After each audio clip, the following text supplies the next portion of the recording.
Welcome back, brothers, to Avalor. Tonight we're covering when the Grey Knights met the once loyalist chapter, their Astral Blades. Before we get to the video, be sure to like and comment any videos, topics you want to see in the future. Be sure to subscribe for the Emperor. Last but not least, be sure to check out the merch in the description below. And I want to thank you guys for your support. You have been killing it like usual. Now, let's get to the video.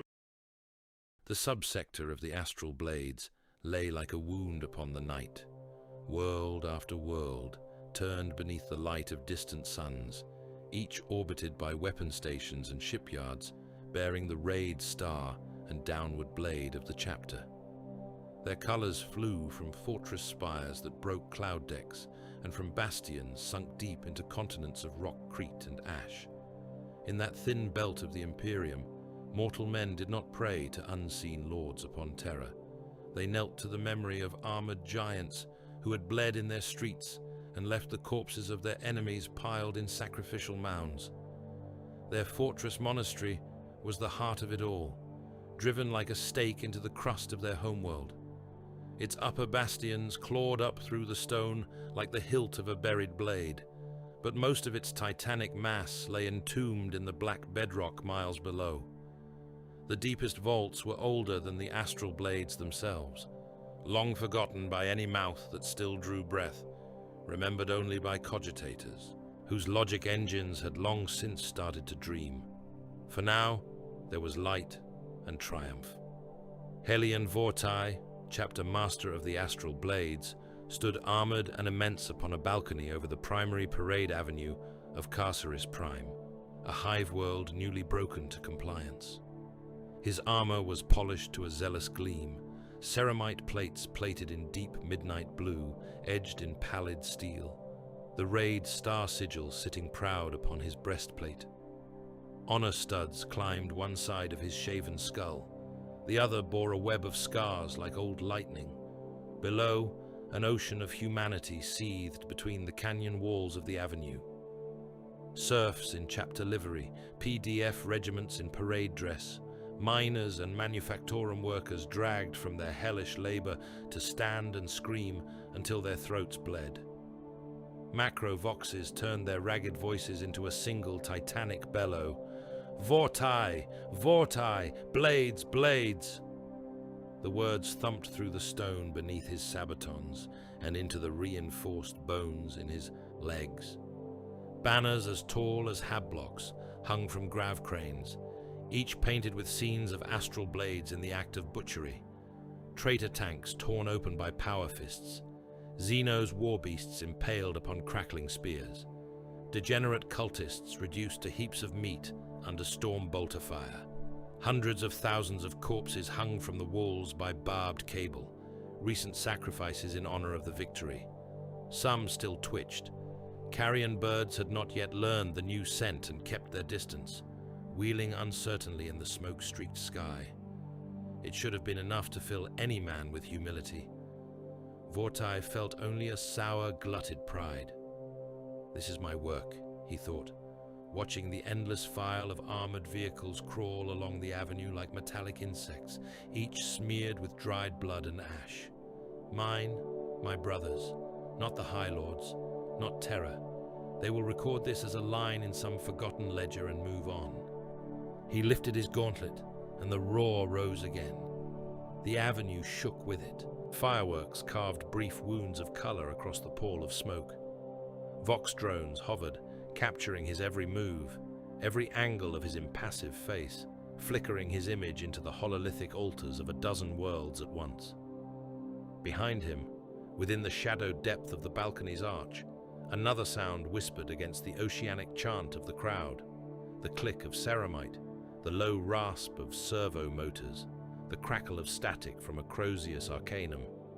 Chapter Master, intoned Reclusiarch Malchion, his voice a harsh croak through a vox grill eaten at the edges by decades of chem-scouring incense. It is time. Vortai turned. The Reclusiarch was an old warrior, his skull helm scored with 100 impacts, his black armor layered in parchment and seals, each bearing litanies penned in his own blood.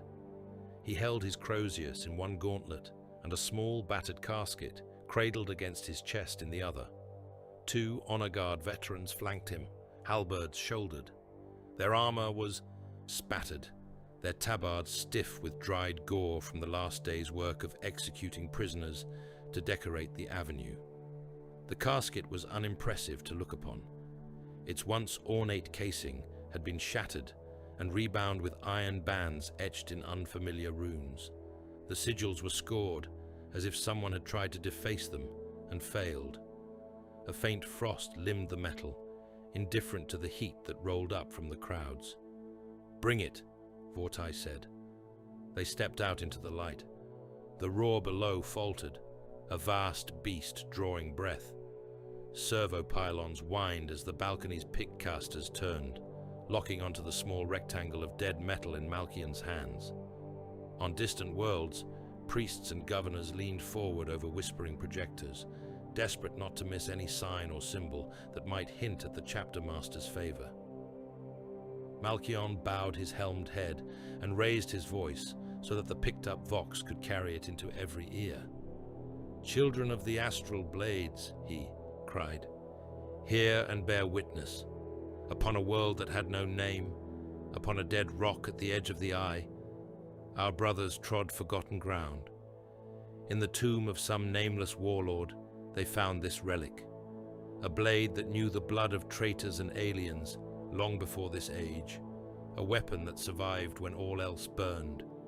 He shifted the casket, showing its scarred surface to the world below. The frost smoked where the light touched it.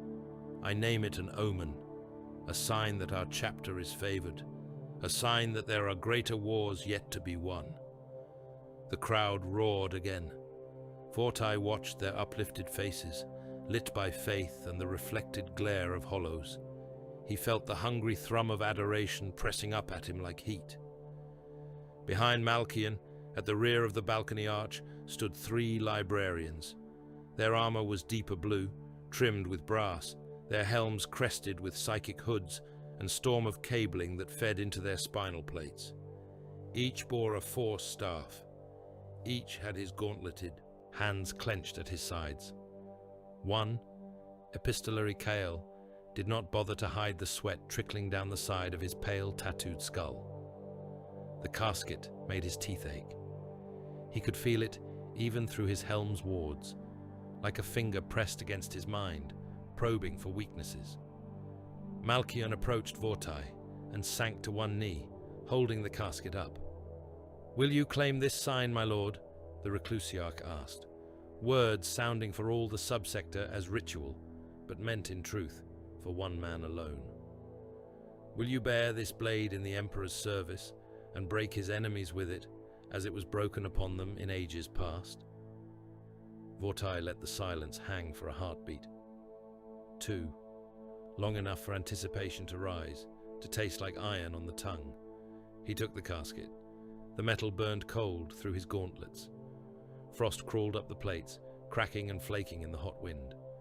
The crowd below saw only a great hero taking up some holy relic. They did not see the tiny, controlled flicker that crossed his eyes as something whispered against the inside of his skull. "Mine," a voice breathed, thin as a blade's edge. At last. Vortai's lips peeled back from his teeth. For a moment, he was not sure if he was snarling or smiling. "Brothers," he said, letting his own voice boom out over the avenue. "People of our realm, you have bled for us. You have burned worlds beside us. You have given sons to our ranks and bodies to our walls. Today, victory is yours as much as ours. This blade will stand as our vow, before you all, that we are not yet done." He held the casket high. The picked casters caught it from 100 angles, blasting the image into the eyes of billions. "We will hang more corpses upon these walls," Vortai promised. "We will add more skulls to our vaults. We will bring home more trophies torn from the broken bodies of the enemies of mankind. This, I swear, upon this blade." The avenue roared. Somewhere, a regiment fired. Lays guns into the air in wild ecstasy, adding stuttering spears of light to the fireworks. Fresh blood ran from a line of decapitated prisoners whose heads had been thrown up toward the balcony, bouncing off the stone and falling back into the crowd to be fought over like saints' relics. Vortai turned away, casket in his hands. Inside the shadow of the arch, the librarians bowed stiffly. "Lord," Kyle said, voice tight. "A private word, as soon as it can be stolen from ceremony." Vortai met his gaze through helm lenses. "Soon," he said, "in the Hall of Honor." They withdrew, keeping their composure under the weight of the thing he carried. Malkion followed Vortai as he strode into the fortress, his Crozius humming faintly with residual charge. The Hall of Honor was a cavern of stone and gold and bone.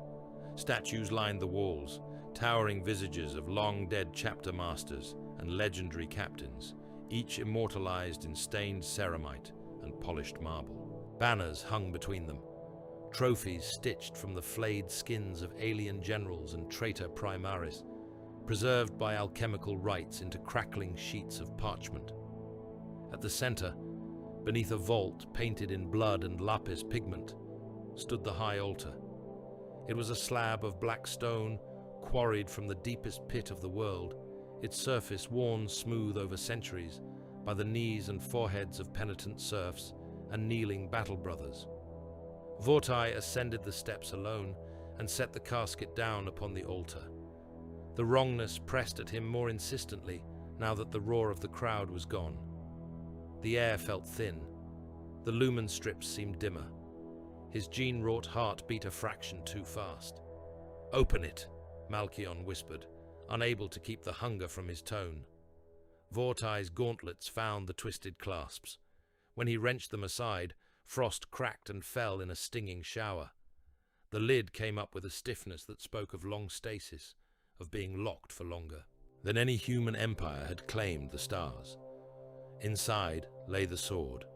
It was long and narrow, a dueling blade rather than a brutal hacking weapon, its proportions elegant even after untold ages.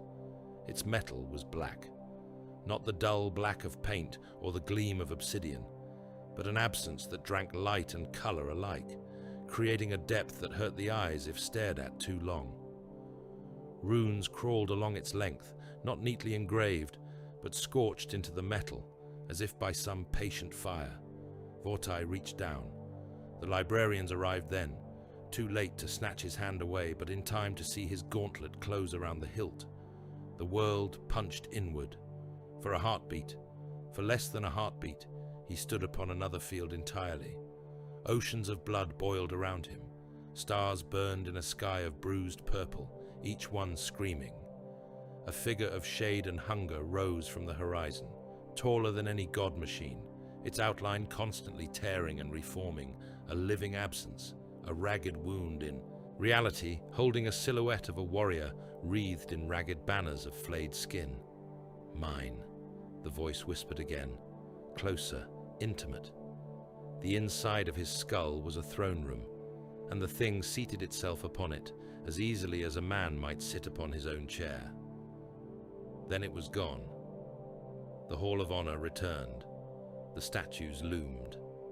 Malkion watched him, helm tilted, every line of his armored posture expectant.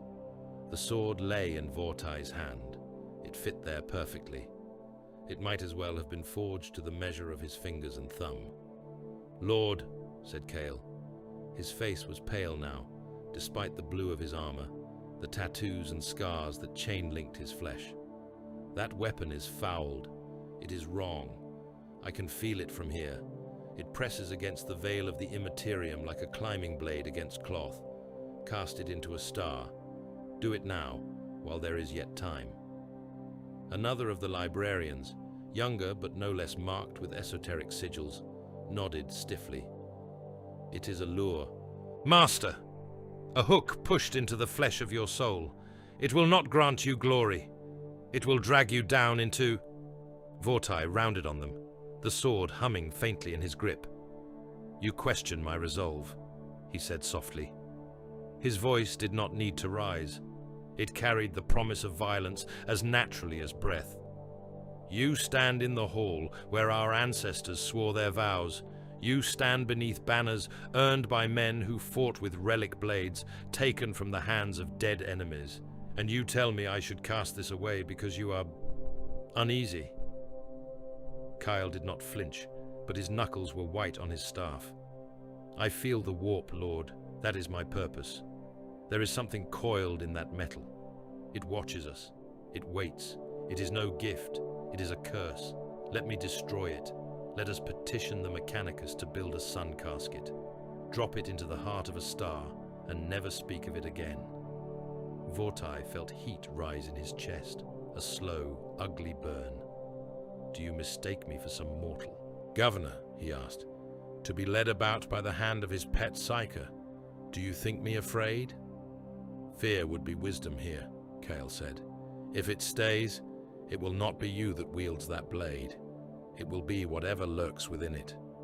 Malkian took a step forward, Crozius humming. "You presume much, epistolary," the Reclusiarch growled. "You stand upon the edge of blasphemy, naming a relic of victory unclean." "Be silent," Vortai snapped. The word cracked through the vast hall. Echoes skittered between the statues. He let his gaze move from librarian to librarian, taking in their unease, their thinly veiled fear. The blade was a weight in his hand, a presence in his thoughts. Pride flared, sharp as a blade's edge. "I will not show this chapter as craven before its own serfs," he said. "They have seen their master take up this sword. They will see it enthroned among our honors. If there is a price, I will pay it, as I have always paid." "You do not understand what you risk," Kyle tried again. There was a hint of desperation now, bleeding through his discipline. "This is not a question of reputation. This is the soul of the chapter." "So much the more reason not to crawl," Vortai replied. He turned back to the altar and drove the point of the sword down. The blade slid into the stone as if it were soft flesh, not granite, quarried from the planet's ancient heart. Malkian let out a low sound that might have been awe. Invisible shock waves rippled through the air. The lumen strips flickered, then steadied. On distant worlds, astropaths screamed as the moment was broadcast through the choir chains. They saw an armored giant raising a dark blade in a hall of skulls and banners, and the image burned itself into their minds like a brand. In the crowded shrine habs of the subsector, men and women dropped to their knees as Vortai's voice rolled out from hololithic projectors. "Behold," he declared, helm. Lenses burning. "By this sword we swear, we are the Astral Blades. We do not fear the dark. We plunge into it. We carve glory from it. Remember this day, and remember that your lords are not diminished. We are ascendant." The cheer that answered was like artillery. That night, the fortress monastery slept uneasily. Deep beneath the stone, in hab cradles where tens of thousands of serfs lay stacked like cordwood, men whispered of what they had seen. Some spoke of the way the Pict had stuttered when the blade was raised, the momentary overlay of another shape atop their master's form, a second figure made of shadow and teeth. Others spoke of the statues. In the Hall of Honor, after the ceremony, cleaning servitors scuttled to scrub away incense soot and bloodstains. One of them paused, its simple machine mind recognizing that something was wrong. It could not name it, it had no words for it, but its sensorium showed the statues along the walls, and the algorithm that handled comparison against stored patterns flagged a discrepancy. The angle of a stone head, the tilt of a carved shoulder, the way a marble gauntlet that had always rested on the pommel of a stone sword now pointed toward the altar instead. The servitor's organic component spasmed. Its chest burst open as invisible claws tore it apart from within, turning its meat into a fan of blood and shredded organs that pattered wetly across the floor. In the training halls, where Astartes drilled through the night, Captain Brennus of the 5th Company stood at the center of a circle of dueling cages, helm locked, chainsword idling in his gauntlet. His brothers came at him one by one, then two by two, Then in squads, each taking their turn to test themselves against his refined brutality. He cut them down in the cage as he would cut an enemy, holding back only enough not to permanently cripple. Sparks flew, blood sprayed, armor rang under impacts. The air reeked of sweat, oil, and the old iron tang of dried violence. Between bouts he stood motionless, helm angled down, listening. "Again!" rasped the voice inside the helm. Not his own, never his own. It had started as a murmur during the victory campaign, an echo under his thoughts, and he had pushed it aside as fatigue, as the aftertaste of too much killing. Now it was clearer, sharper. It carried amusement and disdain in equal measure.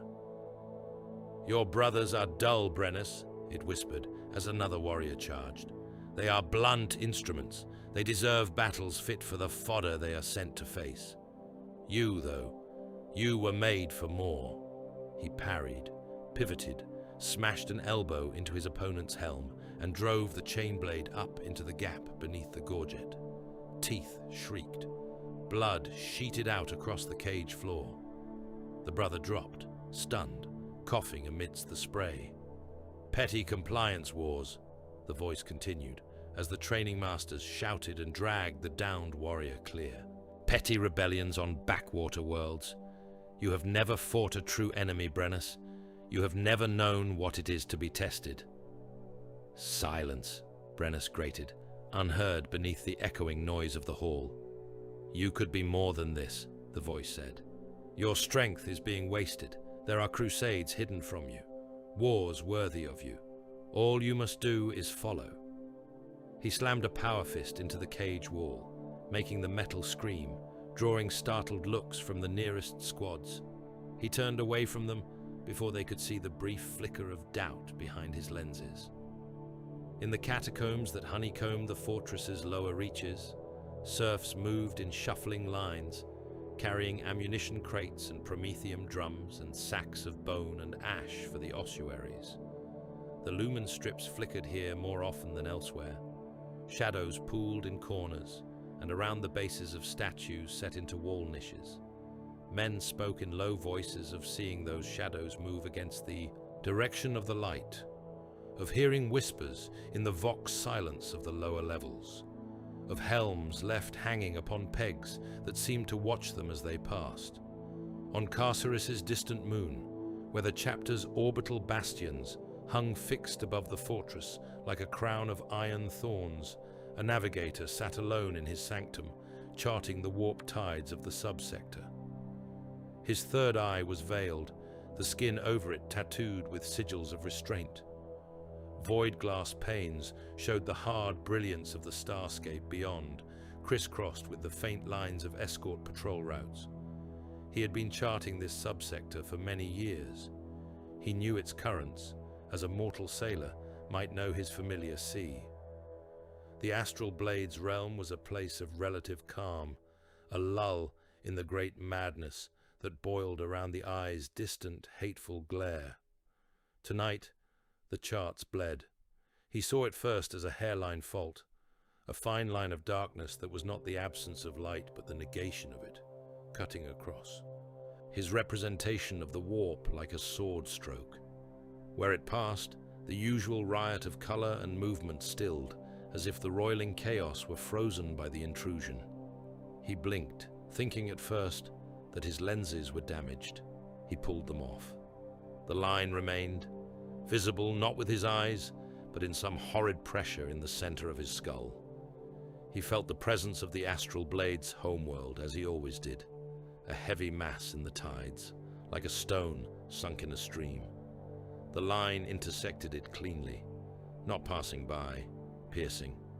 The navigator's breath hitched, sweat beaded on his upper lip. The line was a blade that carved not through matter, but through the sea of souls. It turned, just a fraction, as if noticing his gaze. The skin over his third eye split open as it forced itself wide, unbidden. Reality peeled back. For an instant, he saw the figure behind the blade, a shadow giant striding through the warp, each step leaving a wake of gouged-out nothing. Upon its brow burned a rayed star split by a downward sword. He screamed. He clawed at his own face, fingers digging, nails tearing. Soft jelly burst across his cheeks as he ripped out his warp sight, trying to unsee what had looked back at him. Blood and vitreous humor streamed down his front. He staggered blindly, leaving red handprints on the consoles, babbling about a tarnished blade sawing through the skein, about a wound that would never close. He was still screaming when the astropathic warders forced the sanctum door and dragged him down. His words spread through the choir almost instantly, carried as psychic reverberation into the void. Far away, on no mortal chart, a fortress station turned slowly in a cold, lightless stretch of space. Its walls were inscribed with wards that tugged at the minds of any who looked upon them. Its guns were silent, its external lights dimmed. Its soul, however, burned bright as a furnace. Within, chained to golden thrones or wired into cogitator arrays, an augur choir of sanctioned psychers strained their senses forever outward. They listened for screams in the warp, for the characteristic flares and shrieks that signaled demonic eruptions, for the signatures of names that had no right to be spoken. Tonight, they froze as one. A thin, precise screech cut across their perception, a line of pressure like a razor stroke scoring wax. It was not a full eruption, not yet. It was the first mark, the beginning of the cut. The sigils flared on their consoles. Cogitators translated raw pain into orderly script, printing out strings of glyphs that named star positions, warp intensities, degrees of taint. One location pulsed, picked out by half a dozen machines at once, the realm of the Astral Blades.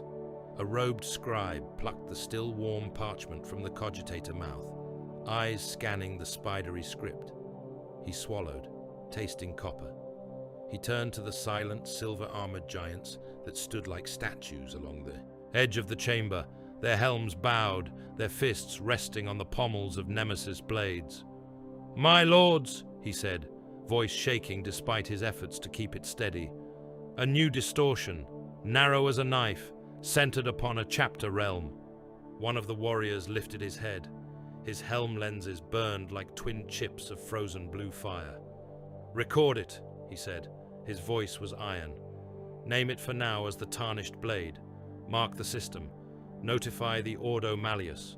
We will see what grows from this first cut." Behind his words, so faint that not even the chained psychers could hear it, something old and patient smiled in the dark between worlds. The sword lay upon the altar like a piece of night hammered into shape. Helian Vortai knelt before it, armor locked, gauntleted hands resting upon his thighs. Incense coils climbed the air in slow, oily spirals, turning the light from the votive flames into a hazed glow that barely reached the temple's vaulted ceiling. The statues of ancient chapter masters looked down in silence, stone eyes catching faint glints from the hanging chains of skulls and purity seals. He had dismissed the honor guard hours ago, or what passed for hours in the timeless dark of the hall. Servitors had drifted in and out, refilling braziers, replacing guttered candles, sweeping up the flakes of dried blood that fell constantly from the banners of flayed skin along the walls. None of them counted as company. Only the blade did. He had not moved for so long that dust lay on the rims of his pauldrons, fine as skin ash. The midnight blue of his armor was wrong now. The chapter's artisans had repainted the heraldry after the ceremony, at his command, deepening the hue by barely perceptible degrees.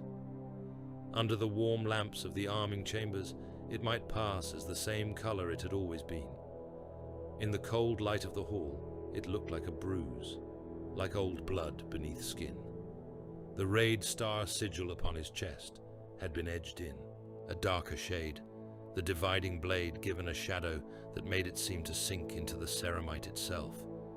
Honor studs along his brow and across his gorget had been polished until they shone with a mirror sheen that reflected only the blade. He watched it. It watched him. Meditation had become an excuse. He told himself he knelt there to test himself against the blade's presence, to prove that the warnings of the librarians were nothing more than Psyker's superstition. That was the lie he offered to any who might ask. The truth was simpler. He could not bear to be away from it for long. "Touch me," it whispered. There was no sound, no vibration in the air. The words arrived directly, slipping past the armor glass of his helm, past the thick wadding of mental discipline layered into his mind by decades of training. He did not reach out, not yet. He kept his hands upon his thighs and recited the catechism of purity under his breath. He stumbled once, tripping over words learned as a child upon another world, long since folded into the Imperium and stripped of its name. "You have no need of those old prayers," the voice murmured. "You are your own liturgy now." Outside the doors, his honor guard stood unmoving at their vigil. 2 veterans of the First Company, their armor a patchwork of campaign scars and devotional etchings. They had been relieved twice since Vortai had taken his place before the altar, but they had not once seen him rise.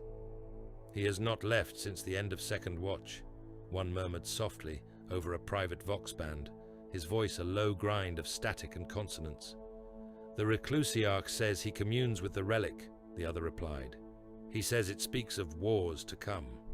His armor looks different. Different. Darker. The artificers changed the pigments at his order." The first paused. "It suits him." They lapsed back into silence. Behind them, the doors of the hall stood sealed, warded in gold and iron. Within, the sword lay upon old stone and smiled without a mouth. In the librarius, there was no smiling.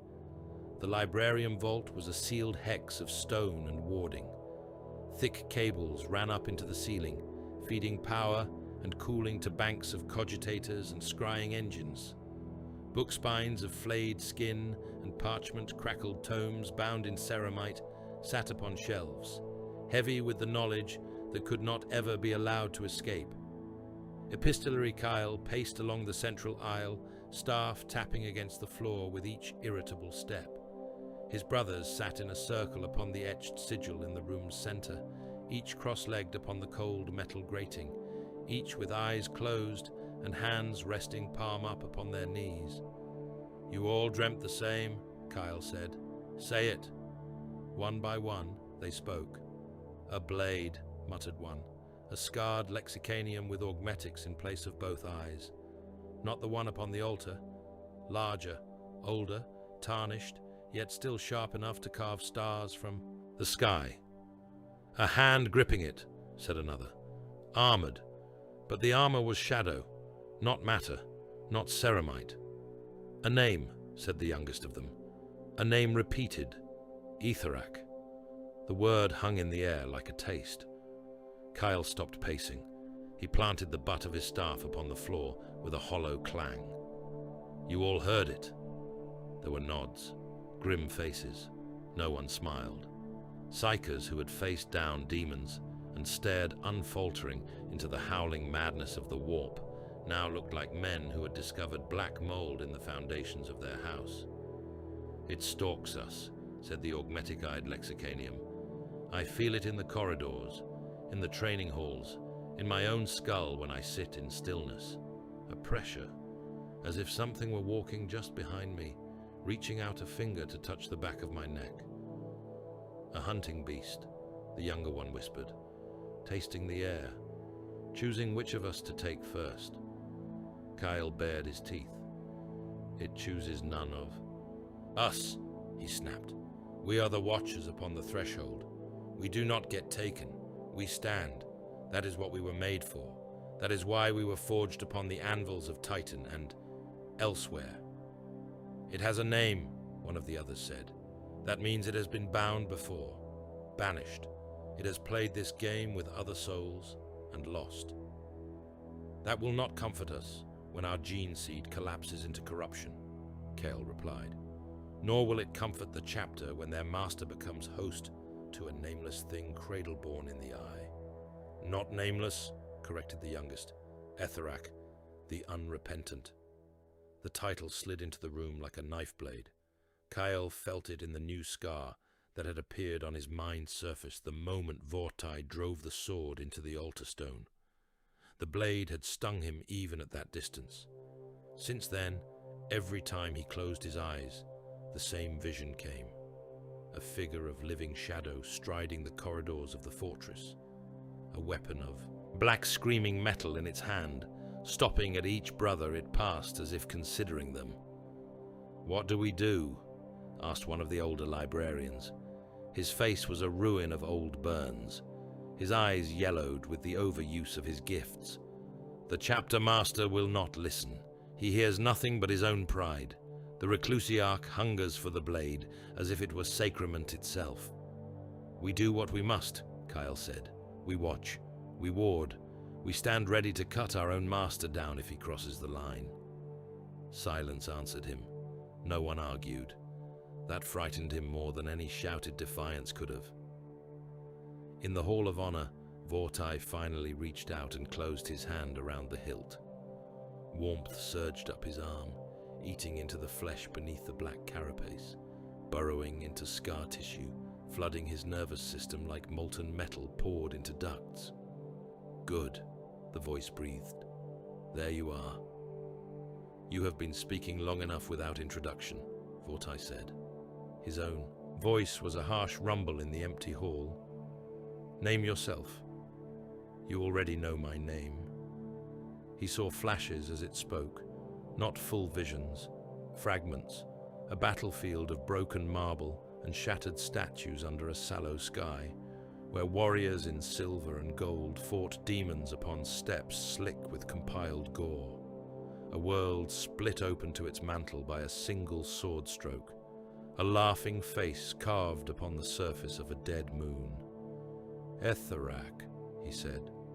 The sword vibrated faintly, a pleased shiver. "I am the cut in the skein, the wound in the weave, the unhealed scar. I was bound, and I have slipped my bonds. I have worn other hands, other bodies. They broke under the strain. Yours will not." Vortai snorted. "You presume much for a ghost trapped in old metal." "I presume much because I see much," it replied. "I see your victories, your campaigns, your grudges. You have bled for the Imperium since before some of its lords were born. You have broken your enemies. You have hung their bones in your halls. Yet still your rewards are measured in scraps.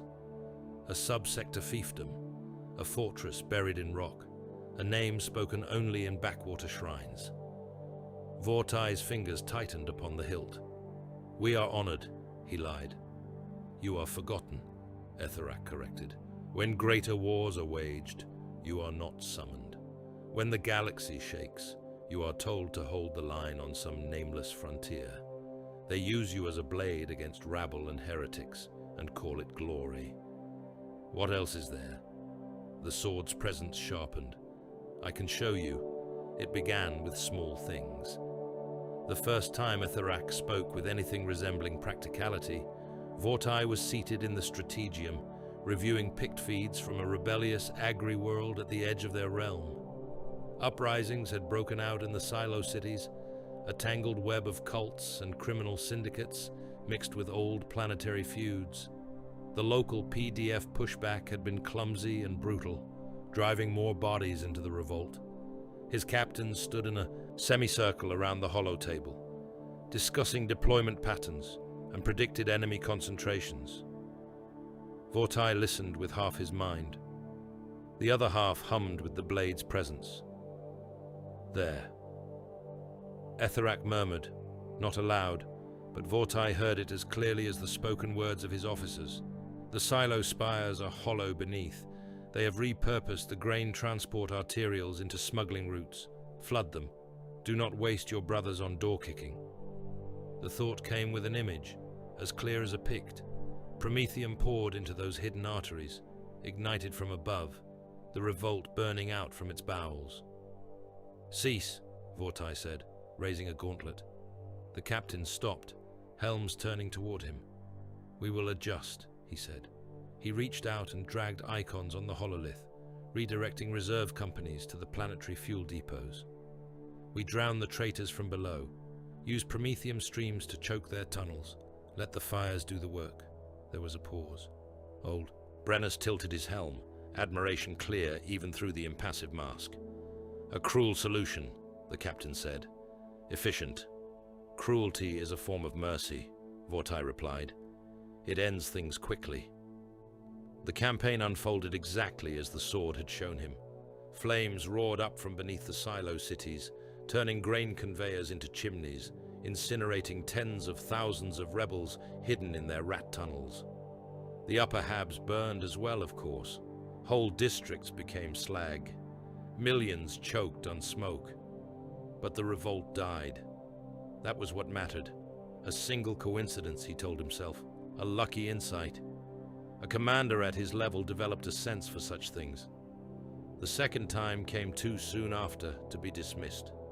On the gargantuan cavern range sunk deep into the fortress bedrock, the chapter drilled for war. It was a hollow the size of a hive city's base, its ceiling bristling with firing ports and target tracks, its floor sculpted into mock ruins, trenches and hardened bastions. Artificial weather systems pumped ash and acidic rain across the landscape. Thunder rolled constantly from the discharge of heavy weapons. Servitor targets, built roughly in the shape of men, trundled along rails or clambered over obstacles as their programming dictated. Some were fitted with stubbers or lasrifles, capable of returning token fire. Practice dummies of stuffed cloth and shredded plasteel hung from gallows and wrecked columns, there to be charged and hacked apart by assault squads sharpening their instincts. Vortai strode through it with the relic blade at his hip. He told himself it was an exercise in familiarization. If the weapon was to be his, he must know its balance, its weight, its edge. Honor guard and training sergeants watched from the periphery as he moved, his stride unhurried, every line of his armored form composed. The blade whispered against the scabbard lip as he drew it. He waded into the mock city. Servitor targets detected him and turned as one, weapons tracking. Stubbers roared. Rounds pinged harmlessly from his armor, sparks spinning away into the murk. He did not bother to raise his field. He did not bother to raise his blade until the first wave was almost upon him. Then he moved. Ceramite boots crushed broken masonry. The black steel of the sword blurred, cutting not through air, but through the faint warp distortion that clung to everything it touched. Servitor skulls burst like fruit. Limbs flew. Internal fluid sprayed in arcs across his armor, hissing where they struck the heat of venting exhaust or the cold bite of ward-etched plate. "Kill," Etherak murmured. "Do not count. Do not hesitate. They are not worthy of your attention. Clear them, and let us find blood that matters." He laughed then, without meaning to, a short, ugly bark that was lost under the roar of weapons and the scream of tortured metal. The world narrowed. The cavern shrank to the circle defined by his reach and the next target. He moved like a storm, every strike efficient, every step placed with predatory certainty. He did not see the training servitors. He saw only silhouettes to be whittled down, to be erased, to be broken into their constituent meat and scrap. Time became a smear. When his helm lenses cleared, when the red tint faded and the ringing in his ears resolved itself into individual sounds again, he was standing in a field of ruin. The cavern range was silent, save for the drip of fluids and the distant hiss of damaged power lines. Servitor chassis lay torn open, their cogitation stacks exposed like grey, glistening brains. Practice dummies had been turned to rags, stuffing and plasteel shards scattered in all directions. Even the ferrocrete walls bore rent marks where the blade had struck and bitten deep. Some of those gouges wept a dark, oily ichor that was not coolant. His armor was drenched, not splashed, drenched, coated from helm to greaves in a thick paste of shredded meat, severed limbs, and pulped internal matter. Not just servitor sweet, There was red there that was too rich, too fresh. Vortai looked down. A broken pauldron lay at his feet, graven with the sigil of the 10th Company. A hand, still locked in a death grip around a bolt pistol, lay a few steps away, fingers twitching spasmodically as dying nerves fired. A torso lay slumped against a shattered barricade, its head gone, its chest cavity opened like a split fruit.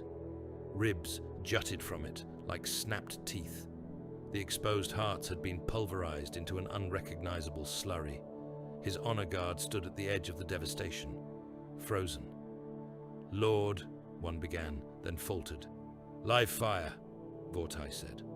His voice sounded distant to his own ears, muffled by the echo of something else laughing.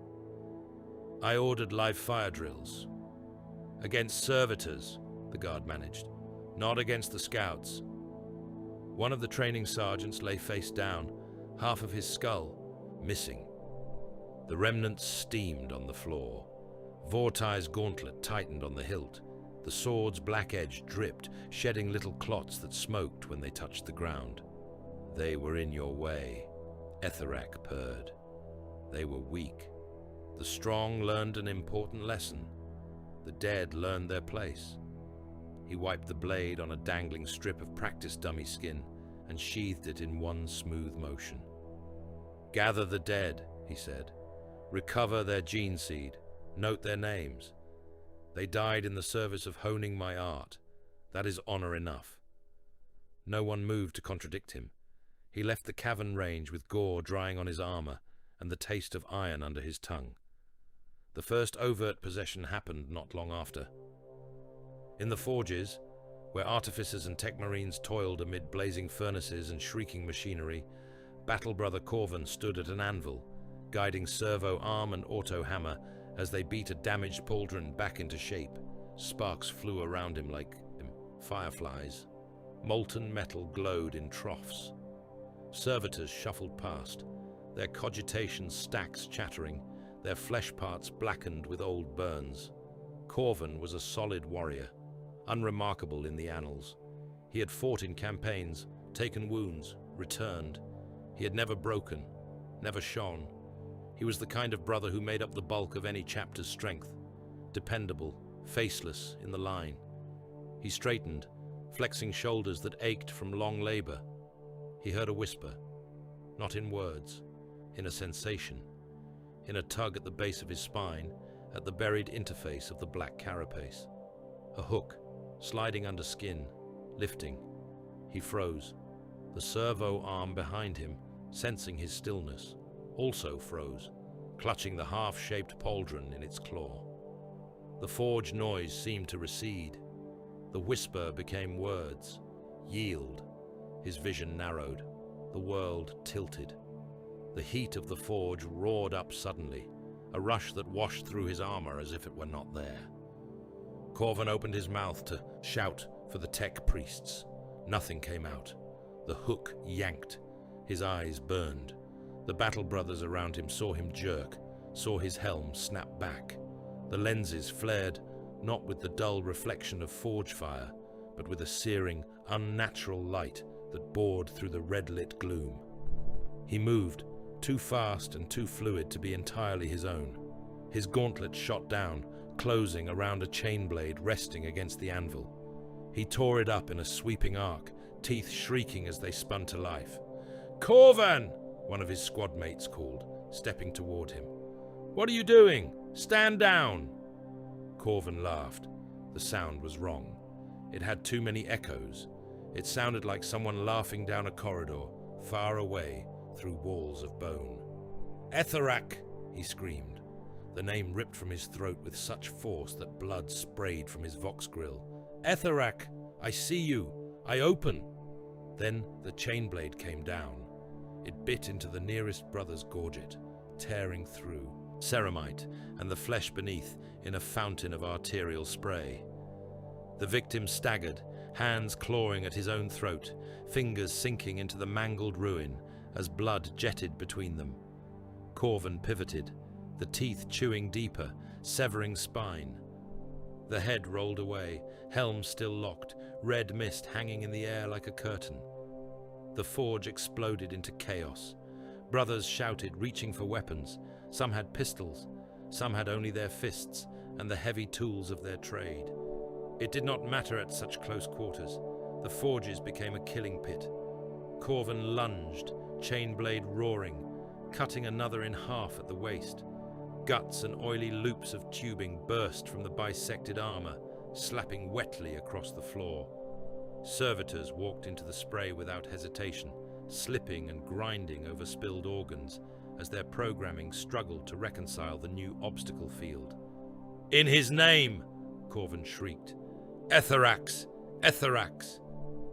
He plunged the chain blade into the chest of a tech marine who rushed him with a hammer, tearing through bionics and flesh alike.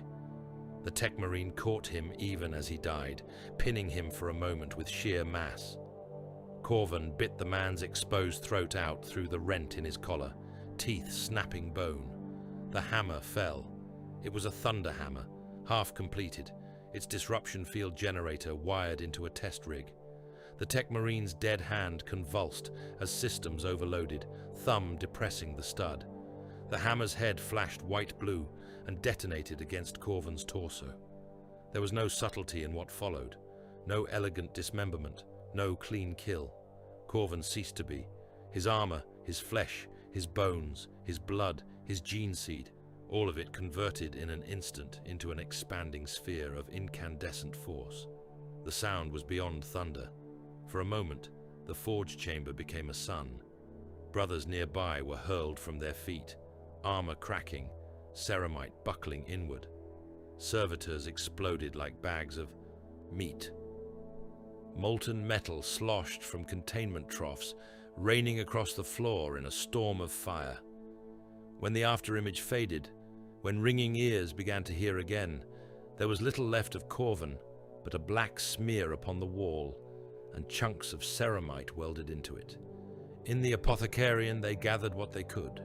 There was no whole body to lay upon the slab, only pieces, a partial torso, one arm, half a rib cage, fragments of the black carapace melted into bone. The apothecaries worked with reverent speed, their tools clicking and whirring, cutting through charred flesh, peeling back armor, searching. They found a progenoid gland lodged in a crevice of intact tissue, miraculously shielded by the curvature of a crushed rib. They retrieved a heart, or what was left of it, split in twain by the blast but not entirely annihilated. Under the cold lens of their scopes, the horror became apparent. Tiny sigils were etched into the meat itself, not carved by knife or laser. Burned, there from within. Each twist of the mark seemed to wriggle when viewed directly, as if aware of being observed. "This is no mere instability," one of the apothecaries murmured. His voice shook. "Warp branding," his colleague agreed. "The corruption has touched the gene at its root. This is not a simple case of battle stress or psycho-contamination. Something has marked him, claimed him. They preserved what they could, sealing the organs in warded stasis caskets. They incinerated the rest. The smoke from Corvan's ruined flesh drifted up through the fortress's chimneys, a dark thread in an already blood-thick sky. When Vortai came to the apothecarian, they showed him. He stared down at the warped hearts and the branded progenoid, his helm lenses dark. He cried a name, the senior apothecary said, unable to keep the quaver from his tone. Etherac. No one knew it. No one had heard it before today. Vortai's fingers twitched on the hilt of the sword at his hip. "Burn it all," he said. "My lord, the sample could—" "Burn it," Vortai repeated. "We will not enshrine such taint. We will not study it like a magos poking a Xenos corpse. Reduce it to ash. Scatter it." The apothecary bowed, cowed by the snap in his voice. Later, in his private chambers, Vortai sat alone, helmet off, the sword across his knees. The chamber was bare stone and utilitarian furniture, devoid of the trophies that filled other masters' sanctums. The only decoration was a single viewport, a narrow slit that showed the uncaring stars. "You did this," he he said. Etherak's presence coiled lazily in his skull. I did nothing, the demon said. I whispered. The weak heard. The weak answered. That is all. You branded his gene seed. I touched what was already mine. If your apothecaries do not wish to see that mark again, they should ensure their brothers do not offer themselves so readily. Vortai wanted to be angry. He wanted to feel the clean, righteous fury that had driven him through countless campaigns. What he felt was recognition. Your name is in their dreams, he said, in the minds of the librarians, in the blood of battle brothers. You stalk my halls like some unseen predator. Of course, Etherak replied. I am here. I am awake. You invited me when you drove my vessel into your altar and swore upon me. Did you think words meant nothing? You are a demon, Vortai growled. You are a thing the Grey Knights and the Inquisition hunt across the stars. Yes, Etherak said, and yet here I am, in your hand, in your house, in your thoughts. They have failed, as they always fail in the long run. The demon's tone shifted, became cajoling, coaxing. We are not enemies, Hellion Vortai. Not if you have any sense. You are tired. I can feel it.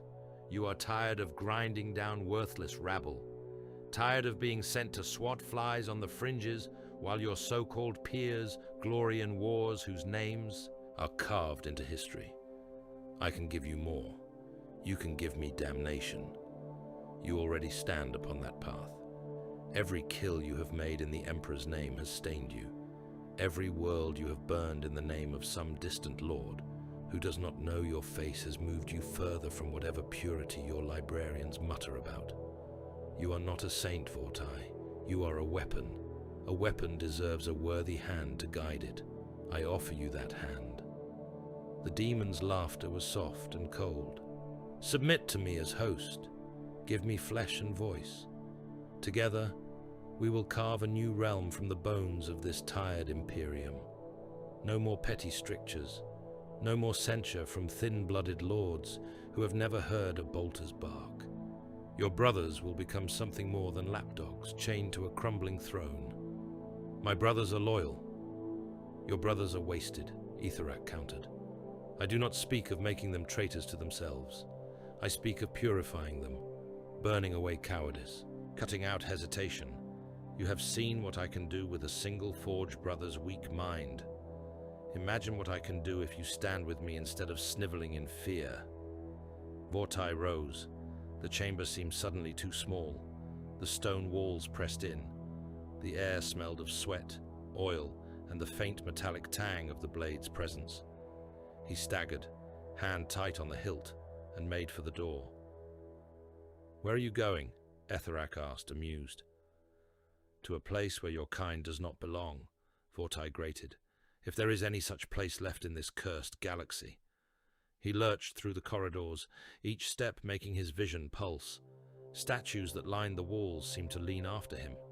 Shadows clung to the corners, stretching toward him, reaching like fingers. Serfs scattered before him, diving to their knees, pressing their foreheads to the deck as he passed. The great chapel awaited. It was the largest vault in the fortress, a cathedral carved out of the planet's bones. Columns the size of titans rose to support a ceiling lost in darkness. The floor was a mosaic of skulls set in resin and rockcrete, centuries of offerings arranged into vast sigils that could only truly be seen from the high galleries. Altars studded the central nave, each stained with old blood, each hung with relics, shattered helms, broken swords, scraps of banners torn from the last stands of honored enemies. Statues of heroes flanked the central aisle, each one towering, each one sculpted in the likeness of a warrior who had once worn the raid star. Their stone eyes followed Vortai as he walked. You cannot escape me here, Etherak whispered. This place reeks of sacrifice. The warp presses thin against its walls. You built it as a temple. You made an altar of every stone. Did you think no one would ever answer your prayers? Vortai reached the foremost altar and fell to his knees. He set the sword across it, hands gripping the hilt so hard the ceramite of his gauntlets creaked. "Emperor," he said. The old word felt strange on his tongue. How long had it been since he had addressed the distant lord directly? "If there is any justice in you, if there is any memory of those who bleed in your name, hear me. I have carried your will to 1,000 fields. I have carved compliance into the bones of worlds. I have watched my brothers die to keep your crumbling realm intact. Tell me I am not alone with this thing in my skull." Silence answered him. No ray of holy light speared down, no vision of a golden figure reaching out kindly hands. The candles guttered in a sudden, sourceless draught. Shadows deepened around the bases of the statues. Etherak laughed. "He does not listen," the demon said. "He never has. He did not listen when you begged for reinforcements on the phage moons. He did not listen when you asked for recognition after holding the Cinder Reach against the greenskin tide until your 10th company was a memory written in ashes. Why would he listen now?" Hot, humiliating rage flared in Vortai's chest. "You dare—" "I dare everything," Etherak hissed. "That is what I am. I am the refusal to repent. I am the smile on the lips of the man who knows he is damned and chooses damnation anyway, because it is better than crawling." The sword pulsed. Warp light crawled up from the hilt, seeping between his fingers, spreading across his gauntlets like ink dropped into water. It flowed under the armor plates, into the seals, along the subdermal cabling of the black carapace, seeking nerves, seeking bone. Vortai tried to let go. His hands would not obey. The light surged up his arms, into his chest, into his neck. It poured through his veins, a flood of screaming souls compressed into the space of a man's circulatory system. He threw his head back and roared as it hit his brain, his eyes, his spine. Etherak came with it. He felt the demon rush into him, not like a subtle whisper now, but like a tidal wave of knives, each individual soul in that storm, a jagged shard that tore paths through his mind. He saw 1,000 cities burning, 1,000 warriors falling. 1,000 times Etherak had been banished and dragged back, each time leaving another scar upon reality. Gene-coded locks within his psyche, sown there by librarians who had warded the mines of command, flared in protest. Some held, some shattered. The ones that held twisted, warped into new shapes, repurposed by the invading will. His armor buckled outward, ceramite plates warped as if warmed from within by a great heat. Engraved sigils crawled, lines and strokes rearranging themselves into new patterns, blasphemous reflections of the old litanies. The rayed star on his chest spread like a stain, its rays elongating, becoming jagged, crooked, each tipped with a stylized eye. His helm lenses burned from within, their usual cold blue drowned in a furnace-red glow like live coals. The vox grill cracked as his jaw clenched, teeth lengthening, bones straining against the prison of his face. He heard his own voice, and another, speaking as one. "We are one," they said. It was a dual echo, layered, the deep, harsh tone of a veteran Astartes, overlaid with something that hissed and chuckled on a higher, inhuman register. "We are Helion Vortai," the thing said. "We are Etherak, the unrepentant. We are the blade that cuts the skein. We are the wound that will not close." He rose from his knees. Each footfall cracked the skull mosaic beneath him. Warp light bled from the seams of his armor, trailing behind him in wisps. Statues turned their heads to follow his progress, stone faces twisting subtly, lips curling in expressions of approval, or horror, or both. His vox pinged links without his conscious intent, picked feeds in every hall, every barracks, every shrine across the fortress, flickered and shifted, content, overridden. Hololithic projectors in hives and shrines on distant worlds crackled, receiving a signal they had not been configured to accept. Everywhere the Astral Blades' colors flew, screens and altars bloomed with the same image. their lord, walking down the central aisle of his greatest chapel, wreathed in a light that hurt the eyes. Millions saw his armor flex and swell as unseen forces pushed against it from within. They saw the heraldry they had carved into their own flesh warp on his ceramite. They saw the black blade held easily in his gauntlet, drinking the glow, shedding nothing. "Brothers," the double-voiced thing said, its words booming from 1,000 vox speakers. "Children of our realm, hear us."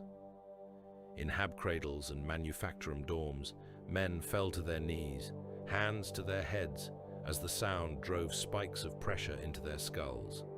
Some bled from nose and ears, some laughed, some sobbed.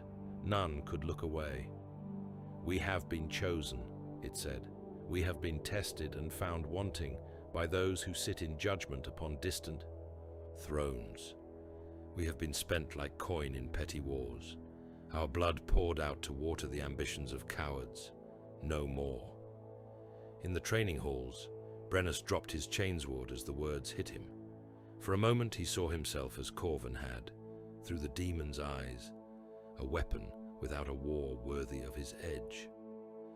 In the Librarius, Cale clutched at his head, teeth grinding as the psychic shockwave ripped through his wards like a claw.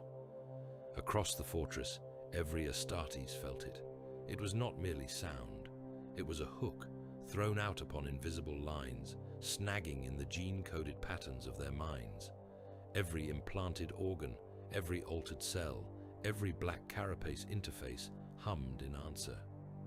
They had been engineered to respond to command pheromones, to coded vox notes, to subtle cues from their superiors.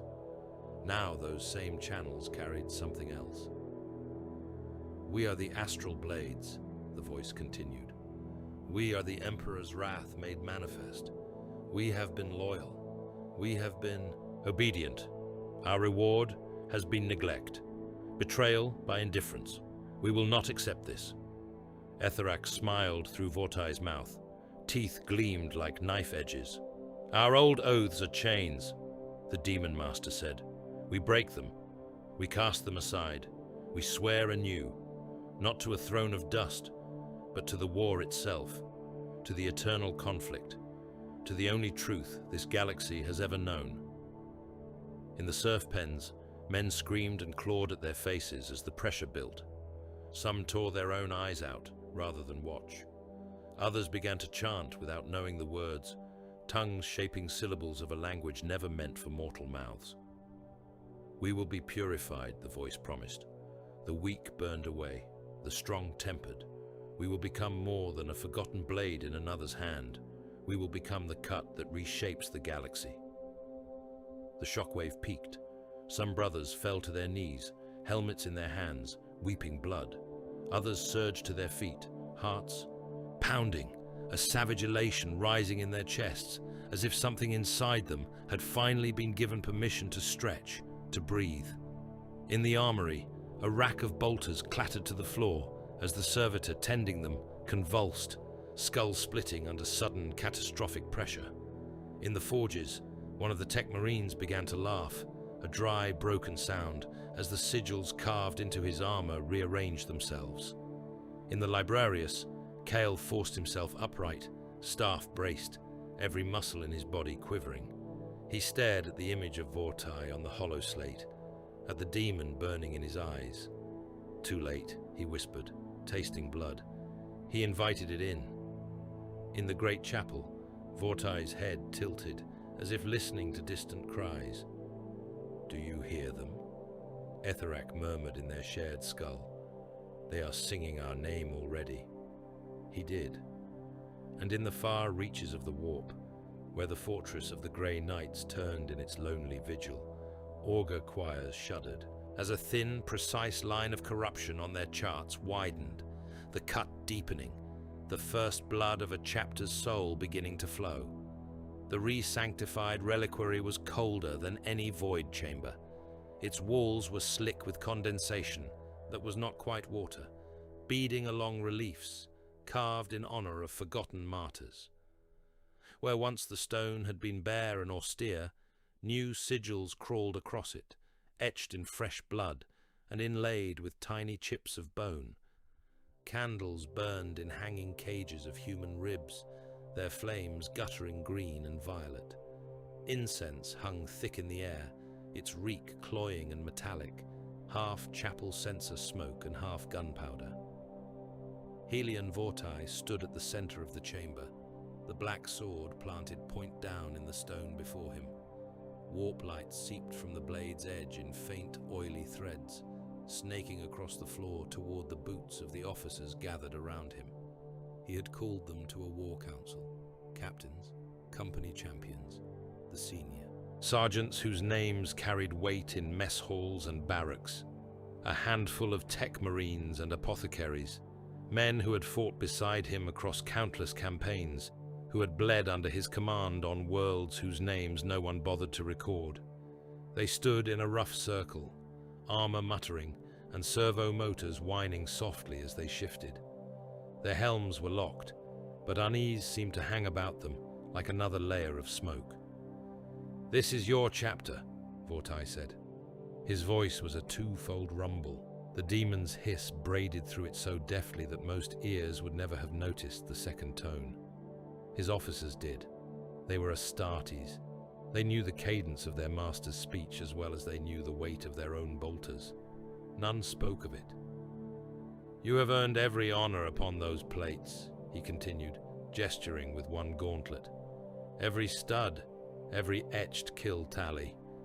You have seen more war than most imperial armies will ever know. You have buried more brothers than some chapters have ever raised." The sword trembled under his hand, like a hound straining at the leash. "And what is your reward?" Etherak asked through him, steady, calm. "A subsector of backwaters, a prison world, a handful of mines and manufactoria. Duties so far from the light of the throne that when the great wars are sung, your names are not even afterthoughts." Captain Brennus shifted his stance, weight moving from heel to heel. "We are honored to guard what is given to us," he said. His voice was rough. He had never been a politic man. "Guard," Vortai repeated, letting the word rot in his mouth. "Yes, you stand guard. You sit in your fortress and wait for petitions from governors and adepts whose hands have never closed around a blade. You are hounds at the end of a chain, unleashed when they remember that you exist." He looked at each of them in turn. Helm lenses glittered back. "The Imperium has grown fat and cowardly," Etherak whispered into their shared skull, and the words slid from Vortai's tongue like poison. "Its rulers cling to their crumbling palaces on terror and send men like you to die in their place. They call you brothers and then forget you." Mutters crackled over private voxlinks. A captain from the 3rd Company folded his gauntlets over his chest, plate creaking. "What would you have us do?" he asked. "Turn our backs on the oath that made us what we are? Break faith with the gene we carry?" "I would have you remember who truly forged you," Vortai said. "Not quill-pushing lords, but war. Not a corpse upon a throne, but the fire that burned you down and recast you in steel. You are not theirs. You are war's." The warp bled more thickly now. The air around the sword shimmered. Fine cracks spidered across the stone beneath its point, widening almost imperceptibly with each breath Vortai took. "I offer you a choice," he said. "You can remain as you are, loyal hounds, forgotten blades, or you can step into a greater war, one where your names will be carried on the howling of the void, one where no one will ever again dare to look past you as if you are a tool to be put away." Etherak's glee pulsed through him as he watched the officers wrestle with the words. Pride warred with doctrine in every scarred face behind the lenses. "You have already chosen," the demon murmured in his mind. "You chose when you drove me into your altar. Now they must choose too, or be cut away." Those who spoke in favor did so carefully at first. Brennus said nothing, but his silence was its own kind of assent. A tech marine inclined his head, vox clicking, as he acknowledged that the chapter's role had been under-resourced, under-recognized, despite absurd casualty ledgers. Others held the line. "We are the Astral Blades," said Captain Jural of the Second. "We were forged to be loyal, to be pure. Whatever neglect we suffer, whatever slight we perceive, that does not give us leave to turn aside. We are not Night Lords, to sulk in the dark and carve our grievances into skin," Etherak hissed. Vortai smiled. "Then hold fast to what you believe," he said. "Let war test it." His gaze sharpened. "We are not deciding this in one sitting. Consider. Pray if you still imagine he listens. When I call you again, answer as your hearts truly command." They filed out, boots leaving faint smears where warp frost had formed. When the last of the captains had gone, robed figures emerged from the shadows along the edges of the reliquary. They moved with unnatural grace, their vestments stitched from flayed skin and scrap parchment, their faces hidden behind smooth metal masks into which no eye holes had been cut. "You see," Etherak whispered, not needing to speak aloud for Vortai to hear. "Some are already mine. Others will be. Those who are not will break," Vortai said. "Or be broken," Etherak agreed. "The first to break was Captain Jural. He died with his squad in the armory. They had gathered there quietly, unannounced, their armor stripped of colors, plates as bare as when they had first been forged. They loaded full magazines into their storm bolters, racked backslides, flicked fire selectors with steady fingers. "We go to the Librarius first," Jural said over the private squad vox. "If any remain loyal, it will be the Psychers. From there we make for the Apothecarian. If we can secure the Gene Seed vaults, we have something worth bargaining with." "And if the Master is already beyond redemption?" asked his sergeant. Jorol thought of Vortai, standing beside that black blade, voice doubled, eyes like coals. "Then we do what must be done," he said. They moved out. The armory corridors were cavernous, their walls lined with weapon racks and recessed munition alcoves.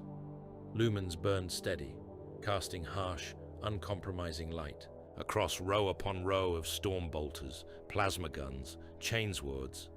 The air stank of oil and propellant and old sweat. They were halfway along the third traverse when the first blade hit.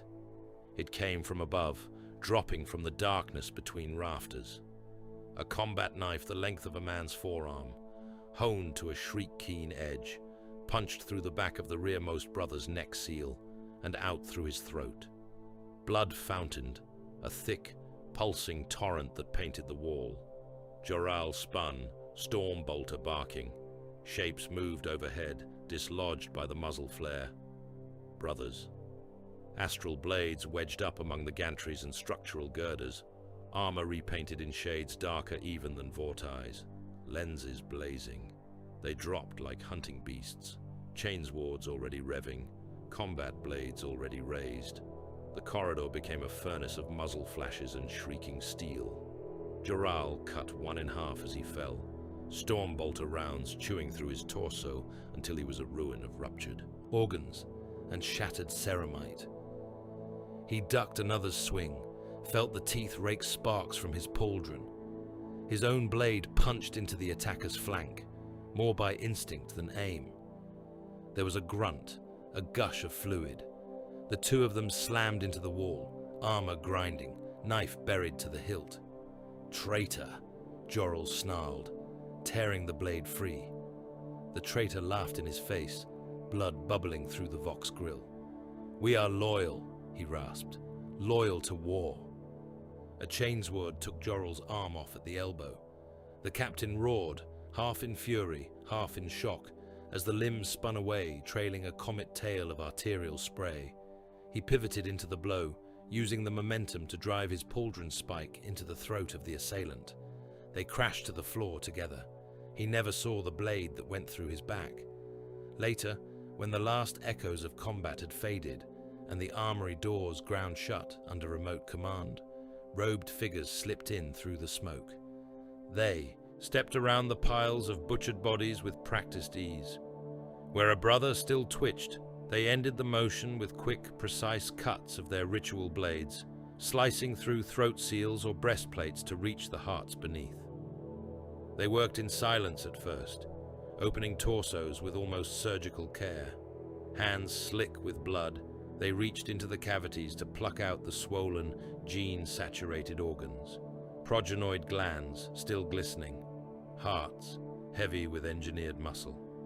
They laid the plunder on silvered trays, each organ pulsing faintly as if resenting the separation. Then they began to chant. The language was not any tongue spoken by men. It was a series of clashing sounds, like blades drawn and dragging across stone, like bones breaking under controlled pressure. The air thickened. The runes carved into the walls of the armory flared with faint, unhealthy light. The harvested gene seed shivered. The brands that had begun to appear upon Corvin's organs blazed brighter here. Tiny sigils crawled visibly across the meat, burning new paths, weaving together into intricate symbols that made the eye flinch.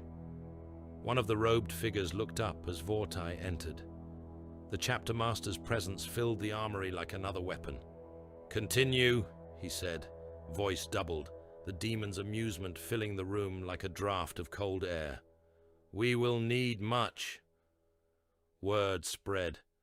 Whispers of the massacre in the armory moved through the fortress like smoke.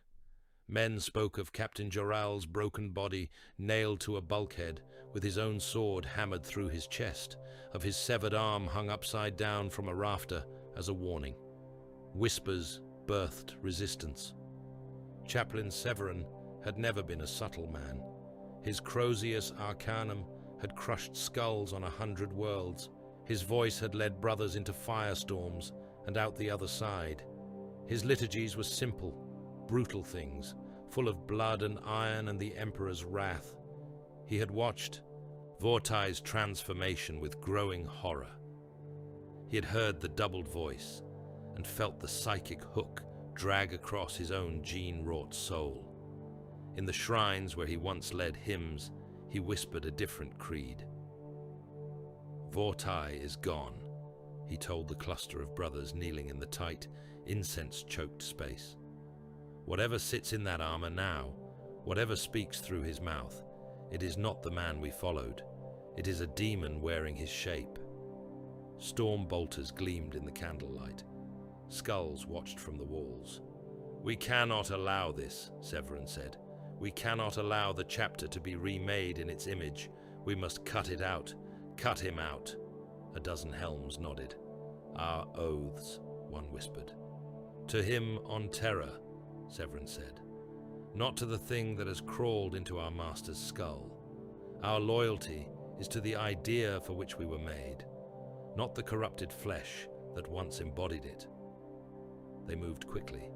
The corridors of the fortress had always been tight, functional affairs, designed with fire lanes and choke points in mind. Now they shifted underfoot. Doorways that had always opened onto armories or refectories now sometimes opened onto blank stone walls, or onto rooms that should not have been there at all. Statues of the Emperor, once standing stern and impassive in wall niches, now bore hairline cracks across their faces. In some, the eyes had chipped away entirely, leaving dark sockets that seemed to bleed. As Severin and his brothers advanced, storm bolters ready, the lumen strips flickered and buzzed. In the moments of darkness between flickers, the corridor felt longer than it had any right to be, its end retreating like a mirage. "We are close to the reliquary," one brother voxed, consulting his helm's internal map. The map did not match what his own lenses saw. "Keep moving," Severin growled. "Do not trust your augurs. Trust your feet. Trust the root you know in your bones. This is our home. Not its." They rounded a corner into a junction. The air grew thick. At first it was just a pressure, like the hush before artillery barrage impact. Helm lenses ghosted with static for a heartbeat. Auspexes hiccuped and reset. Then they saw the eyes. A squad of Astral Blades waited at the junction. Their armor bore the chapter's colors, but warped, deepened, twisted. Their heraldry had begun to sprout extra angles, glyphs added that had no place in any codex. They carried storm bolters and chainswords like any brothers. Their eyes wept molten silver. The fluid ran from under their helm rims, streaking their faceplates, dripping from vox grills in slow, heavy drops that sizzled when they hit the deck. "Stand aside," Severin called. "By the oaths you swore, stand aside. You know me. You know what we are. You know what he has become." The lead warrior tilted his head. "We know you, chaplain," he said. His voice was Erikar's, once a steady sergeant in the wire. Fourth. Now it dragged like chain over stone. "We know you cannot win." Severin raised his Crozius. "Then we die as what we were," he said. "Not as whatever it is you have chosen to become." The corridor war ignited. Storm bolters hammered, filling the confined space with deafening thunder and the stench of burnt propellant. Mass reactive shells detonated against ceramite, chewing chunks from pauldrons and breastplates, sending shards of armor spinning into the air. Brothers fell. Some went down with heads burst open, brains sprayed across the walls in pulped grey and red. Some staggered on with limbs sheared away, firing one-handed until they collapsed over piles of their own guts. The silver eye did not seem to notice their wounds. Where their armor cracked, something else gleamed beneath, a pulsing web of black veins and dull, ember-like lights. Severin saw Erikar take a bolt round full in the chest, the impact smashing him back against the wall hard enough to dent the metal.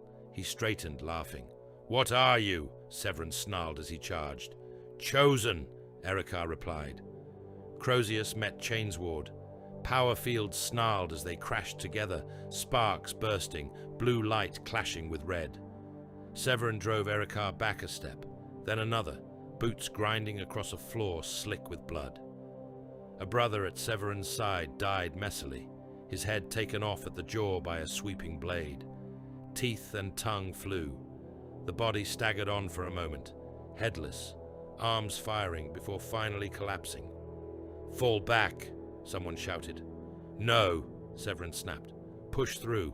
We break their line or we die here." He never saw the silver droplet that fell from Erikar's helm grill and landed on the Crozius head. The sacred weapon shrieked. Runes along its haft flared, then shattered one by one like glass under a hammer. The power field spasmed, flickered, then inverted. Energy snarled back along the haft into Severin's arms. Flesh boiled under his gauntlets, bones charred. He screamed as his hands blackened, fingers fusing to the haft. Erikar stepped in and drove his chainsword into the chaplain's chest, teeth chewing through the book-bound parchment seals and dozens of layers of faith-etched ceramite. The Crozius dropped from dead fingers, clattering to the deck, the skull at its head cracking. Severin fell to his knees. Erikar leaned close. "Your sermons were always too short," he whispered. "You never taught us how to enjoy the killing." Then he soared upwards, opening the chaplain from groin to throat. Severin's insides spilled out in a hot, steaming rope. Intestines slapped wetly on the deck. His enhanced heart tumbled free, still pumping frantically, squirting arcs of blood across Erikar's chestplate. The remaining loyalists fought on. Some died with curses on their tongues, some with prayers. Eventually, they all went down beneath the weight of bolter fire and chain teeth. Corridors were not the only things twisting. The fortress itself groaned. Deep in the rock, strata shifted. Stone hummed with a faint, constant thrum, like the murmur of a distant crowd. Door frames warped, archways narrowing until only one man at a time could pass. Chapels that once smelled of incense and candle wax now stank of meat. In one, the walls had become flesh. What had been carved stone now glistened, wet and pink, veins pulsing faintly beneath a translucent sheen.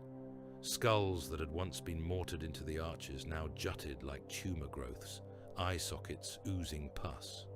The altar dripped steadily, a viscous ooze that steamed where it hit the floor. Statues of the Emperor cracked open. From the splintered stone, blood seeped, first as a trickle, then as a steady flow, running down the carved robes, pooling around the carved boots, finally spilling over the plinths to mix with the gore already collecting on the floor. Serfs who stumbled into such places did not stumble. Out. In the barracks, brothers lay upon their bunks and writhed. Sorcerously empowered brethren walked between the rows of sleeping alcoves, armor humming with a low, constant chant that had no words. Warp light leaked from their gauntlets, drifting across the air in lazy strands. One by one, they stopped at each bunk. Some brothers woke as the presence loomed over them, hands scrabbling for weapons, for the reassuring weight of bolters and blades. Those who woke fought. Their wills were torn apart. Invisible claws sank into their souls. Gene locks and implanted doctrinal wards that had held firm against indoctrination and Xeno's psychic attack for decades screamed as they were bent aside. Voices filled their heads, telling them they had been wrong, that loyalty had been misplaced, that there was a greater truth in the cold joy of unfettered butchery. Some believed. They screamed oaths to Etherak as their eyes lit silver and their veins blackened. Some did not. They died, their bodies contorted, spines snapping under the pressure of unseen hands twisting them. Ribs burst from torsos like springs. Hearts exploded in their chests, sending sprays of blood up to patter against the bunk aboves. Heads imploded or simply vanished, leaving ragged stumps pumping gore. The sorcerers moved on, unhurried. There was an entire chapter to remake. They had time. In the gene seed vaults, time meant nothing. Vortai stood beneath lumen tubes that flickered in uneasy synchrony with his breathing. The vital organs of the chapter's future lay in rows upon rows of stasis shelves, each progenoid gland held in a field of shimmering energy, each labeled, each catalogued. Now the order unraveled. Stasis fields shattered one after another, the cages flickering out as warp lightning crawled across their housings. Progenoids dropped onto waiting platters, glistening, pale, pulsing as if reawakened. Apothecaries knelt in their white armor, hands stained up to the elbows as they lifted those organs, held them up toward the black blade Vortai raised overhead. They chanted as they worked. Some voices were human, others not. The words flayed the walls, leaving scorched symbols behind. "Do you see?" Etherak crooned. "They give the future of your line into my hands. I will purify them, strip away the weakness. When next these glands bloom in new flesh, it will be my mark that guides the growth." "A chapter reborn," Vortai said aloud. "Less a chapter," Etherak replied, amused. "More a warband, a pack of wolves unchained." The progenoids screamed. No sound issued from them in the material sense, but every psyker in the fortress felt it, a high, keening note that knifed through their skulls. The glands writhed, swelling, shrinking, bulging with eyes that opened and closed, tiny mouths gnashing, only to smooth over once more into glistening, false normality. One apothecary hesitated, hand trembling. "This is sacrilege," he whispered. Vortai turned his helm slightly. "What you did before was sacrilege," Etherak said through him. "Cutting out perfection and locking it away in stasis, freezing the river of war so that some future bureaucrat might decide when to tap it. This is liberation." The apothecary's doubt lasted a heartbeat longer. Then his skull burst like an overripe fruit, bone fragments and brain matter painting the nearest console. Warp pressure pulsed outward from his corpse in a ring, knocking servitors off their tracks. "Anyone else?" Vortai asked quietly. No one spoke. Not everyone yielded. In the lower barracks, among the racks and alcoves allocated to the 10th Company, Sergeant Merrick sat upon the edge of his bunk, helm cradled between his knees. The 10th had always been the lightest, the leanest of the companies. Scouts and recon, eyes and ears. Men who went into the dark ahead of others, who watched and waited and called the strikes that would break a world or save a brother. They had seen the changes creeping through the fortress in a way the line companies had not. They had walked the outlying corridors and taken note of doors that now led elsewhere. They had watched Chaplain Severin's men go out and not return. Merrick's jaw clenched as his vox crackled. "10th, assemble," came the voice of their captain. "Full warplate, full load, we are leaving." Leaving. The word sank into the bone. They gathered in the mustering hall, a huddled knot of midnight armor in a space designed for twice their number. Some were blooded veterans, their armor thick with personal heraldry. Some were younger, plates still relatively unscarred. All bore the raid star. Captain Thane stood before them, helm mag-locked to his belt, bare face lined and harsh. "Our chapter is dying," he said without preamble. "You all feel it. You all hear the whispers in the walls. You have watched brothers you trusted begin to laugh at things that should make them sick. You have seen the corridors warp. Your oaths were to the Emperor, to mankind, not to the thing that has crawled into the Master's skin." Silence weighed heavy. "We cannot reclaim this place," Thane said.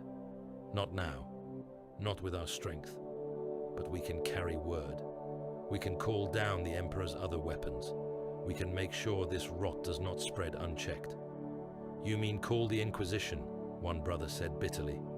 "Yes," Thane said, "and whatever they bring with them. We may not survive it. Our history may end in censure and oblivion. That is better than what waits here if we stay." No one argued. They moved out as a spearhead, 10th Company strength, bolstered by a handful of survivors from other units who had found their way to Thane's cause. A librarian with blood crusted under his nose, an apothecary missing an arm, a tech marine whose servo harness hung in scorched tatters, mechadendrites still twitching. Their route took them upward. The subterranean fortress was a maze at the best of times. Now it was a living enemy. As they advanced, bulkheads sighed and shifted. Armor-glass viewports bulged inward, as if something pressed against them from outside. Vox traffic was a constant background scream of half-heard words and broken liturgies. They ran into the first dreadnought at Junction 12. It had once borne the name Brother Kalia, a venerable hero interred for preservation. Now its sarcophagus screamed. The sound was continuous, a raw animal shriek that tore at the ears, even through the dampening of helm systems. Its sarcophagus casing bulged and dented outward as if something inside it were trying to claw its way free. Its combat arm, a massive fist the size of a man, tore a chunk from the wall as it turned, optics burning. "Contact!" Thane voxed. The dreadnought charged. Even forewarned, even braced, they were meat in the path of an enraged god machine. Bolter rounds sparked and spanged. From its sarcophagus, punching craters but not stopping it. Its close combat weapon came down, crushing one warrior flat. Armor warped, bones shattered, internal organs sprayed in a fan that spattered the walls. Merrick hurled himself aside, rolled, felt the deck plates tremble as the dreadnought's treaded feet ground across them. He came up firing, Diabolos rounds hammering into the joint of its leg. Another brother leapt, slamming a melter charge onto the sarcophagus front. The dreadnought seized that brother in its fist. It squeezed. The body burst. There was no elegance to it. The warrior became a cloud of red and white and black, viscera and bone and metal fragments exploding outward. For a moment, it rained. The melter charge detonated. White-hot light flared, bathing the corridor. The sarcophagus front sagged inward, molten. The scream cut off in a choked gurgle. The dreadnought lurched, staggered, then crashed sideways into the wall, tearing out a section of support. "Strut! Move!" Thane voxed, voice raw. "Over it! Over it!" They climbed over the fallen hulk, boots slipping in the fluids that gushed from ruptured cables and feeder tubes. The air stank of scorched metal and cooked meat. Demon-infested servitors met them next.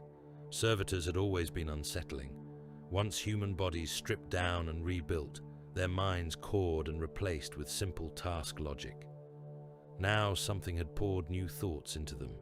They crawled from alcoves, eyes lit with sickly green fire, limbs twisted into new configurations. Some had grown extra arms. Others scuttled on limbs reshaped into spider-like limbs. Their grafted weapons burped streams of corrupted plasma or spat gobs of screaming warp fire. The 10th Company cut them down, but every kill cost them. A flamer burst coated one squad in promethium that would not go out, the fire burning through ceramite as if it were parchment. Men screamed as their armor fused to their flesh, burning down to the bone. Another servitor leapt onto Merrick's back, mechadendrites stabbing at the seals of his gorget. He slammed it into the wall again and again until its skull caved in, clotted grey matter oozing from the cracks. Its twitching limbs finally stilled. Their numbers dwindled. By the time they reached the upper transit shafts, half the force was down. Some bodies lay where they had fallen, torn in half, limbs scattered.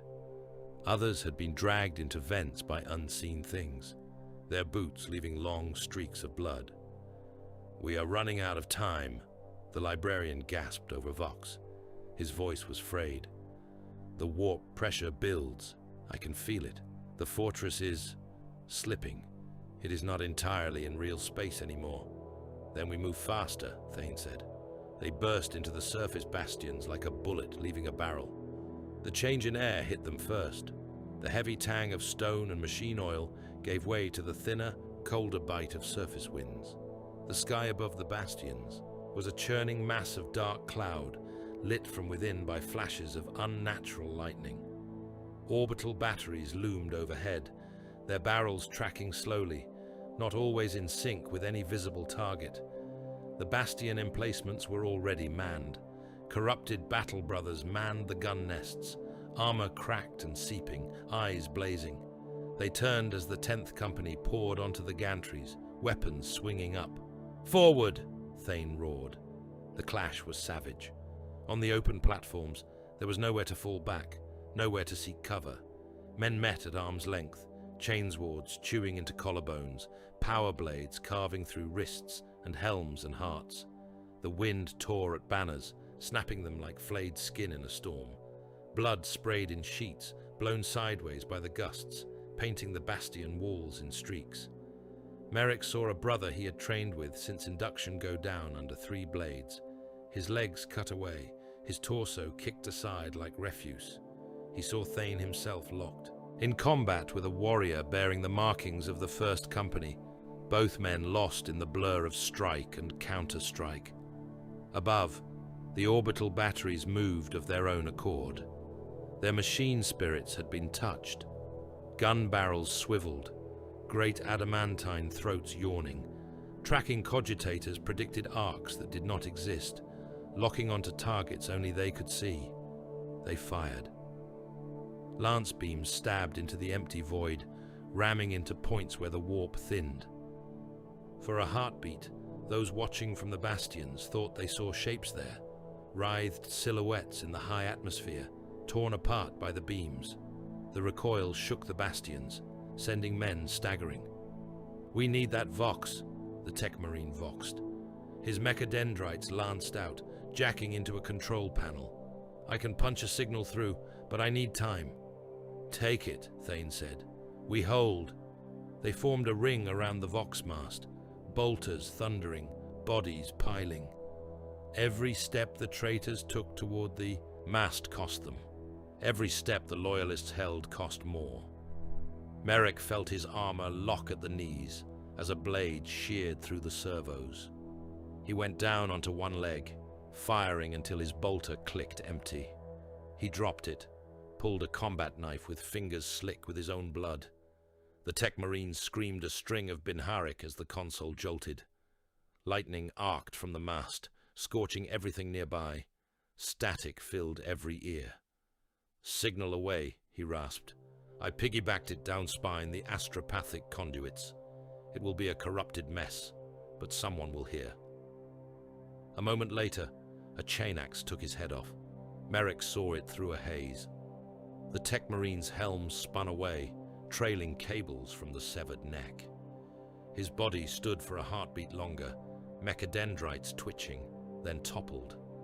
The Voxmast reared, metal bones groaning, then tore free as a lance beam from one of the orbital batteries slewed wild and punched into the bastion itself. Fire erupted, the platform bucked. "Merrick," Thane voxed. The captain's voice was weak now. "You know what you must do." Merrick looked down. His chest plate was split open. One of his hearts had been punctured, each beat sending a gout of blood spurting out into the open air. His secondary heart hammered on valiantly. Warning runes blinked across his helm display like a field of dying stars. He could hear them coming. Traitor boots on the gantry behind him. Laughter, distorted through Vox. Chains words revving. He reached up and keyed a sequence on the control studs at the base of his gorget. A series of fail-safes clicked over. A small, stubborn part of his gene-wrought soul struggled, screaming that he could still fight, that he could still kill. "Not like this," he muttered. "Not as your prey." He focused on his chest, on the power plant that sat between and behind his hearts, the compact fusion of atomics and mechanicus sorcery that gave life to his armor. He overrode the safeties. Heat blossomed in his core. "Emperor," he said, words thick with blood, "if you ever watched us at all, watch this." He detonated. The plasma reactor went critical in an instant. Energy that had been meant to run his armor and weapons for centuries, unspooled in a heartbeat. The explosion tore a hole in the bastion platform, flinging bodies into the air, both loyal and traitor. Armor plates became shrapnel. Bone became shrapnel. Flesh vaporized where it stood. The shockwave roared up and out, tearing one of the orbital battery's barrels from its mount, sending it crashing down into the fortress's upper works. Fire gouted from ruptured conduits. For a moment, the warp pressing against the fortress's skin recoiled, hissing. In the end, it did not matter. The fortress still fell. Its stone bones had been rotting since the moment Etherax slid into Vortai's flesh. The breakout had been a flaring of resistance, bright and brief, like a last bolt against the hull of a battleship.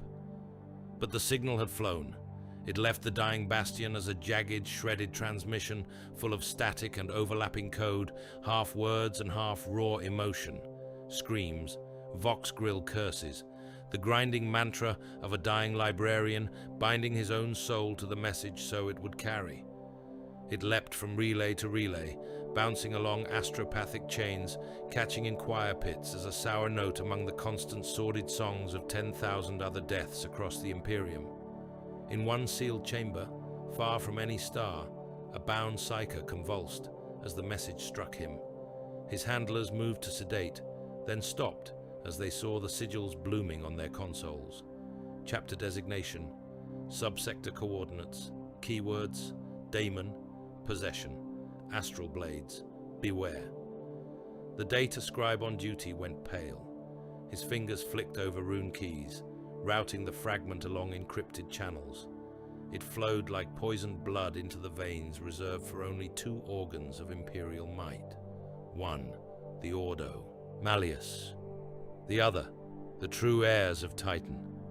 Far from the screaming fortress monastery, in a place shielded from mortal sight, silver-armored giants turned their helms toward the echoing cries of a chapter dying and began to prepare. The vaults beneath Titan were older than any living tongue, stone that had never seen a sun's light pressed in on all sides, its surface etched with sigils of warding that glowed faintly in colors that did not quite exist.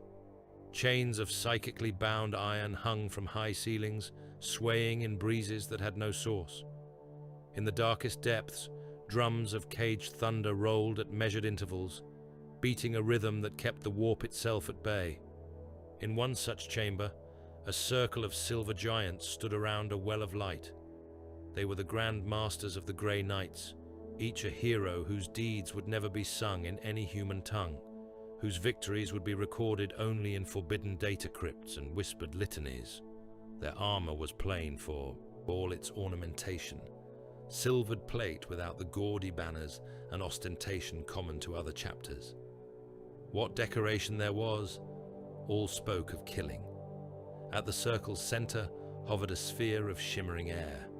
Within it, images flickered and died, a constant cascade of half-formed shapes and auric echoes, astropathic fragments, a fortress monastery's soul screaming as it tore.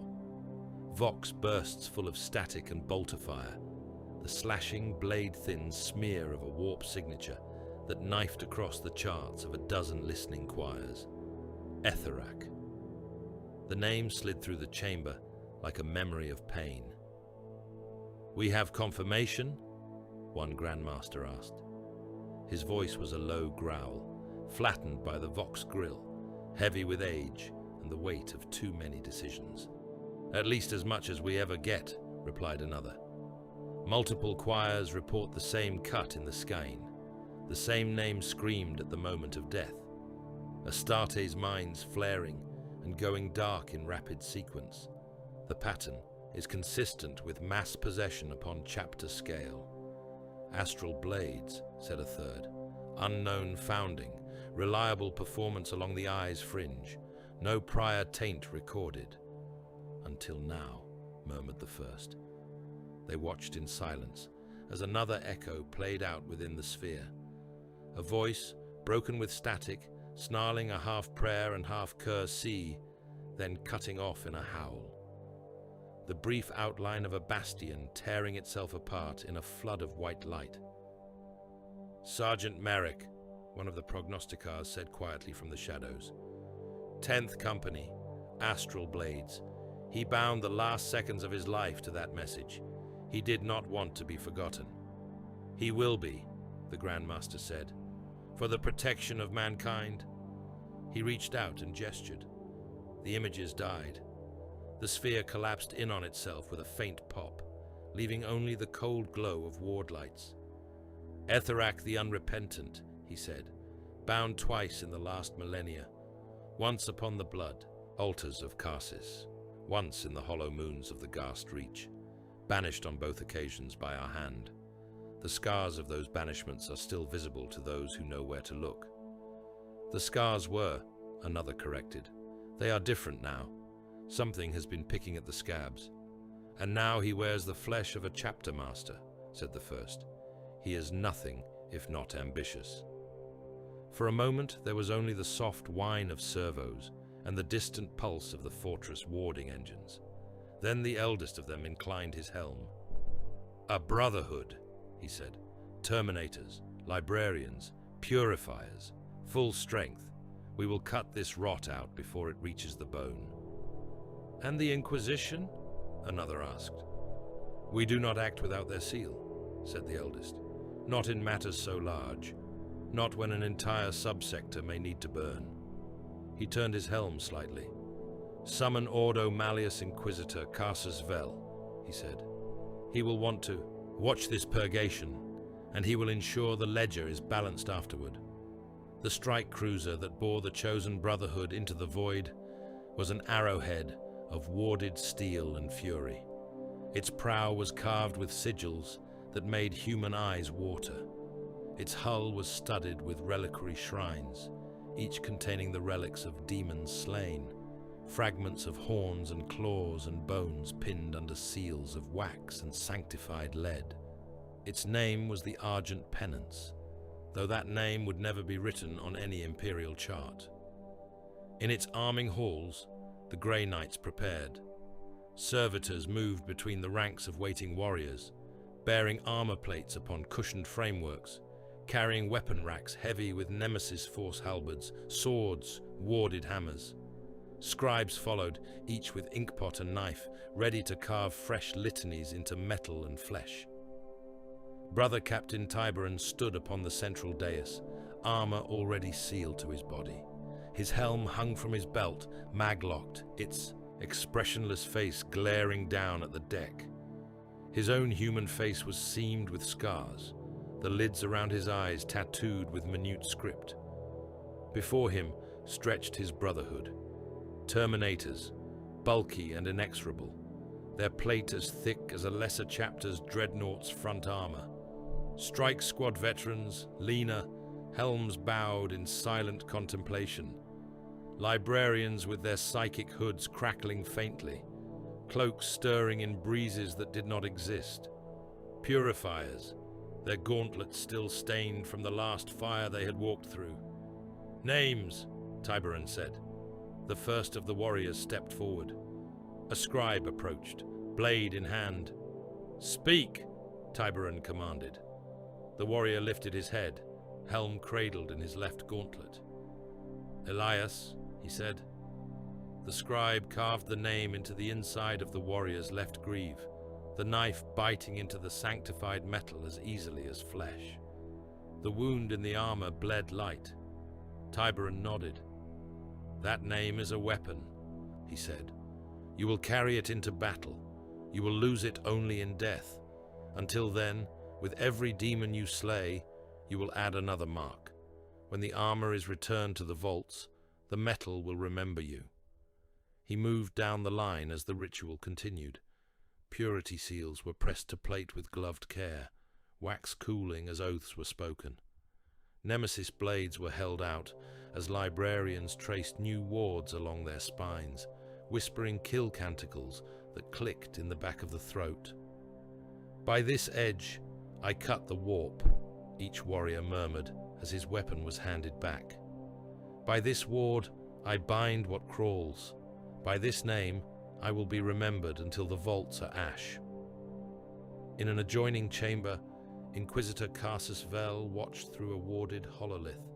He was tall for an unaugmented human, his frame lean, wrapped in dark robes over carapace armor, inscribed with the sigil of the Inquisition. A rosarius hung at his throat, its field generator dull and unlit for now. His hair was iron grey, cut short. His eyes were augmetic, irises of faint, unnatural gold. Behind him stood his retinue, an interrogator in plain flak, hands clasped behind his back, a pair of acolytes stiff with zeal, a hulking gun servitor with a heavy bolter grafted into its torso, a bound demon host sealed in a circle of glyph-etched chains, its naked flesh covered in scars that formed occult equations. "They do not hesitate," the interrogator said quietly, watching the Grey Knight submit to being carved, inscribed, armed. "They do not know how," Vel replied. "Hesitation is not a trait they were built to possess." He turned away from the hololith and moved to the strategium.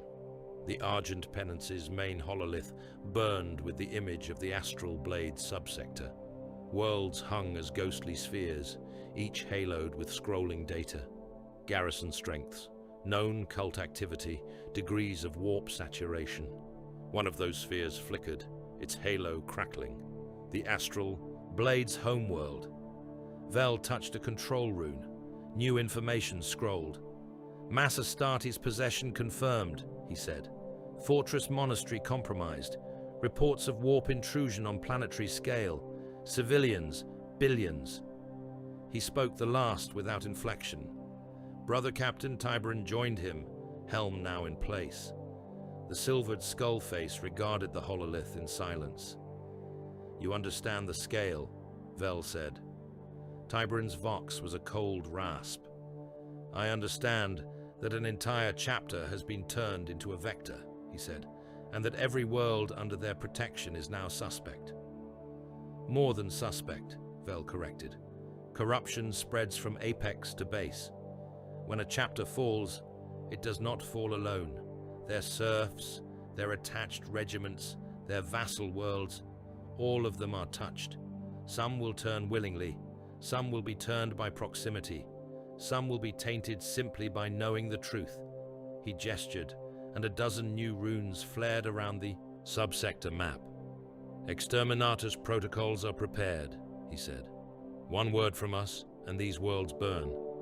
Orbital assets, virus bombs, cyclonic torpedoes. We can strip them to bedrock and cinders. The High Lords will sign the censure and never think of them again."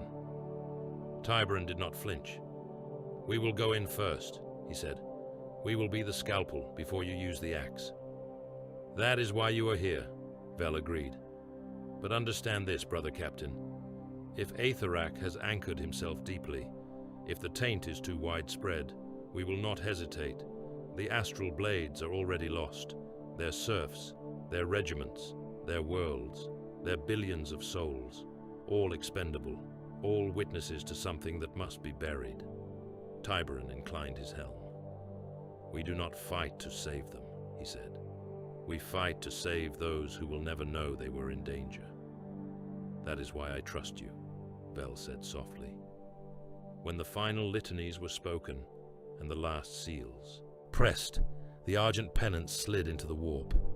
For most ships, the transition was a moment of vertigo and screaming metal, of groaning hulls and watchers praying beneath flickering lumen strips as the ship slipped out of reality and into the boiling madness between.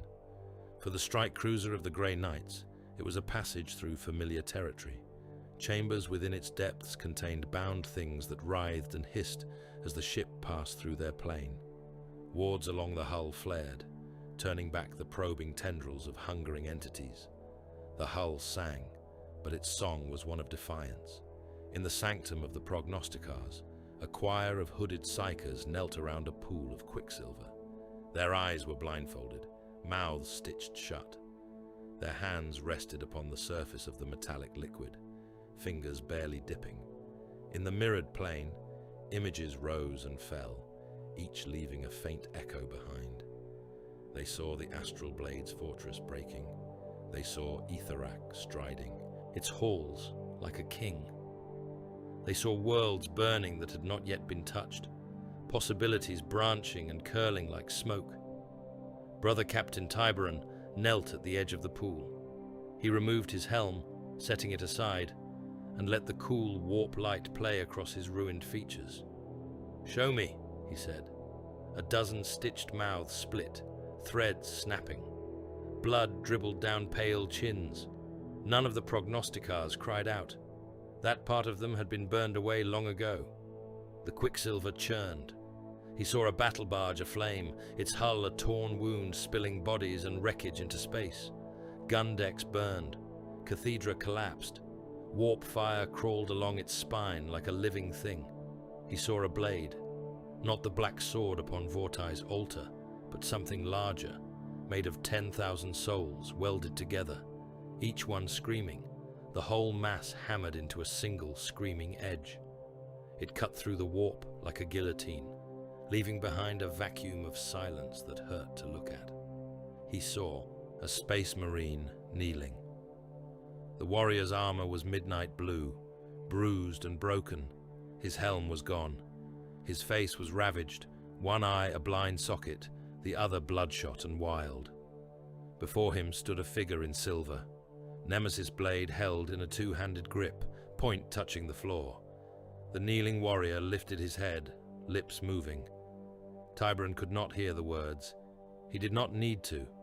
He knew a plea for death when he saw it. The scene ended with a single downward stroke. The prognosticars sagged, their hands sliding from the surface of the quicksilver. One slumped sideways, smoke curling from his mouth as his brain cooked itself. Tiberon stood. "So be it," he said. The translation into the Astral Blades realm was like surfacing into a storm. The view screen above the Argent Penance's strategium showed not the calm black of conventional space, but a roiling, bruised sky of warp storms venting into reality. Clouds of emerald lightning boiled across the void, flashing around the silhouettes of planets that seemed to shimmer at the edges. Warning runes flared, Auspex readings spiked and died, unable to maintain a stable lock on anything beyond short range. Vox channels exploded with sound. Laughter, high and shrill, not human. Distress calls cut off mid-sentence. Prayers that dissolved into screaming as their senders were dragged away. The weeping of astropaths who had seen too much. Vel stood at the strategium rail, hands folded behind his back. "Cut the General Vox," he snapped. I want only our secured channels open. Nothing else. I will not have my crew listening to these ghosts." "Yes, my lord," the Voxmaster replied, fingers dancing over runes. The noise cut off as if a blade had fallen. The sudden silence made Tiberan's ears ring. "Report," the brother captain said. "Primary world under atmospheric bombardment," a sensor officer replied. "Orbital fire, some clearly not of Imperial origin. Multiple warp signatures in low orbit. Secondary hive worlds show mass conflict. Trench lines stretching across continents. Armored columns, titans. Casualty estimates already in the high 100 millions and climbing with every heartbeat." On one of the auxiliary hololiths, a feed flickered. A trench line under a sky the color of dried blood. Guardsmen in mud-splattered flak, faces drawn and filthy, firing laser guns into a storm of incoming tracer fire. Behind them, mortars thumped and screamed. In front of them, charging through the shell bursts and the mud, came giants, Astral Blades. Their armor was blackened, warped, sigils crawling across it. They waded through lasfire as if it were dust. Chainswords tore men apart at the waist. Bolters turned squads into pink mist. Behind the corrupted Astartes came a tidal surge of mortal cultists, eyes wild, mouths foaming, each one bearing crude blades daubed with blood. The trench line folded. Tiberan watched a guardsman take a chainsword in the chest, teeth ripping through ribcage, chewing his spine to splinters. His body flopped backward, entrails spilling. The Astartes wielding the weapon laughed, a sound like broken machinery. The feed cut. "The Imperial Guard will not hold," the sensor officer said unnecessarily. "They were never meant to," Vel said. "They exist here to bleed and die and buy us time. Nothing more." He touched a control, isolating icons. "All Imperial assets in system are downgraded to expendable witnesses," he said crisply. "There will be no reinforcement, no extraction, no promises. They know nothing of what truly stalks them, and they will never be allowed to know. If Etherak falls, they die in ignorance. If he does not, they die anyway." Tiberan's helm turned slightly. "Some would call that cruelty," he said. "Some are not charged with guarding a species from its own truths," Vel replied. "You were bred for this. I was broken and remade for this. They were not. They can serve as ablative faith, that is all." The brother captain did not argue. "We begin with the obvious nexuses," he said. "Hive spires protruding with warp light, cathedrals twisted into mouths. Anywhere the veil thins enough for even a mortal to see." Orders rippled out. The Argent Penance's lance batteries rotated on their gimbals, locking onto coordinates fed by prognosticars and Auspex spirits. Each charge was inscribed with wards. Each firing solution adjusted not just for mass and vector, but for the shifting currents of the warp. "Fire," Tiberan said. Blue-white lances stabbed down through the boiling atmosphere of a hive world. They struck at precise points. Chapels where cult songs had reached crescendo, plazas where sacrifices were being heaped in preparation for some grand summoning.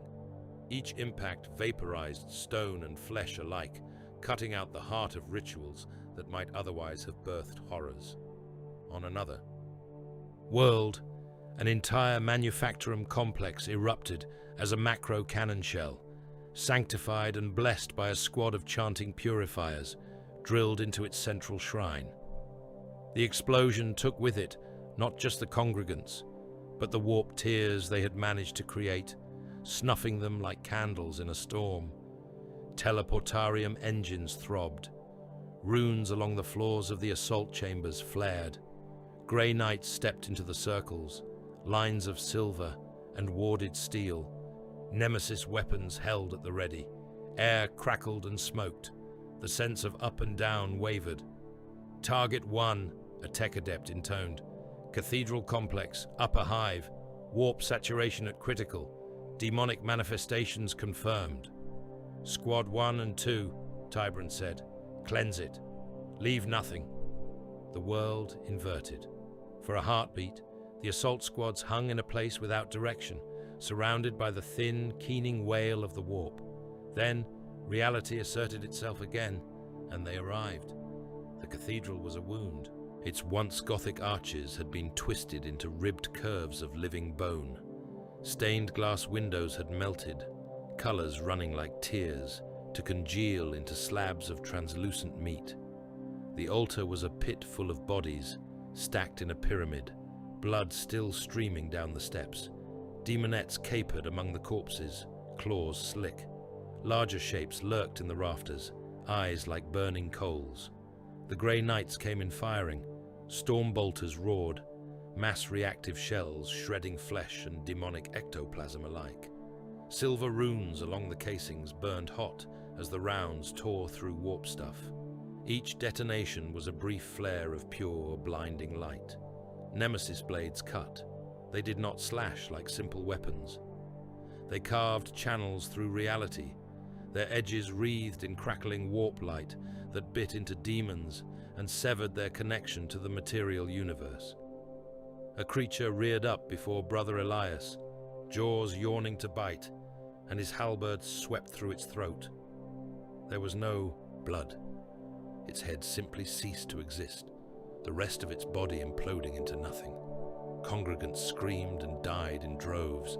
Men and women who had once been loyal citizens of the Imperium, now raving cultists kneeling in thrall, were cut down without hesitation. Grey knights walked among them like reapers, bolters barking, blades rising and falling. Bodies were reduced to chunks and red spray. Blood ran in sheets down the aisles. A demon lunged at a librarian, claws stretching impossibly long, reaching for his eyes. He met it with an outstretched palm. Psychic fire burst from his hand, a torrent of white that engulfed the creature. It writhed, shrieked, its form boiling away in ragged strips. Its death scream echoed in a dozen minds before being snuffed. Within minutes, the cathedral was quiet, save for the hiss of settling debris and the drip of cooling fluids. Smoke hung in the air, tinged with the stench of burnt flesh and ozone. "Purify," the squad leader ordered. Flamers whooshed to life, sheets of blessed promethium flooding the corpse piles, washing over the altars and pews, turning wood, stone, and flesh into a uniform blackened crust. Elsewhere, on another world, another squad teleported into a fever-mad manufactorum turned killing floor. Elsewhere again, on a shrine moon, a strike team appeared inside a sanctum where a demon prince was in the act of ripping its way through the veil. They cut it apart piece by piece, each blow a chapter in an old and well-rehearsed litany of murder. Between operations, in the brief pauses while blood dried on plate and weapons were cleaned of viscera, Brother Captain Tiberon returned to the Strategium. A hololithic display floated before him. It showed the heraldry of the Astral Blades in crisp detail. The Raid Star, the Downward Sword, campaign badges earned in theaters whose names he had crossed paths with, though never alongside them. He saw the pattern of their deployment over the centuries, the way they had been shunted to the fringes, used as a wall rather than a spear. "A chapter of brothers," he said quietly. Librarian Morthus joined him, helm tucked under one arm, blue hood pushed back to reveal a bald, tattooed scalp. "They were not weak," Morthus said. "Their record is clear. They held against threats that would have broken lesser chapters." "And no one remembered," Tiberon replied. "Until now." He watched as the hololith shifted, overlaying the Astral Blades sigil with new data. Warp signature, Etherac's name, burned across it like a disease. "We will kill them," he said. "Every last one we can find. We will drag their master from his flesh and bind him again. Then we will scour their name from every chart, every record, every monument. The only place their memory will remain is in the vaults under Titan as a cautionary tale." Morthus nodded. "That is mercy," he said. Tiberon's lips thinned. "No," he said. "It is necessary." Beyond the armored hull of the Argent Penance, the Astral Blades realm burned. Planets bled, hives screamed, trenches choked on their own dead. The laughter of a demon echoed through the warp, pleased, curious, watching the silver-killing blades as they began to cut their path inward. The Aegis had stirred. Now it would see how deep the wound truly ran. The Astral Blades' domain burned like a crown of coals around the eye. World after world turned in slow agony, each one a bead of fire threaded upon the invisible leash of the warp. Hive worlds belched smoke and screaming. Agri moons choked on the ash of their own harvests. Prison planets howled as their population chains snapped. On every world, statues of the Raid Star and Downward Blade loomed over streets slick with blood. For centuries, those statues had meant salvation. Now they meant that the angels had changed sides. On Cairn Hive, the rain had become meat. It fell in strips and gobbets, pattering on rooftops and armored plates, spattering off the cracked glass of Hab windows. The sky was a livid red bruise, seamed with black lightning that forked down to kiss the spire tips. The air stank of iron and ozone, and the sweet rot of too many opened bodies. The Astral Blades marched through streets waist-deep in corpses. Their armor had gone beyond the subtle bruising of early corruption. Plates crawled with living sigils, lines of warp script writhing just beneath the ceramite surface. Joints dripped smoky ichor instead of lubricant. The Raid Star on each breastplate had darkened into a black sun, rays flaring out like grasping claws. Behind their boots, the dead rolled and bobbed in the tide of blood. Men who had once cheered them, serfs who had burned their own children in sacrifice at the chapter's command, workers who had labored entire lives to ship tithe and promethium to the fortress monastery. Billions, ground down into offerings by the very giants they had worshipped. Captain Brennus waded at the column's head, helm lenses lambent with inner fire. "Keep the pace," he voxed, voice a rumbling growl that rode over the sound of the crowd. "The ritual circle must be complete before the next bell. No stragglers, no survivors." The squad's chainswords were silent. They did not need them. As they advanced, mortals threw themselves forward from the massed throngs lining the street, arms outstretched, faces broken with adoration and terror. Some begged for mercy. Some begged to be chosen. Some simply screamed until their voices snapped. Bolt pistols barked in disciplined rhythm. Each shot blew apart a skull, a chest, a pelvis, tossing broken meat into the rising flood. The Astartes fired without looking, without slowing, each death just another notch in an invisible tally. Those who tried to cling to their greaves were pulped under the boots of those behind. Overhead, the spire towers bled. From balcony and buttress, cultists toppled, throats cut in unison, blood pouring out in long, thin arcs that were caught on unseen currents and drawn up, not down. The flow climbed into the sky, gathering into whirls and vortices, stitching together into a canopy of living red that blotted out what little natural light remained. At the heart of the hive, where the central avenue widened into a parade square ringed by statues, the Astral Blades company formed a circle. Brennus planted his sword in a pile of bodies so high that his boots did not reach the flagstones. "Etherak," he murmured. The name rolled across the voxnet, echoed in a dozen voices, then 100. "Etherak," repeated the brothers, helm lenses dimming for a heartbeat, then flaring brighter as something old and joyous tugged at the base of their spines. He felt the demon's attention turn. It was like standing in the path of a great searchlight, his soul laid bare, every old scar and undoctored grievance lit up. Etherak drank it all in with a satisfaction that hummed along the gene-wrought nerves of every corrupted warrior present. Above, the sky finished turning. Red thickened into a physical canopy, veins and arteries snaking through it, lightning tracing their paths. A massive sigil burned itself into that meat sky, lines of darkness slashing across the crimson, forming a blade shape that crossed the hive from horizon to horizon. Every death fed it. In the underhive manufactoria of that same world, other angels were at work. The air was choked with incense and smog, the heat oppressive even before the crowd packed every available inch of floor and walkway. Workers stood shoulder to shoulder, pressed into a single seething mass, faces turned up toward the gantries where robed cult leaders capered. They chanted.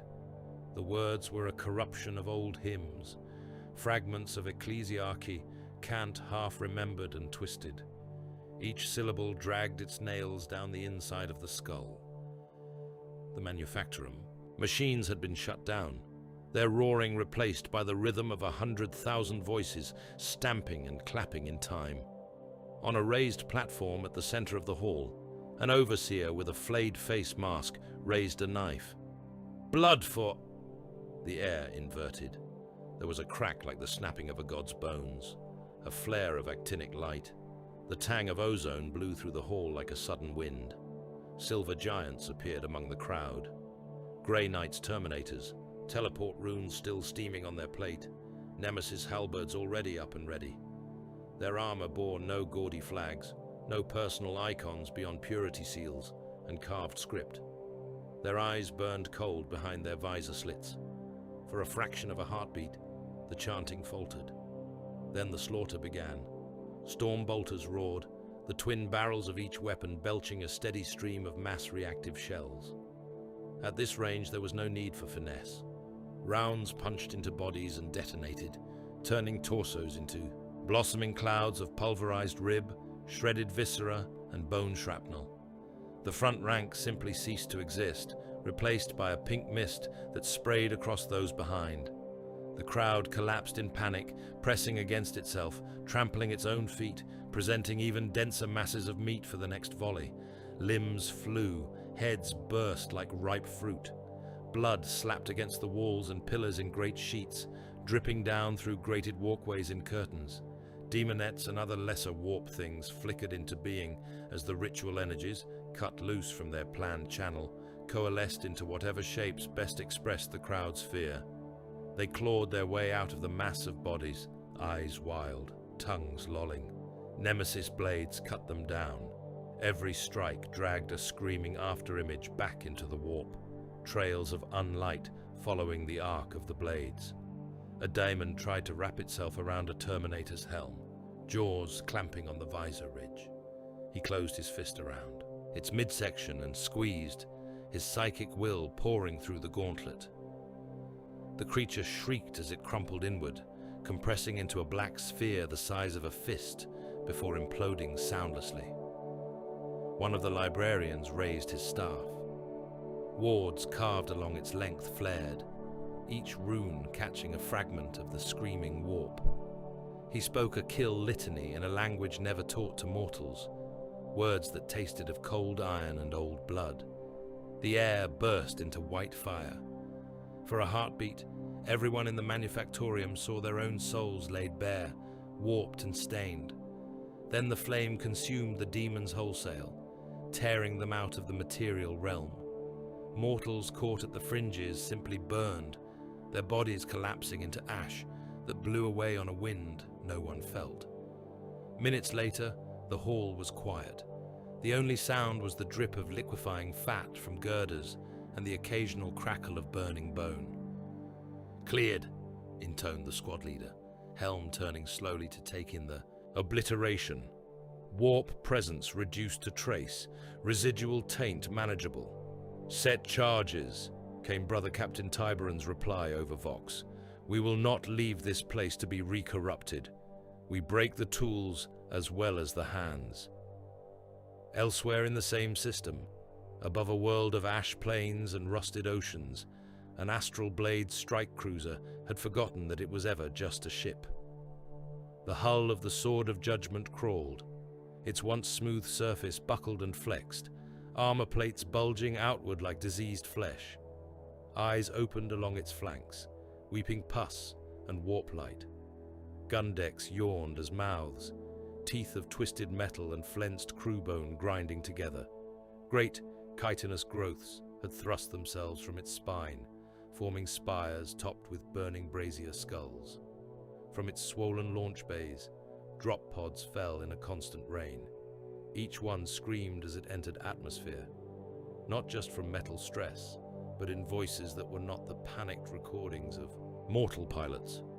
The pods tore down through clouds of ash and smoke, trailing flaming contrails, then slammed into the marked drop zones with bone-cracking force. The Imperial Guard had dug in as best they could. Trenches and rockcrete bastions sprawled across the ash wastes, twin lines of defense stretching from horizon to horizon. Lehman Russ tanks squatted behind low berms, guns trained upward. Hydra batteries spat streams of flak into the sky, turning the air into a lattice of exploding shells. It was not enough. Pods punched through the flak, some torn apart, their contents turned into tumbling chunks of ceramite and meat, many more intact. Hatches blew outwards with the sound of thunder. Ramp plates slammed down, throwing up curtains of dust. Possessed astral blades surged out. They were monsters now, half marine, half demon. Armor fused with flesh, mouths opening where none had any right to be, grinning from pauldrons and greaves, eyes popping open in the center of chest. Plates, they moved with predatory grace, closing the distance to the first trench line with obscene speed. Laser guns spat. Lines of red lanced out, scoring armor, burning away exposed flesh. A few shots found eyes, mouths, lucky gaps in plating, turning those hits into fountains of ichor. The possessed did not slow. They hit the trench line like an orbital strike. Chainswords moaned as they bit into armor and bone. Guardsmen came apart in clouds of blood and shredded meat. Bayonets snapped against ceramite, the broken blades falling along with the men holding them. Autocannon shells detonated against chests, blowing away limbs, only for tendrils of warp-forged muscle to lash out from the wounds and drag the gunners into serrated moors. Commander Halbrecht lay in the mud at the center of the line, las pistol in one hand, chainsword in the other, blood pulsing from the ugly hole where a shard of shrapnel had punched through his flak vest and into his lung. He watched his regiment die. Men he had drilled, beaten, promoted, punished and reluctantly praised were shredded in seconds. Whole platoons vanished under the sweeping arcs of demon-kin blades. Heavy weapon teams were ripped from their firing platforms and flung aside like rag dolls, their bodies breaking against the trench walls with wet crunches. Overhead, the sword of judgment glared through the ash clouds, an eye-scarred mass vomiting out more drop pods, its corrupted engines howling. For a brief instant, something else cut through the murk. Gunships, sleek and brutal, their hulls silver and warded, their engines burning with controlled fury. They knifed down through the blackness, contrails of sanctified exhaust, carving clear lines in the polluted air. Halbrecht coughed blood and laughed weakly, the sound bubbling. "Emperor be praised," he rasped. "Angels, the real angels." One of the gunships passed low overhead. For a heartbeat, he saw its insignia, a stylized, sigil-wreathed skull, the lettered I of the Inquisition beneath, the unadorned, terrible bareness of grey knight heraldry along its flanks. Its side doors were already open.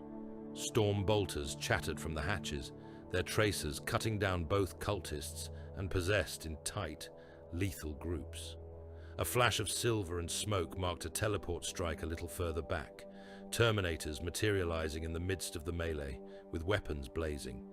Then, one of the gunships banked, hovering low over a sector of trench where a cluster of guardsmen had gathered, huddled around a fallen standard.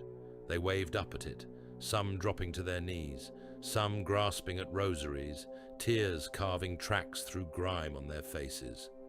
The gunship's pilot keyed a channel. "Contact confirmed," he voxed to his squad leader. "Local assets in contact with warp phenomena. Psychic brush recorded. Orders?" "Witnesses," came the calm reply. "Expendable." The gunship's nose-mounted heavy bolter swung down. The guardsman never had a chance. The first burst tore the standard bearer in half, banner pole splintering, cloth tumbling into the dirt. The next cut through the kneeling men like a scythe, blowing heads apart, opening chests, turning the trench bottom into a slurry of organs and mud. Those further along the line stared for a heartbeat, not understanding, before their own bodies jerked and came apart. Halbrecht watched, choking on his own blood, as the silver aircraft moved on, guns already searching for new, more important targets. He understood then. There would be no salvation, only different angels of death choosing where to point their weapons. The Grey Knight's cruelty was not the hot, laughing sadism of the possessed Astartes. It was colder, almost mechanical. On Charon's sister world, where the Hive had not yet fallen into complete ruin, an entire regiment of the Astra Militarum stood in ranks upon a blasted plain, breathing hard, uniforms tattered, armor dented and scorched. They had fought under Astral Blades command banners until those banners turned. They had held lines against cult uprisings, against lesser demons, against their own kin. They had watched their commanders die one by one, consumed by alien fire or torn apart by claws. Now they stood under a different gaze. Grey Knights formed a line facing them, silver helms unreadable. Behind the knights stood Inquisitor Vel and his retinue, the Inquisitor's cloak flapping in the bitter wind. The regiment's colonel limped forward. He had lost an arm at the elbow, the stump wrapped in filthy bandage. His face was cut and bruised, one eye swollen shut. "We have done all that was asked," he said hoarsely. "We held, we bled, we burned our own cities on your orders. We saw things and did not break. We stand ready to continue, Lord." "You have done well," Vel said. For a moment, relief softened the colonel's shoulders. Then the Inquisitor continued. "You have seen too much." The colonel stared. "What?" "You have been brushed by the warp," Vel said, as if reciting a list in a ledger. "You have fought alongside a corrupted chapter. You have watched demons stride your streets. You have had to adapt your faith to survive this long. There is no going back from that. The stain may not show now, but it will. It always does. One day, your sons will dream of things that are not of this world, and they will not know why." He turned slightly. "Brother Captain," he said. Tiberon raised one hand. The Grey Knights advanced. Storm bolters lifted, barrels glinting. The colonel looked from one silver mask to another. "Please," he said. "We are loyal. We are loyal." A Grey Knight raised his weapon. "In the name of the Emperor, we release you from witness," Tiberon said. The first volley cut down the front rank. Heads burst, chests imploded. Men who had faced down demons fell without ever raising their laser guns. They did not break. They stood as long as they could, ranks closing up around the gaps, some chanting old prayers, some simply staring in stunned incomprehension, until the massed fire cut them all down. When the last bodies finished twitching, the plain was carpeted with corpses. "Burn them," Vel ordered. "Scatter the ash. Leave no graves, no markers. They will be remembered nowhere. That is their reward." The god machines went mad on the world called Bastion. Legio Ignivar had responded to the Astral Blades summons before the chapter fell, marching its warlords and reavers and warhounds out across the plains to stand as walking fortresses against whatever threat might come. Now they strode through a landscape of ruin, their once proud carapaces daubed with fresh kill tallies, their banners scorched, their plasma reactors howling. Against them marched things that had never been given names in any Mechanicus catechism, demonic engines, birthed from corrupted forges, lumbered across the horizon, brass hounds the size of bane blades, their jaws able to shear through adamantine, spider-legged abominations bristling with cannons whose barrels drooled warp fire, walking altars carried on the backs of chained giant beasts, the air around them thick with the buzzing of unclean flies. At their heart strode a single warlord titan, towering above its peers, The Astral Blades had taken it. The Imperial Vow had once borne the livery of Legio Igniva, proud and flame-wreathed. Now its surface crawled with mouths that opened and closed in unison, singing a hymn in a pitch that cracked stone. Its head had split down the center and reformed as a snarling, fanged visage, eyes burning with sickly light. Upon its shoulders, astral blades rode. They clung to its armor like ticks, weapons raised, chanting Etherak's name as the Titan fired. Volcano cannons spat lances of unlight that ripped other god machines apart, tearing their shields down in ragged flares before punching through carapaces and detonating reactors. Legio Igniva's princeps howled defiance over new spheric channels, their minds blurring with the strain of trying to hold their own engines steady in the tidal pull of the warp. Princeps Jor-El of the Glory of Terror watched in horror as the Imperial Vow turned, not to face him, but to stride toward his own line of infantry support. "That is our own," he shouted into the machine soul. "Those are our men." The engine laughed, not the god machine's true voice, the deep steel rumble that he had come to know over decades, but something else layered over it, shrill and mocking. A ramp slammed down from the warlord's knee. Astral blades poured into the leg housing, chains wards and plasma pistols roaring, cutting through maintenance crews, adepts, and the lower echelons of the command staff. They hacked their way up through the Titan's internal passages, following the pulse of the Princeps's terror. Jor-El saw them on his synapse displays, tiny red icons moving inexorably toward the command throne. "Seal bulkheads!" he screamed. "Purge corridors with coolant! Vent the plasma feed!" His Moderati scrambled to obey, hands flying over rune consoles. Doors slammed shut, jets of freezing liquid flooded corridors, turning passageways into sudden rivers of ice. The astral blades did not slow. Warp-wreathed armor shrugged off the cold. Blades cut through ceiling doors like paper. They moved through the Titan's innards like a disease, cutting through crew and servitors alike, leaving a trail of hacked meat and sparking wires. One by one, Jor-El's secondaries went dark. Sensor pits silent, gun decks gone, Moderati consoles losing power. Then the hatch at the back of the Princeps's sanctum blew inward. A corrupted Astartes strode through, armor dripping molten metal and blood, helm lenses burning. Jor-El reached for the manual override on the howl sirens, intending to trigger the engine's last resort self-destruct. The Astartes took his arm off at the shoulder. He screamed, blood blasting across his control throne, the synaptic plugs in his spine sparking as they were drenched. The astral blade seized him by the throat, lifting him out of the throne cradle with casual strength. "Your god machine is ours now," the warrior said through the vox, voice a doubled wreck. "Your soul will make a fine ribbon for its altar." Jor-El had one last coherent thought, a panicked prayer to a throne he had never truly believed in. Then the Astartes drove a blade into his chest. The connection between Princeps and engine twisted. The Imperial Vow shuddered, towering frame convulsing. Its great arms flailed, smashing nearby buildings to rubble, crushing friendly warhounds under its stomping feet. Pilots screamed as noospheric feedback washed over them. Then the Titan straightened. Its eyes flared brighter.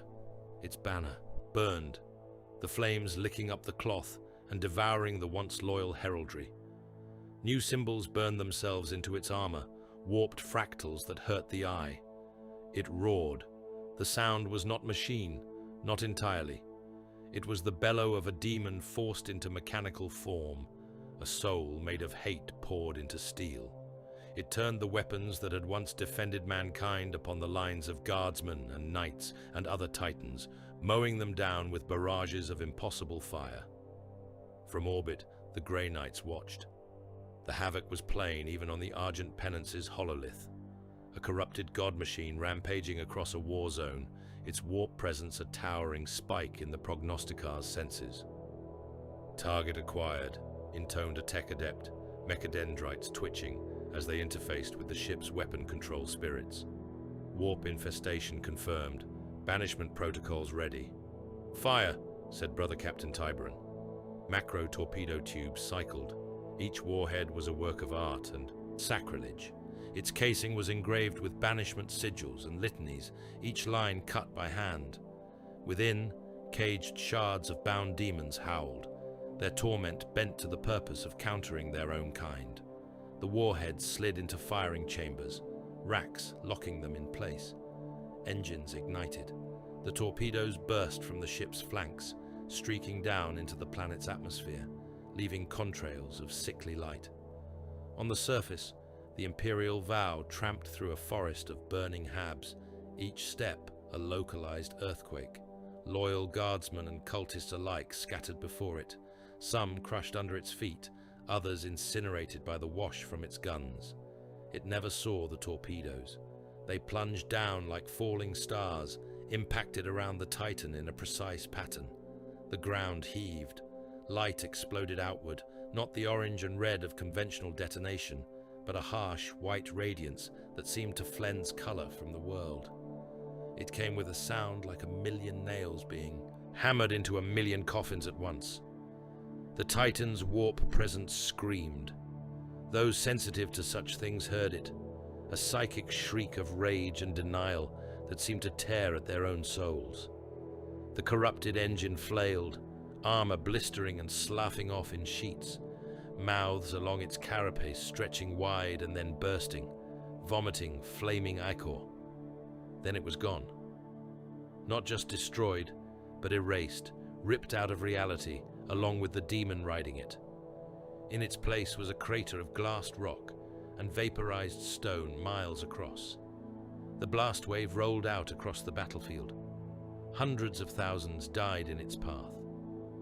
Guardsmen who had been fighting in the Titan's shadow were turned to shadows themselves. Silhouettes burned into the ground and walls for a heartbeat before being scoured away by the wind.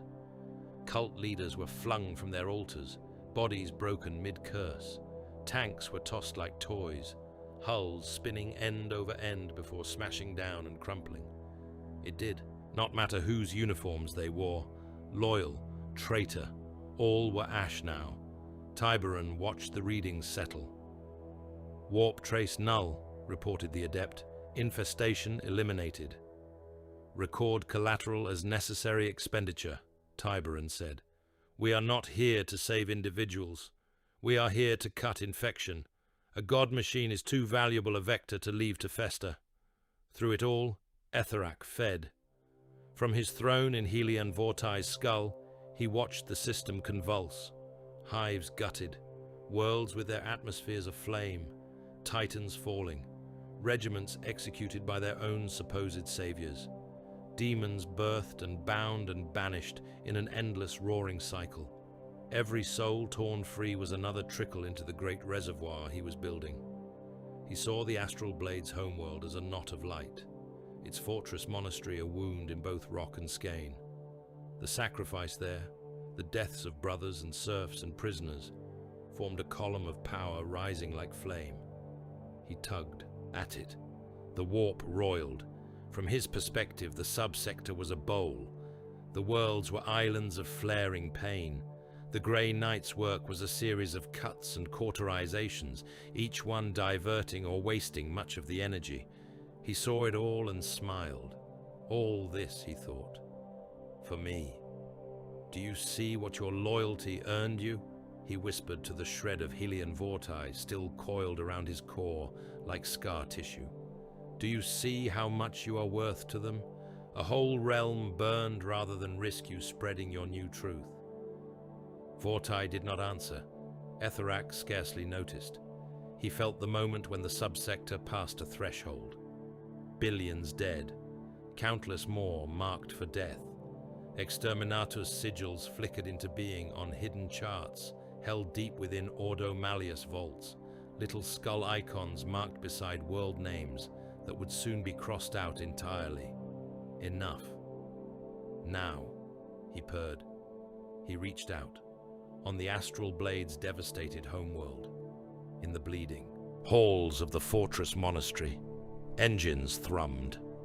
battle barges and strike cruisers that had survived the initial purges and internal slaughter lit their drives, warp coils whining as they spun up. The Sword of Stars, Vortai's flagship, drifted bleeding in high orbit, armor blackened, decks open to vacuum in a dozen places. Inside, cult shrines burned, corpses floated in chains, their mouths sewn shut. In its command throne, Hellion Vortai sat, armor fused with the metal, cables sunk into his flesh, eyes burning. Etherak whispered words that were not words. The ship responded. Reality thinned around its prow, space folding like old parchment. The hull screamed as it pushed itself between dimensions, carving a path not just for itself, but for the ragged flotilla that clustered around it. Below, on ruined worlds, guardsmen still fought in trenches clogged with the dead. Titan crews still battled demonic engines. Grey Knights still waged their surgical wars, teleporting from slaughter to slaughter. Above, a single shadow slipped away. On the argent pennants, alarms flared. "Warp translation trace," cried a sensor adept. Massive signature, multiple vessels, led by a capital ship.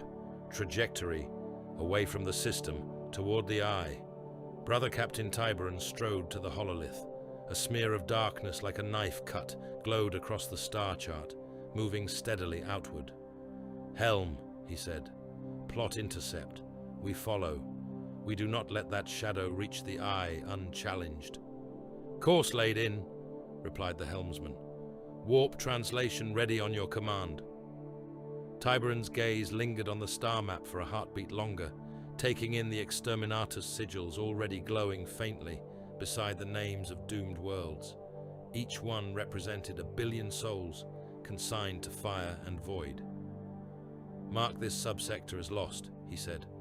"When we are done with Etherak, the Inquisition will finish here. There will be nothing left to save." He turned away. "Translation," he ordered. The Grey Knight's fleet slipped into the wound, left by the Sword of Stars, chasing the demon's escape, silver blades following a tarnished edge toward the howling dark of the Eye of Terror.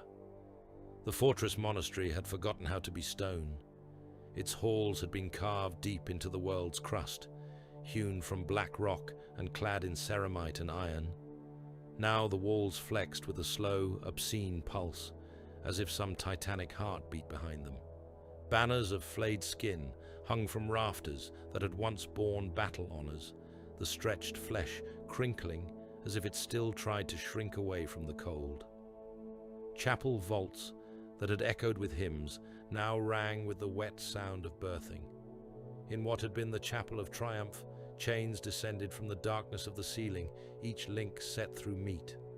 Bodies hung from them in dense clusters, skin peeled back, ribs cracked open like broken cages. Warp light seeped from the cavities, thick as smoke. Shapes crawled out, claws hooking into the glistening cartilage, dragging themselves into the air. Small demons, slick with afterbirth and blood, dropped from their hosts and scampered across the floor on too many limbs, vanishing into the cracks and vents to go hunt in the deeper corridors. The air stank of copper and burned incense, a reek dense enough to taste. In the Hall of Oaths, what passed for order remained. Hellion Vortai stood behind a pulpit sculpted from fused skulls. There were thousands, welded together by warp fire, each socket gouged out, each jaw frozen mid-scream. The pulpit rose from the center of a dais stained so dark with old blood that it might as well have been carved from coagulated gore. The chapter gathered before him. They filled the hall from end to end, ranks of armor that had once been midnight blue, now bruised and blackened. Plates crawled with new sigils, lines of script that twitched when stared at, reshaping themselves into fresh blasphemies. Some helms had split, bone and horn pushing through the ceramite, eyes burned in colors no human spectrum should know. Vortai's own armor was a cathedral of corruption. His pauldron spikes had lengthened into horned ribs. The rayed star on his chest had become a black sun, its rays hooked and barbed. Warp light leaked from the seams of his plate, coiling around him in slow, lazy strands. The sword in his gauntlet drank that light as if it were water. He raised his free hand. "Brothers," he said. The word rolled through the hall, doubled and deep. Etherac's voice braided so tightly with his own that it was impossible to tell where one ended and the other began. "Look upon what this realm has become," he said. "Listen to it." They did. Even through the thick walls, the fortress vibrated with distant noise. Screams, explosions, the rumble of collapsing rock, the low, manic chanting of cults in the caverns far below, a planet dying. For centuries. "We bled for these worlds," Vortai said.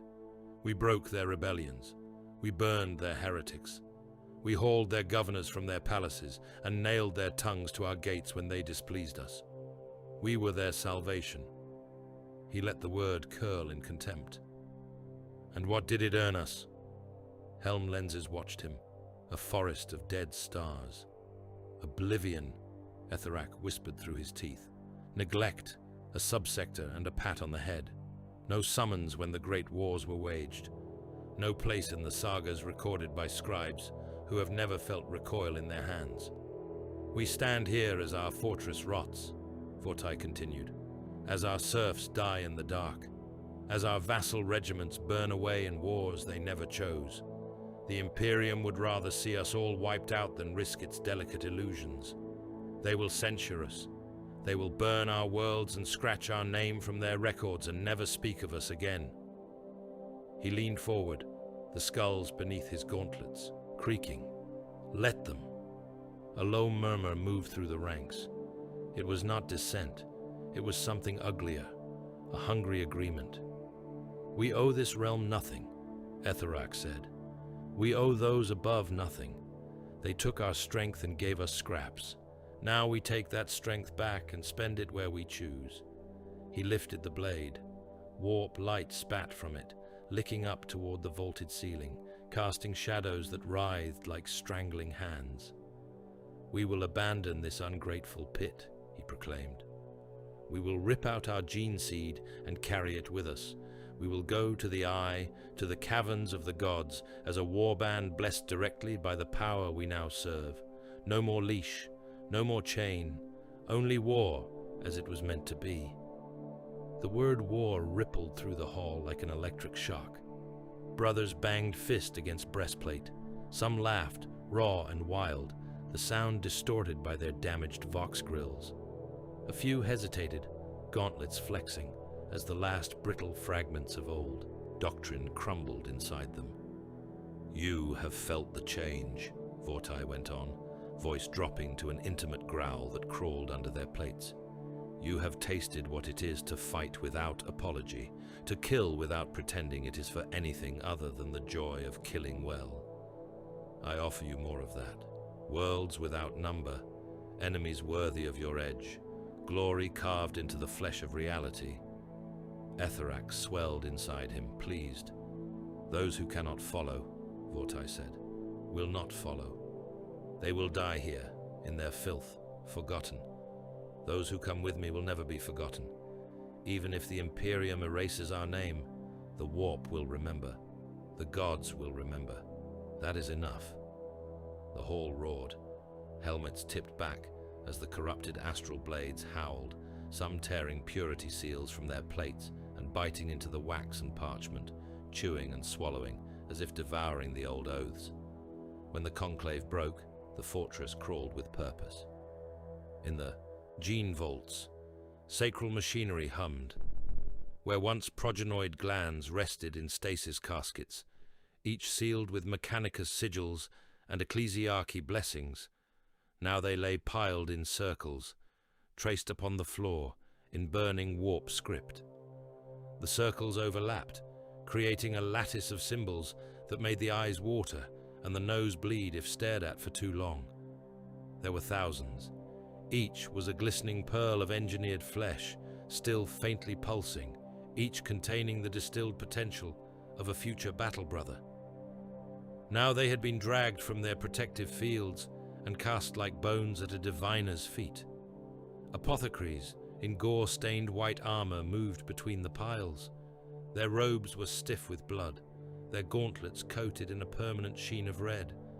Some had carved new sigils into their own plates, covering over old marks of the apothecarian with twisted glyphs that spoke of dissection and sacrifice rather than healing.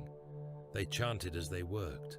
The language was a bladed thing, each syllable like a knife drawn across skin.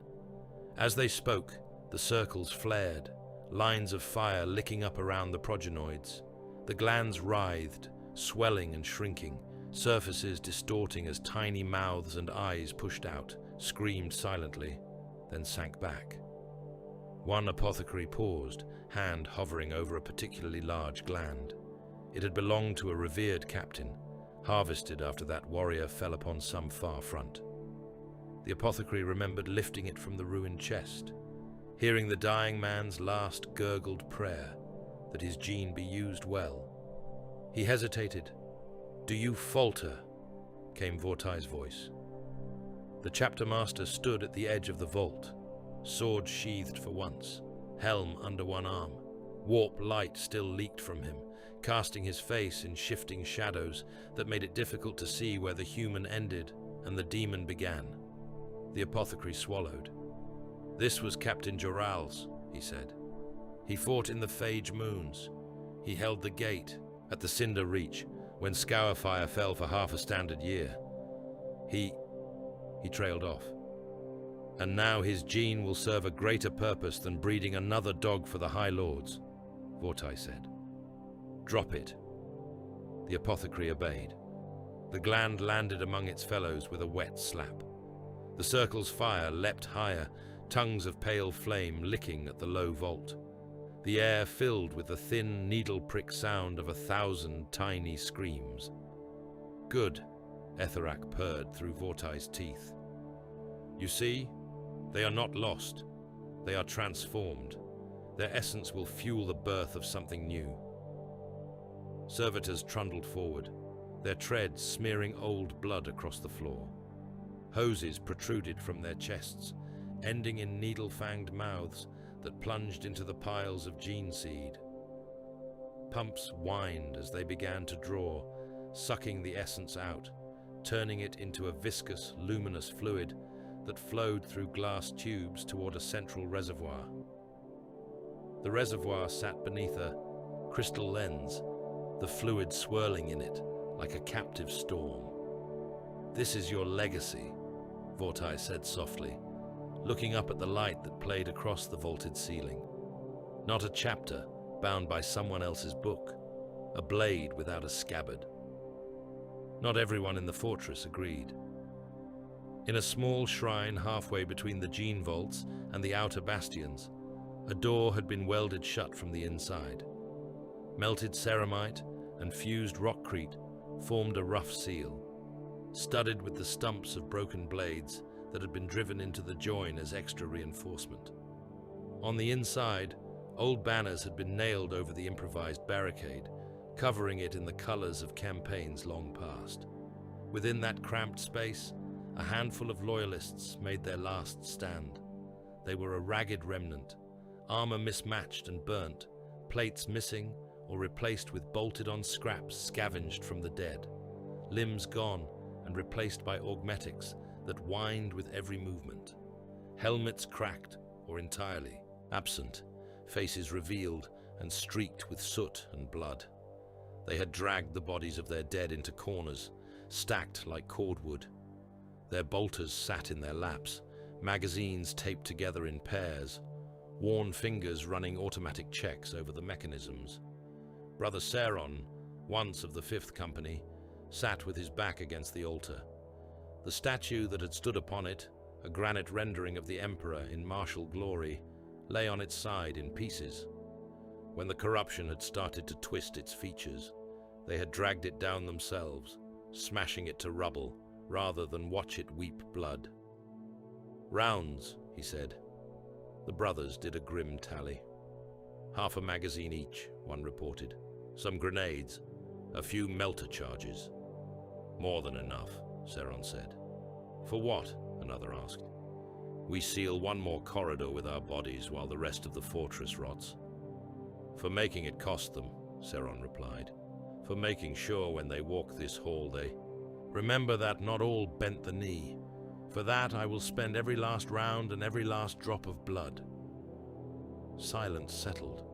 Footfalls approached.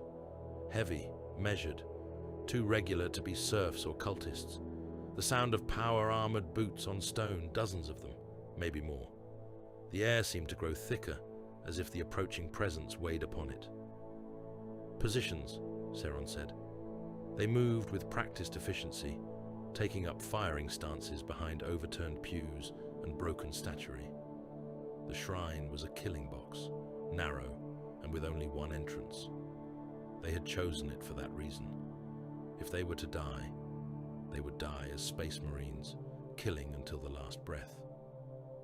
The first blows against the door rang like hammer strikes against a bell. Metal shrieked, fused seams cracking. Dust drifted from the ceiling. Each impact was followed by a low, subsonic growl that made teeth ache. Remember your oaths, Seron said quietly. Remember the gene we carry. Remember that. Whatever comes through that door, it wears our colors as a lie. The door exploded inward.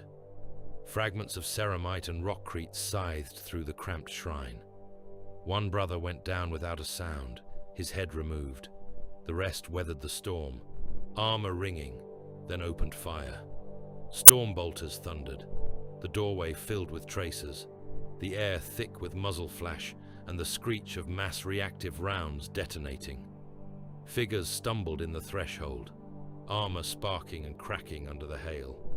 One fell, helm shattering, face behind it blossoming into pulp. Then something bigger pushed through. The possessed dreadnought scraped the edges of the doorway as it forced its bulk inside. It had once been Brother Acastus, a venerable hero, entombed so that he might continue serving beyond the failing of his flesh. Now its sarcophagus casing bulged and split, voices howling from within. Some were recognizable, snatches of old battle cries that had once filled Seron with pride. Others were inhuman, shrieks and burbling laughter that made his stomach turn. Its legs were thick and clotted with gore, the joints writhing with tendon-like cables. Its close combat weapon, a massive clawed fist, dripped a constant stream of blood that hissed where it hit the floor. The heavy flamer mounted on its other arm belched smoke. "Acastus!" Seron shouted over the thunder of guns. "Listen to me. You do not have to be this. Fight it!" The dreadnought's head assembly turned. The eye lenses burned with a cold, cruel light. "We are glorious," it said. The voices layered within the vox were a chorus, some pleading, some exultant. The demon's tone rode over them all like a blade. Then it charged. The heavy flamer roared. A tongue of burning promethium washed across the shrine, turning pews and banners and bodies into instant pyres. Ceramite blackened, then began to bubble. Brothers screamed as the fire crawled into the joints of their armor, seeping through seals, cooking flesh inside the plates. Those who were not caught in the first blast hurled grenades. Cracks and frags detonated against the dreadnought's hull, pocking it with craters, ripping off sensor clusters, tearing loose armor plates to expose raw, screaming warp flesh beneath. It did not slow. It hit the first firing line like a wrecking ball. A claw came down, flattening a brother into paste. Armor crumpled, ribs and spine pulped, viscera jetting out in a ring around the impact point. Another brother was seized in its grasp and used as a club, his body breaking apart as it smashed him into his fellows, splattering them with his insides. Seron threw himself sideways as the massive foot came down where he had been standing, the impact cracking the marble floor. He rolled, came up on one knee, emptied his last magazine into the dreadnought's exposed sarcophagus. For a heartbeat, he saw Acastus inside. The warrior's face floated in the amniotic fluid, eyes wide, mouth working soundlessly. Chains of warp light wrapped around his limbs, sinking into his flesh, puppeteering his movements. Their gazes met. "I am sorry," Seron said. The claw swept him off his feet. He hit the far wall hard enough to crater the stone, every bone in his body shattering. For a moment, pinned there by his own broken frame, he saw the shrine through a haze of pain. Brothers burning, bodies crushed, the altar split in two. The Emperor's shattered face glared up from the floor, slowly being smeared over by blood. The dreadnought waded through the ruin, each step leaving a deep, red footprint. When it left, there was nothing in the shrine that could still be called loyal. Above, the fortress tore itself free of the world's grip. On the uppermost levels, titanic blast doors that had not moved in centuries ground open. Their edges glowed as molten stone ran down them like wax, the heat of the engines they concealed bleeding into the surrounding rock. The chapter's ships rose from their berths. Battle barges, their flanks studded with gun batteries and shrine spires, forced their way out of cavernous docks carved into the planet's bones. Strike cruisers followed, sleek predators wreathed in the reflected light of their own exhaust plumes. The Sword of Stars led them, its prow like a blade pushing through the crust. As they ascended, the fortress shook. Deep in the underhive, caverns collapsed as support structures were torn aside. Whole habitation levels sheared away, dropping into the darkness in a cascade of screaming rock and screaming people. Serfs ran through corridors that suddenly became vertical shafts, plummeting into the abyss as the world shuddered around them. In slave pens and manufactoria, ceilings cracked. Stone blocks the size of tanks broke loose, crushing hundreds at a time. Chains snapped, flensing flesh from bone as they whipped through the press of bodies. Air tanks ruptured, vents blasted fire. Corridors filled with choking dust. No one had sounded an evacuation. No one had warned them. Their lords had not spared them a thought. Millions died in the space of a few heartbeats, buried under the weight of their master's departure. On the surface, the bastions bled. The areas where the fortress emerged from the crust glowed orange and white as molten rock oozed from freshly torn wounds. The rising ships dragged plumes of magma and debris in their wake, trails of fire that hung in the atmosphere like scars. The Sword of Stars clawed its way into the upper sky, engines howling. On its command deck, Vortai sat upon a throne grown from the ship itself. Metal ribs had wrapped around his armor, stitching into it, cables plugging into the ports along his spine and the sockets in his limbs. The sword rested across his knees, humming with contained hunger. "Begin the rite," Etherak said. It did not need to speak. The ship responded as if it had heard. Whole decks shifted. What had been cargo holds and barracks reconfigured, walls flowing aside, floors splitting open. Chains dropped from the ceilings, each ending in a hook. Bound shapes hung from them already, hauled from the holds where they had been kept since their capture. Serfs dragged from the collapsing fortress. Guardsmen snatched from battlefields at the moment of retreat. They dangled in rows, shoulder to shoulder, eyes wild, muzzles clamped over their mouths. Some struggled, some hung limp, shock long since having broken their minds. The hooks went in. Servitors crawled along the lines, grafted limbs functioning with merciless precision. They punched barbed metal through flesh and bone, ensuring no one could slip free. Tubes slotted into arteries, into hearts, into jugulars. Pumps began to throb. Blood flowed.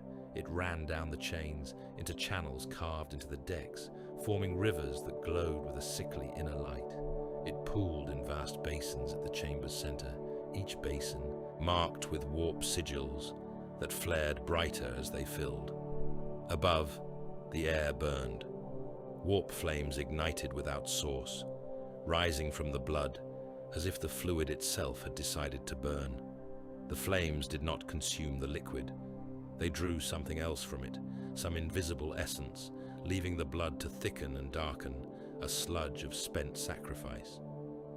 Vortai's eyes rolled back.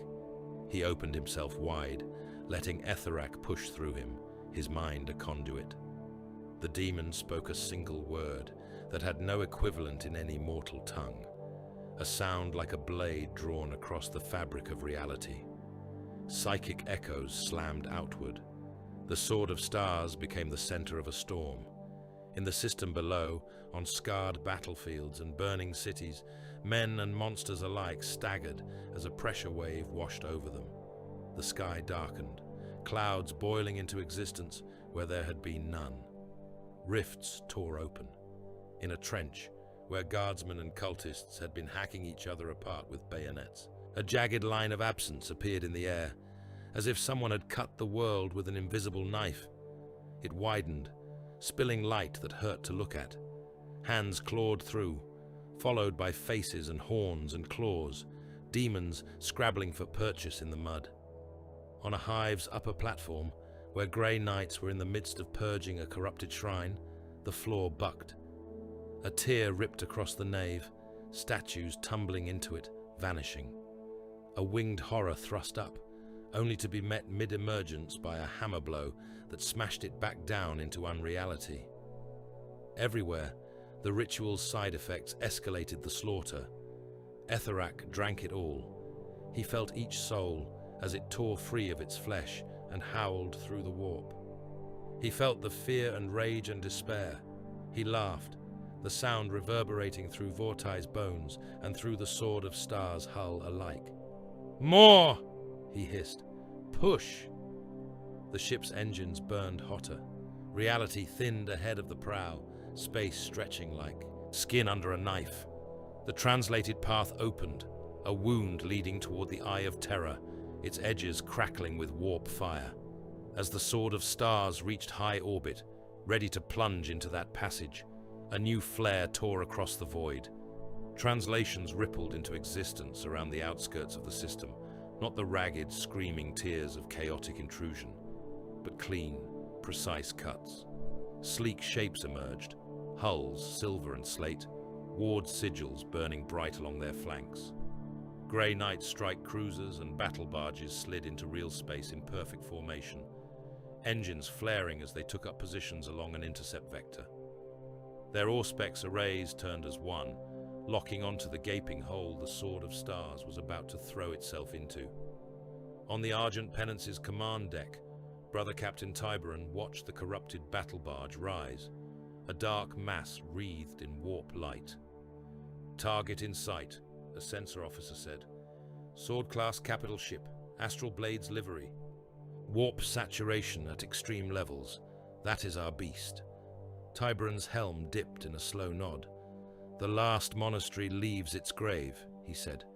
"We make sure it does not reach sanctuary." He raised his hand. "All ahead," he ordered. "Lock patterns. Ready the teleportariums. The hunt begins." The Sword of Stars shuddered as reality screamed around it. Klaxons howled in pitches beyond human hearing. War horns bellowed in the corridors, and the warp bled against the Geller field like claws dragged across glass. On the command deck, auger screens were a riot of broken colors and ghost images. Lines of code flickered and died as machine spirits shrieked inside their housings. Then the static cleared for a heartbeat, and the trap revealed itself. Helms and augmetic eyes alike saw sigils bloom across the void. Grey Knight strike cruisers slid into view, their hulls lean and purposeful, prows carved with ward glyphs that burned like fresh wounds in the warp polluted. Dark. Behind them, battle barges loomed, squat fortresses of silver and iron, their silhouettes hard-edged and uncompromising against the bruised glow of the dying world below. The void around them shimmered with the constant play of their shields. Wards crawled across their armor, lines of light that repelled the greasy tendrils Etherak had been spreading through the local immaterium. On the Sword of Stars command throne, Vortai snarled. "They waited," he spat. Etherak's laughter filled his skull. "Of course they did," the demon said. "They are hounds. They smell blood and sit at the edge of the fire, waiting for the right moment to snap at the bones. New runes flared across the bridge's main view screen as the corrupted fleet's augurs locked onto the enemy. Icon after icon resolved into hard contacts. Lance batteries, torpedo tubes, teleportarium arrays, glowing with charged potential. "They are Grey Knights," hissed one of the bridge officers, a once human serf, whose flesh had long ago been replaced by sparking metal and warped meat. "Titan's favored sons, children of a corpse," Etherak snarled. The demons surged forward, riding Vortai's nerves like reins. "All guns to bear," Vortai roared, his voice booming across the deck, layered and inhuman. "We cut our way through. We do not run. We do not kneel. We break them here." Orders rippled outward. Across the Sword of Stars' vast hull, gun decks stirred. Macro batteries that had been idle or turned on lesser prey now groaned as vast shells were rammed into their chambers. The rounds did not gleam with simple promethium and propellant. Their casings had split in places to show meat pulsing beneath the metal, runes etched into their flesh that quivered as they sensed imminent discharge. Void shield projectors hummed. Some flickered and spat arcs of warp lightning as Etherak's presence coiled through the ship, saturating systems with his will. The Sword of Stars turned. Its prow swung toward the Grey Knight line, engines flaring, its escorting strike cruisers and gunships wheeling clumsily to follow. A few were too slow. The warp turbulence caught them, spinning them out of formation, sending them tumbling like wounded beasts. Vortai raised the relic blade. "Fire!" he hissed. The ship obeyed. Macro batteries vomited shells into the void, each round a streaking comet of screaming metal. As they flew, the warp clung to them, shaping their contrails into writhing forms. When they struck the invisible curtain of Grey Knight void shields, they did not simply detonate, they blossomed. Teeth and claws and grasping hands burst outward from the impact points, hurling themselves against the shimmering fields like rabid beasts. Faces formed in the explosions, jaws distended, biting and tearing at the light itself. The Grey Knight's shields flared, runes along their projectors igniting in answer. The warp beasts shrieked as the wards burned them, tearing them apart, dissolving them into greasy mist that flowed away along invisible currents. Vortai watched the impacts, teeth bared. "More," Etherak hissed. "Pour it into them. Make their wards earn their praise."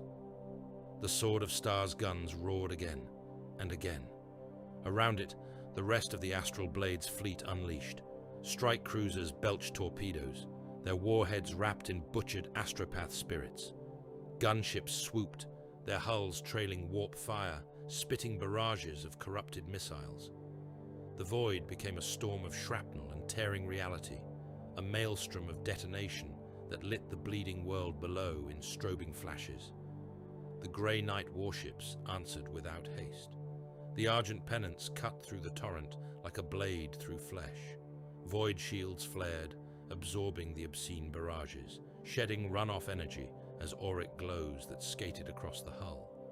Where shells detonated close, their warp filth splashed against wards and hissed away, leaving scorch marks and nothing more. Brother Captain Tiberon stood in the strategium, hands resting on the rail before the main hololith.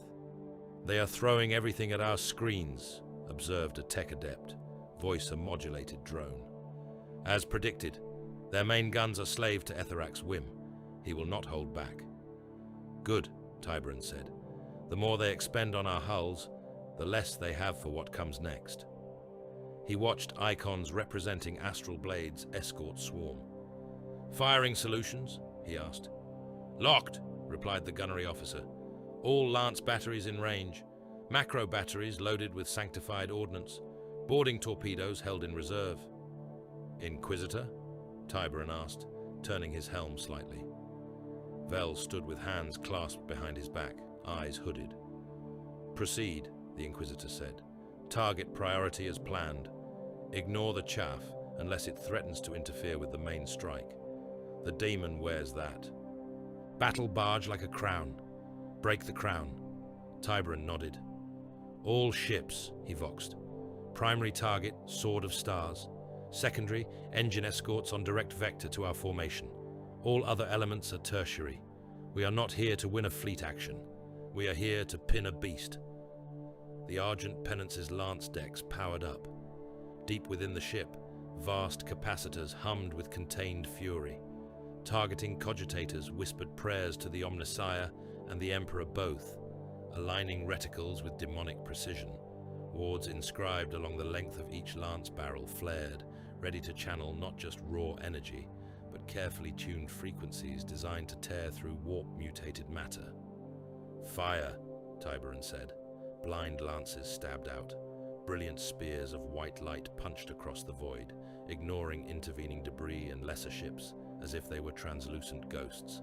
They hammered into the flanks of corrupted strike cruisers, the beams piercing void shields and armor, as if they were paper. One such cruiser, the Vengeance of Night, simply came apart.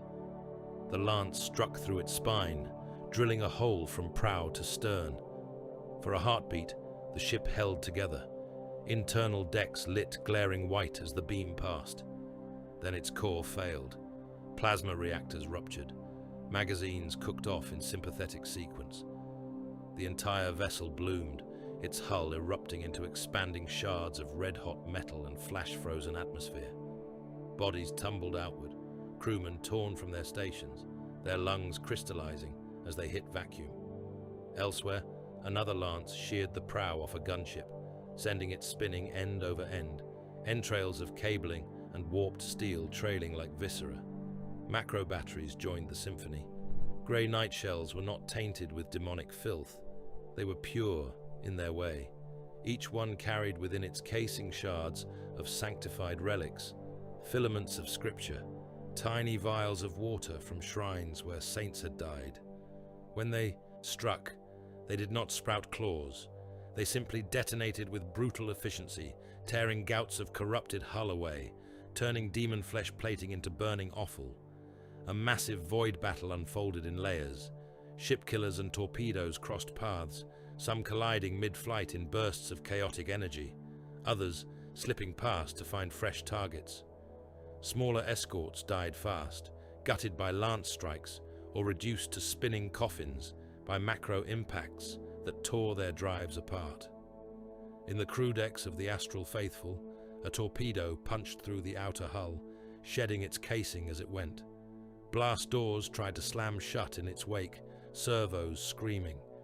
The warhead lodged in a bulkhead and erupted. Fire and shrapnel tore through mess halls and sleeping barracks, cutting men apart as easily as paper. Those not killed by the initial blast were vented into space as hull plates peeled back, their bodies freeze-drying in an instant, limbs stiffening as they tumbled out into the darkness. They glinted in the light of the burning world below, a cloud of frozen statues slowly spreading, destined to orbit the dead world for longer than any of their names would be remembered. On the Sword of Stars bridge, warnings cascaded. Port secondary batteries reporting breach, croaked a cogitator thrall, its mouth full of tangled wire. Atmospheric venting on decks 30 through 34. Structural compromise in dorsal armor along spine segment 7. Casualty estimates. Its eyes rolled back as a surge of warp fire burned out its brain. Etherax snarled. "Hold them," the demon hissed, flooding its will through the ship. "This body is mine. It does not break until I say." The hull groaned. Where grey night macro shells had torn away plating, the exposed cavities writhed. Metal plates flexed and began to regrow, sprouting out from edges like tumor growths. Flesh surged into gaps, veins snaking along the fresh steel, knitting armor back together, in patchwork grotesquerie. In places, it worked. In others, the damage was simply too severe. Whole sections of the ship hung open, jagged edges dripping molten metal, air venting in steady streams of sparkling ice crystals. Crewmen in those void-kissed decks clung to whatever they could as the ship shook, Some dragged out through widening cracks, their last screams torn away into vacuum. "Shields?" Vortai demanded. "Warp saturation in the local void is destabilizing field cohesion," replied a bridge serf, her voice a strained wheeze as invisible pressure bore down on her lungs. "We can hold for now, Lord, but sustained lance fire will punch through." Etherak's presence sparked, rage and dark delight intermingled. "Let them try," he said. "Every shot they waste on our hides is one less for our brothers. We carve a gap and run. The eye is close, I can feel it." A hungry chuckle. So can they. It gnaws at their wards, whispers to their chained psychers. They are afraid, even if they do not know it yet. On the Argent Penance, Inquisitor Vel watched the Sword of Stars fight. The corrupted battle barge lurched under the rain of fire, but it did not falter. Wounds closed almost as quickly as they opened. Warp flares crawled along its flanks like lightning seeking purchase. It was less a ship now than a tumor thrust into space. "It will take too long to cut it apart from here," Vel said. "Every minute we let it live is another chance for translation." "How long until its engines can make the jump?" "Minutes at most," replied a navigator, his third eye veiled, the skin around it twitching as he felt the warp coiling. "We can muddy its path, but not close it entirely. Etherak has already cut a channel. It is impressive work." "Sacrilegious work," Vel corrected. "But yes, skilled." He turned to Tiberon. "We go to the next phase," he said. "We will not win this in the void. We win it on the deck, blade in hand, like everything else that has ever mattered." Tiberon inclined his helm. "Agreed." He tapped a rune on his vambrace.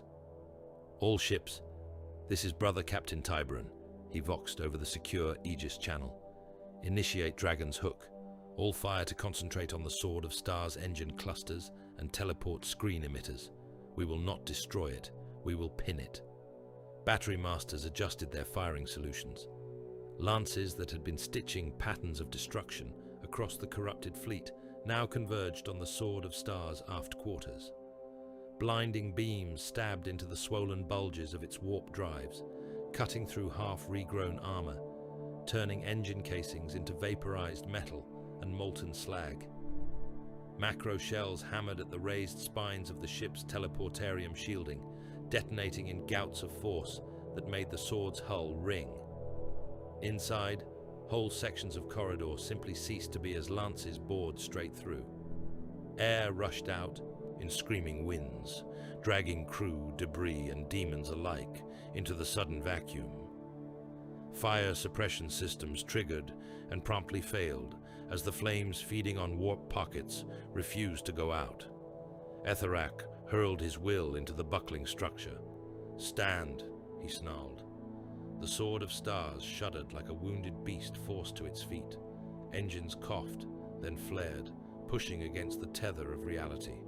Translation coils whined, their housings glowing cherry red. On the bridge, Vortai tasted blood. It leaked from under his tongue, down the back of his throat. Warp stress was bleeding back along the link, scouring his nerves raw. "They are crippling the engines," one of the remaining officers rasped.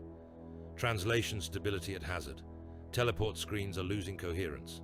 Their patterns are cutting into ours." Etherak stilled. A slow, vicious grin spread across Vortai's ravaged mouth. "Of course they are," the demon said. Remember, don't forget to like, comment, and subscribe. Support helps. "Have fought me before." His teeth bared. "Let them in." In the Argent Penance's sanctified teleportariums, the grey Knight librarians gathered. The chambers were circles of steel and screaming math. Wards were etched into every surface, overlapping layers of script that hummed with barely suppressed power. Chains hung from the ceiling, each suspending a bound, gagged psyker, whose eyes rolled whitened as the ambient pressure built. Tiberon stepped into the central circle, Terminator plate heavy around him, Nemesis halberd in hand. Around him formed his spearhead, veterans in thick plate, helms engraved with kill tallies, purity seals fluttering in the conditioned air. Storm bolters were mag-locked to their vambraces, each gun a tiny shrine in its own right. Behind them waited further squads, ready to follow once the path was cut. Librarian Morthus stood at the circle's edge. His staff glowed along its length, runes climbing it like insects made of light. His eyes were shut, his lips moving in a constant low murmur as he threaded psychic strands through the warp. "Teleport screens are thick with taint," he said, voice tight. "Etherak has wrapped the sword in his own filth. To cut a corridor, we must slice through his fingers." "Then cut deep," Tiberan said. The prognosticars chanted. Symbols burned into the air around the circle, forming a three-dimensional lattice of coordinates mapped not just in real space, but in the shifting tides of the immaterium. Each node was a point aboard the Sword of Stars. The bridge, the main engineering nexus, the primary gun command cogitator, key junctures along its spine. Morthus drew it all together. He lifted his staff. Its tip flared, illuminating the chamber in cold, blue-white light. Ozone stung nostrils. The hair on every exposed bit of flesh stood up. "By the Emperor's will, by Titan's oath, by the scars of our own souls, we cut this path," he intoned. "We pierce demon hide and reach the heart." He pointed the staff at the circle. A thunderclap of displaced air slammed against them. For an instant, there was nothing but light and pressure, like being shoved through the eye of a needle. The world stretched, shrank, turned inside out. Strange colors bloomed in the corner of vision, shapes hinting at vast things watching hungrily from the sides of the newly opened path. Wards flared. The watching things recoiled from the heat. Then the pressure vanished. On the Sword of Stars, the bridge warped. Metal flowed, the deck rising in jagged ridges, forming a broken landscape of rusted steel and exposed cable. Flames burst from vents, roaring up to form curtains of fire that licked the high ceiling. At the far end, the viewing port had split into 100 smaller eyes, each looking out at a different angle of the void, each filled with images of grey night ships and dying escorts. Vortai stood upon a raised platform, the throne behind him glowing with sullen power. Around and below him, cohorts of possessed Astral Blades took position, forming overlapping fields of fire and melee kill zones. Demons pooled in the corners. Some clung to the ceiling like obscene bats, their wings stitched together from flayed skin. Others swam through the metal itself, half emerging from bulkheads, their faces distorting the surfaces like heat haze before snapping into hideous clarity. Etherak spread Vortai's arms. "Come then," he whispered. "Show me this purity you kill for." Light flared. The teleport strike slammed into the bridge like a hammer. Terminators appeared in blinding flashes, air detonating around them as two sets of reality tried to occupy the same space for a heartbeat. A lesser demon that had been crouching on the deck where Brother Elias materialized was torn into fragments, its essence shredded by the collision of warp-born and real space matter. Storm bolters were already cycling. Rounded by instinct and millennia of drilled reflex, the Grey Knights opened fire the moment they solidified. Streams of tracers cut across the warped bridge, chewing into corrupted Astartes, punching gory holes in armor, blasting limbs from bodies. Nemesis halberds crackled with caged warp energy, their edges blazing as the warriors lowered them and advanced. "Remember them," Tiberan voxed, his tone flat and cold. "The fire claws, the lamenters, the flame falcons, the soul drinkers, all those we have consigned to the vault and the ash. The Astral Blades will join them." He stepped forward, each tread of his plate a promise. "Let their last mark upon the galaxy be a warning," he said, "not a legacy." Around him, in corridors and key junctions across the Sword of Stars, other circles of Grey Knights erupted into being, each squad materializing amid fire and screams. Boarding actions blossomed like wounds. On the bridge, Vortai laughed, the sound echoing off twisted metal. "Welcome to my monastery," Etherak purred through his jaws. "Let us see whose god is more hungry." The first Grey Knight died in silence. He came in half a heartbeat out of sync with the others, his teleport pattern slipping in the warp turbulence coiling around the Sword of Stars. One moment, there was only smoke and ozone in the twisted cogitator bank at the bridge's edge. The next, there was a man trying to exist in the same space as screaming metal and cabling. For a sliver of an instant, armor and machine overlapped. Then both exploded. Terminator plate burst outward in a storm of silver shards. Blessed ceramite, inscribed with kill tallies and purity script, became shrapnel as holy as any relic. It scythed through the air, decapitating a shrieking lesser demon perched nearby, punching holes through the chests of two possessed serfs, flensing strips of flesh from the faces of corrupted Astartes. Where the fragments struck warp spawn, they burned. Demons that had, gathering to pounce, burst into greasy flame as slivers of sanctified plate lodged in their ectoplasm. They howled as their forms collapsed inward, screaming into nothing. What remained of the Grey Knight was a red mist and a few scraps of spinal column fused to a twisted logic engine. The others did not pause. Terminators hit the deck in staggered flashes, field emitters snarling as they forced themselves into being against Etherak's killing aura. Each arrival drove a shockwave through the warped metal, cracking raised ridges, sending rivulets of molten slag sloughing away. "Forward," Tybran voxed, his voice cutting through the thunder. "Shield wall, cut them down." They moved as one. Bulky armor locked shoulder to shoulder, storm shields interlocking where some bore them, the rest forming a wall of advancing mass. Storm bolters mounted to vambraces and gauntlets roared, muzzle flashes stabbing the smoky air at arm's length. Corrupted astral blades fell in, handfuls. Mass reactive rounds punched through warped ceramite, burrowing into bodies that no longer quite remembered how to be flesh. Each impact detonated inside, rupturing organs, blowing limbs free in showers of bone shards and liquefied offal. One traitor's chest vanished, spine snapped, the top half of his body spinning away, trailing a streamer of wet, glistening loops. Another's helm burst, helm and skull together reduced to a spray of teeth and brain smeared across a nearest bulkhead. The bridge answered with its own fury. Possessed Astartes fired back, their bolters spitting shells that writhed with warp fire. Rounds that struck Grey Knight plate flared, gnawing at the wards etched into the armor, trying to find purchase. Most burned out, chewing shallow pits into ceramite, scorched black, but not breached. Demons hurled themselves at the shield wall. A pack of snarling things that had once been hounds leapt, teeth like glass, eyes smoking. They hit the silver line and met nemesis blades.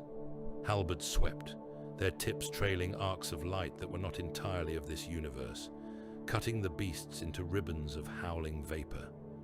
Then Etherak twisted the room. Gravity lurched. Up ceased to have meaning. The floor bucked and rolled like the deck of a sinking ship.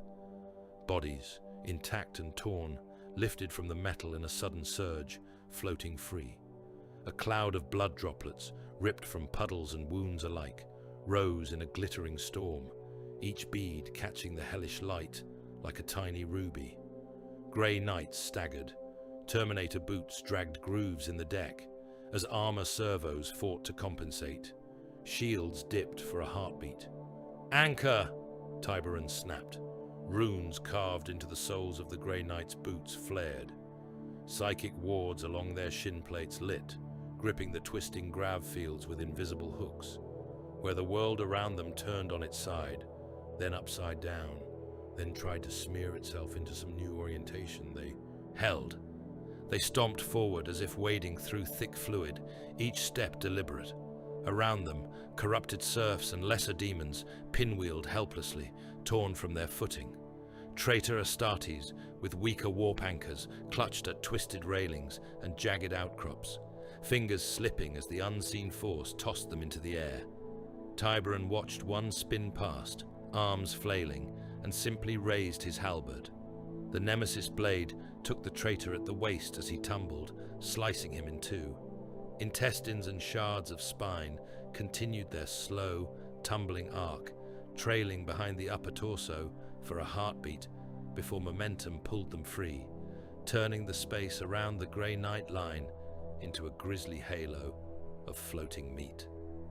Etherak laughed through Vortai's mouth. "Walk then," the demon crooned. "Walk through my storm, little silver men." He gestured. Chunks of machinery tore themselves free, ripped from housings and railings by the same warped gravity.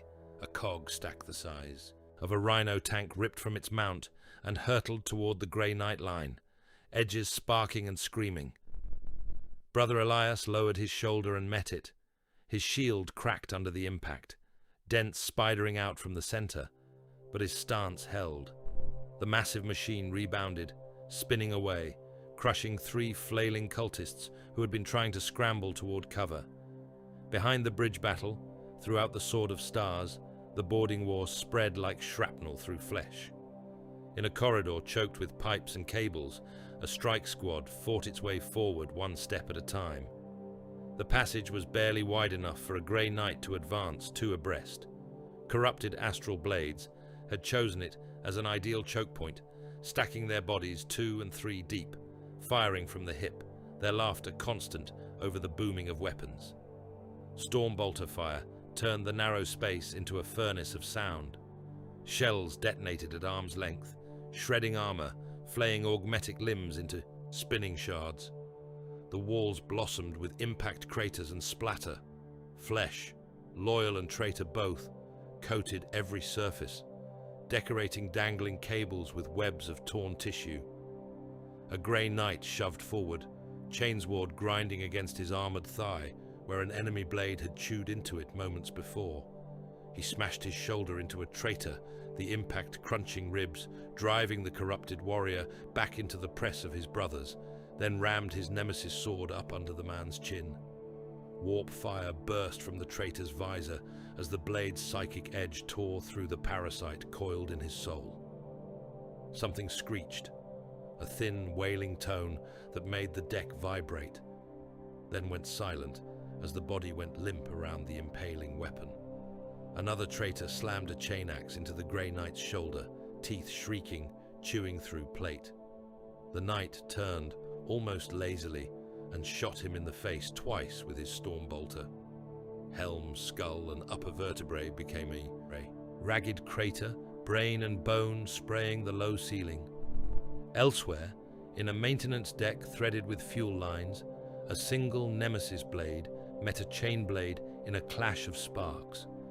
Brother Seraph, his armor smeared with the black ichor of 6 demons, pushed against the weight of the Chaos Marine's strike. His opponent grinned behind cracked helm glass, teeth filed to points, eyes blazing. "Titan dog," the traitor spat. "You bleed like any other." He twisted his wrist. The chainblade's teeth, slick with flesh, bit deeper into Seraph's guard, chewing at the haft of the nemesis sword. Chips flew. The warp fire wreathed around the corrupted weapon tried to crawl along the impact, seeking an opening in the grey knight's wards. Seraph let the pressure build for a heartbeat. Then he stepped in. Their armor clanged together. The traitor's teeth snapped at the ridge of his helm, actual fangs scraping against sanctified ceramite. Seraph slammed his forehead. Forward, cracking the already damaged visor. Shards of armor glass drove into the traitor's eyes. The Chaos Marine screamed. Seraph wrenched his weapon aside and brought his left gauntlet up. The Stormbolter barked twice. 2 rounds punched into the traitor's chest at the range of a handshake. They detonated inside his ribcage, bursting out of his back in a spray of meat and shattered spine that painted the deck in a dark, steaming fan. He let the corpse slump, flicked gore from his blade, and moved on. In the Apothecarian, a different kind of battle raged. The gene vaults floated. Etherak's earlier rites had already torn open many of the stasis caskets, Progenoid glands drifted in the zero-gravity chamber, glowing faintly, their surfaces rippling as tiny mouths and eyes formed and dissolved. Tubes and wires, ripped free from housings by failing grav plating, snaked through the cloud of sacred flesh like vines. Brother Librarian Morthas stepped through the air, each movement-controlled, boots magnetized enough to find occasional purchase on stray surfaces. His staff thrummed in his hands, runes along its length flaring, casting cold light over the now profane vault. Opposite him, perched among the drifting progenoids like a spider at the center of its web, hovered a sorcerer of the Astral Blades. Once an epistolary, his armor had sprouted spines and tendrils. His hood was gone, his bare scalp etched with new sigils burned into the skin. His eyes were pits of green fire. In one gauntlet, he held a staff wrought from bound spinal columns, its head a cluster of fused skulls, each mouth chanting in a different tongue. Morthas, the sorcerer purred, I remember your name. They whispered of you in hushed tones on some dreary front, as if you were their secret. And here you are, so small. You should have died with your brothers, Morthas said. The sorcerer's grin widened. Oh, I did, he said. We all did. Then we got back. Up! They struck at the same instant. Invisible weights slammed into each other between them, warp and will colliding. The air boiled. Progenoids caught in the crossfire screamed, their surfaces blistering, bursts of raw, stolen potential venting as crackling arcs of light. Morthas's mind was a fortress. Every stone in its walls had been set in place by ritual, by sacrifice, by deliberate exposure to carefully measured horror. His training on Titan had left monolithic scars across his psyche, scars he now flared wide, letting the remembered pain fill the air, a raw, searing light that tried to burn away Etherak's influence on the gene vault. The sorcerer's mind was a knife. It darted, thrusting for gaps, probing for weaknesses. He wrapped his thoughts in the names of demons, in the writhing mass of new sigils carved into his soul, when Etherak slid its hooks into him. He called up the image of the fortress breaking, the joy in the slaughter, the exhilaration of finally fighting for something that admitted it was war. The space between them groaned. Racks tore free from the walls, tumbling, caskets split, spewing progenoids out into the maelstrom. Some glands grew spidery limbs and tried to scuttle away, only to be ripped apart by the psychic gale. Morthas pushed. Grinding strain crawled across his skull as he drove, channeling power through his wards, through the sigils burned into the inside of his eyelids. He could feel the sorcerer's will, feel the demon gnawing at its edges, urging it on, promising more. Your gene is corrupt, he shouted over the psychic roar. Your future is a plague. I will not allow it to spread. He seized the nearest floating clump of progenoids with his mind. They screamed as he crushed them, squeezing until their surfaces split, ejecting raw, luminous fluid into the air. The sorcerer howled, feeling every rupture as a piece torn from his warband's future. You will not, the traitor spat. Deny us! He hurled a spike of black fire. It ripped through the vault, a jagged spear of concentrated malice. Morthas threw up a counter, a shield of blazing script that turned the spike aside, but not completely. It sheared through one of his wards, carving a burning path along his psychic defenses. Agony flared. He felt something inside his head crack. Blood ran from his nose and ears, floating away in little orbs. He snarled, bared his teeth, and drove forward. The two forces met in a blinding flash. For a heartbeat, the apothecarian became pure light and sound. Progenoids burst like overripe fruit. Walls buckled, split, molten metal globules floating free. Servitors hanging from ceiling racks jerked and spasmed as their cogitation stacks fried. Then the light collapsed. Two bodies drifted amid the ruin. Morthas' eyes were black pits, his mouth open in a silent, final snarl. The sorcerer's helm was gone, his face a shriveled husk, skin pulled tight over bone, mouth frozen mid-scream. No demons crawled from their cooling flesh.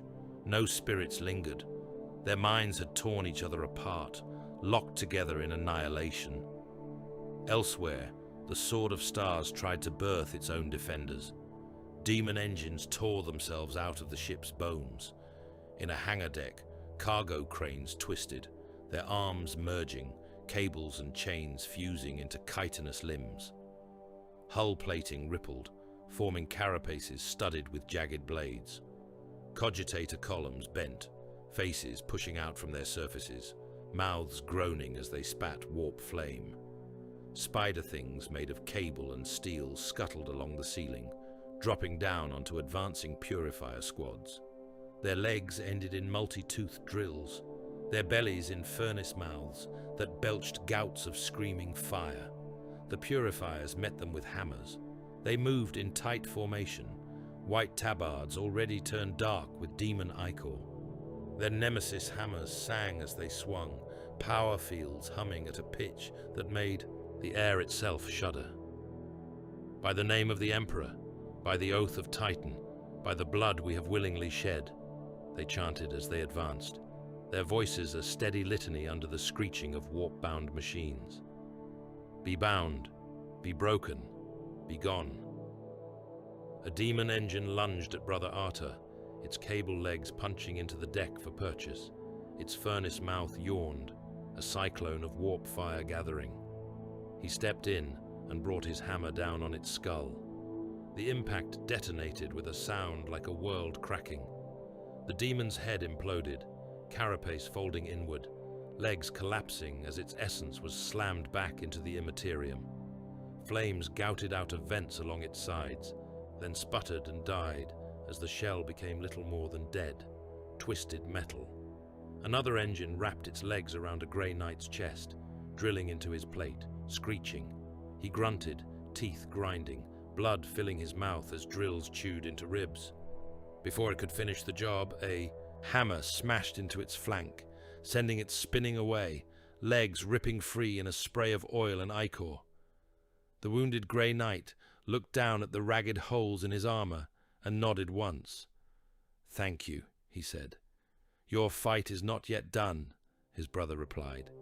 It was, in truth, almost done, for all of them. Brothers fell on both sides, everywhere on the ship.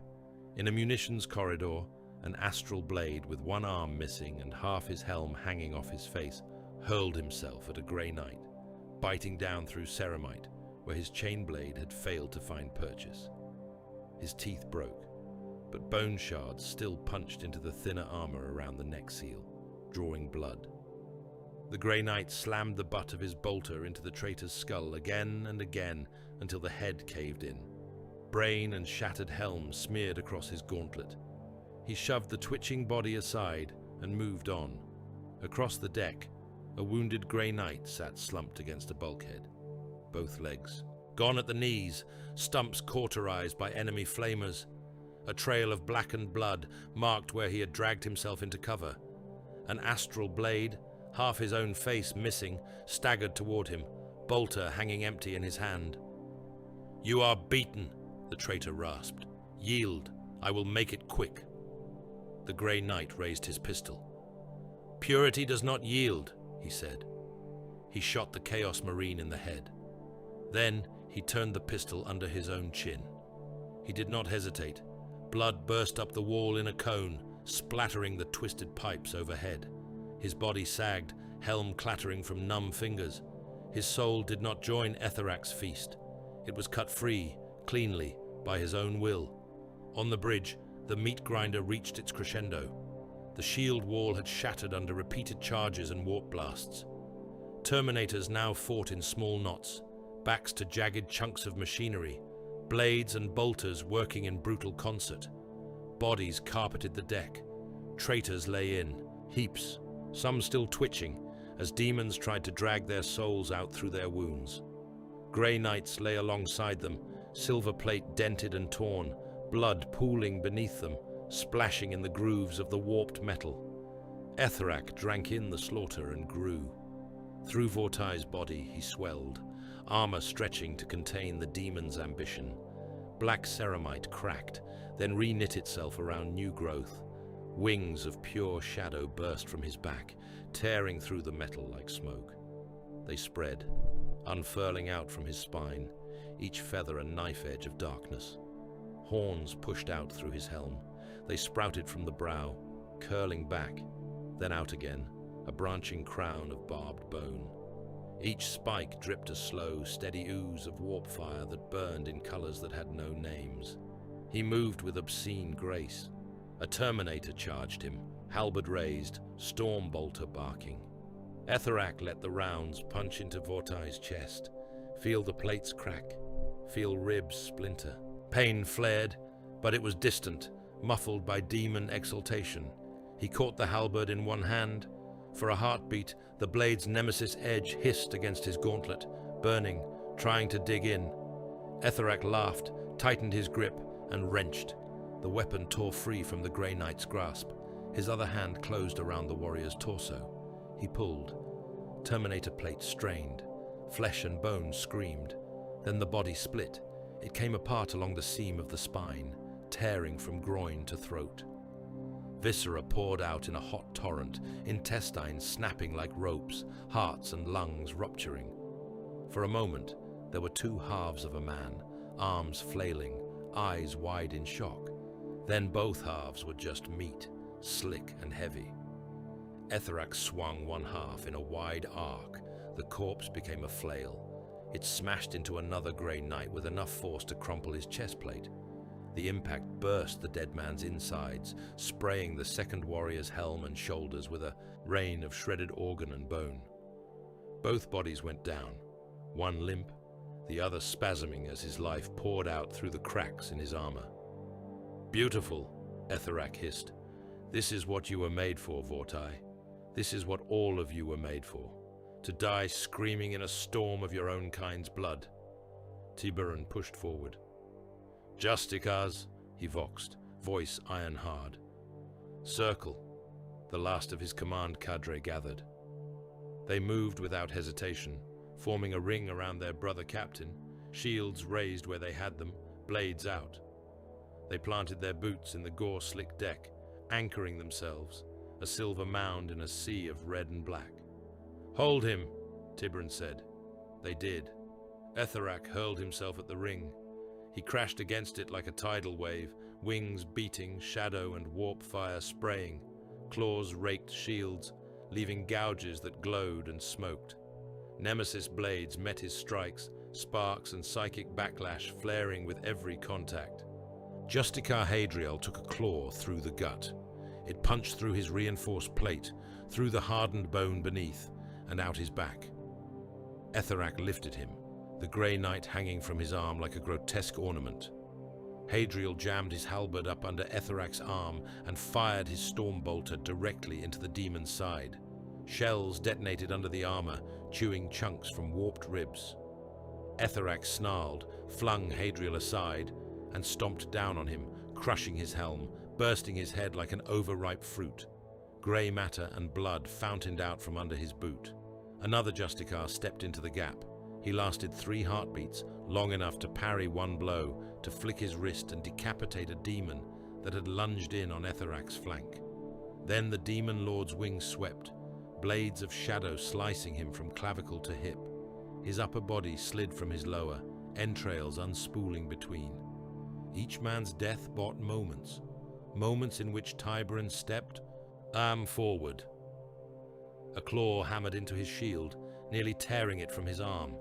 He rode the impact, boots skidding, then drove his halberd at Etherak's face. The daemon jerked aside, taking the blade across one horn instead. Bone exploded, shards clattering across the deck.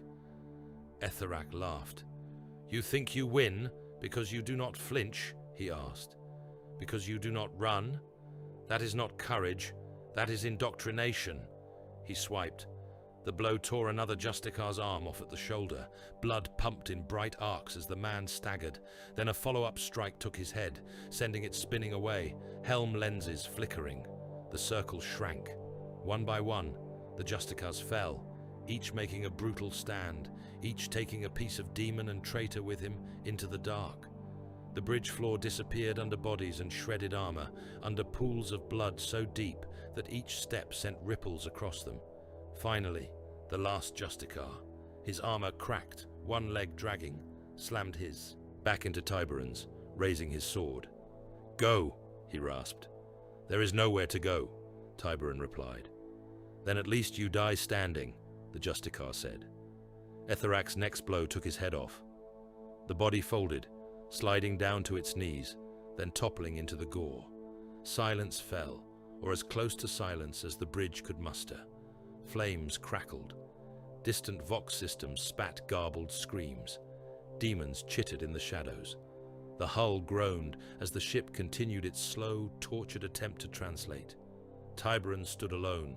Behind him, a handful of maimed survivors tried to rise. One Terminator with an arm gone at the elbow, another with his helm smashed, one eye a bloody ruin.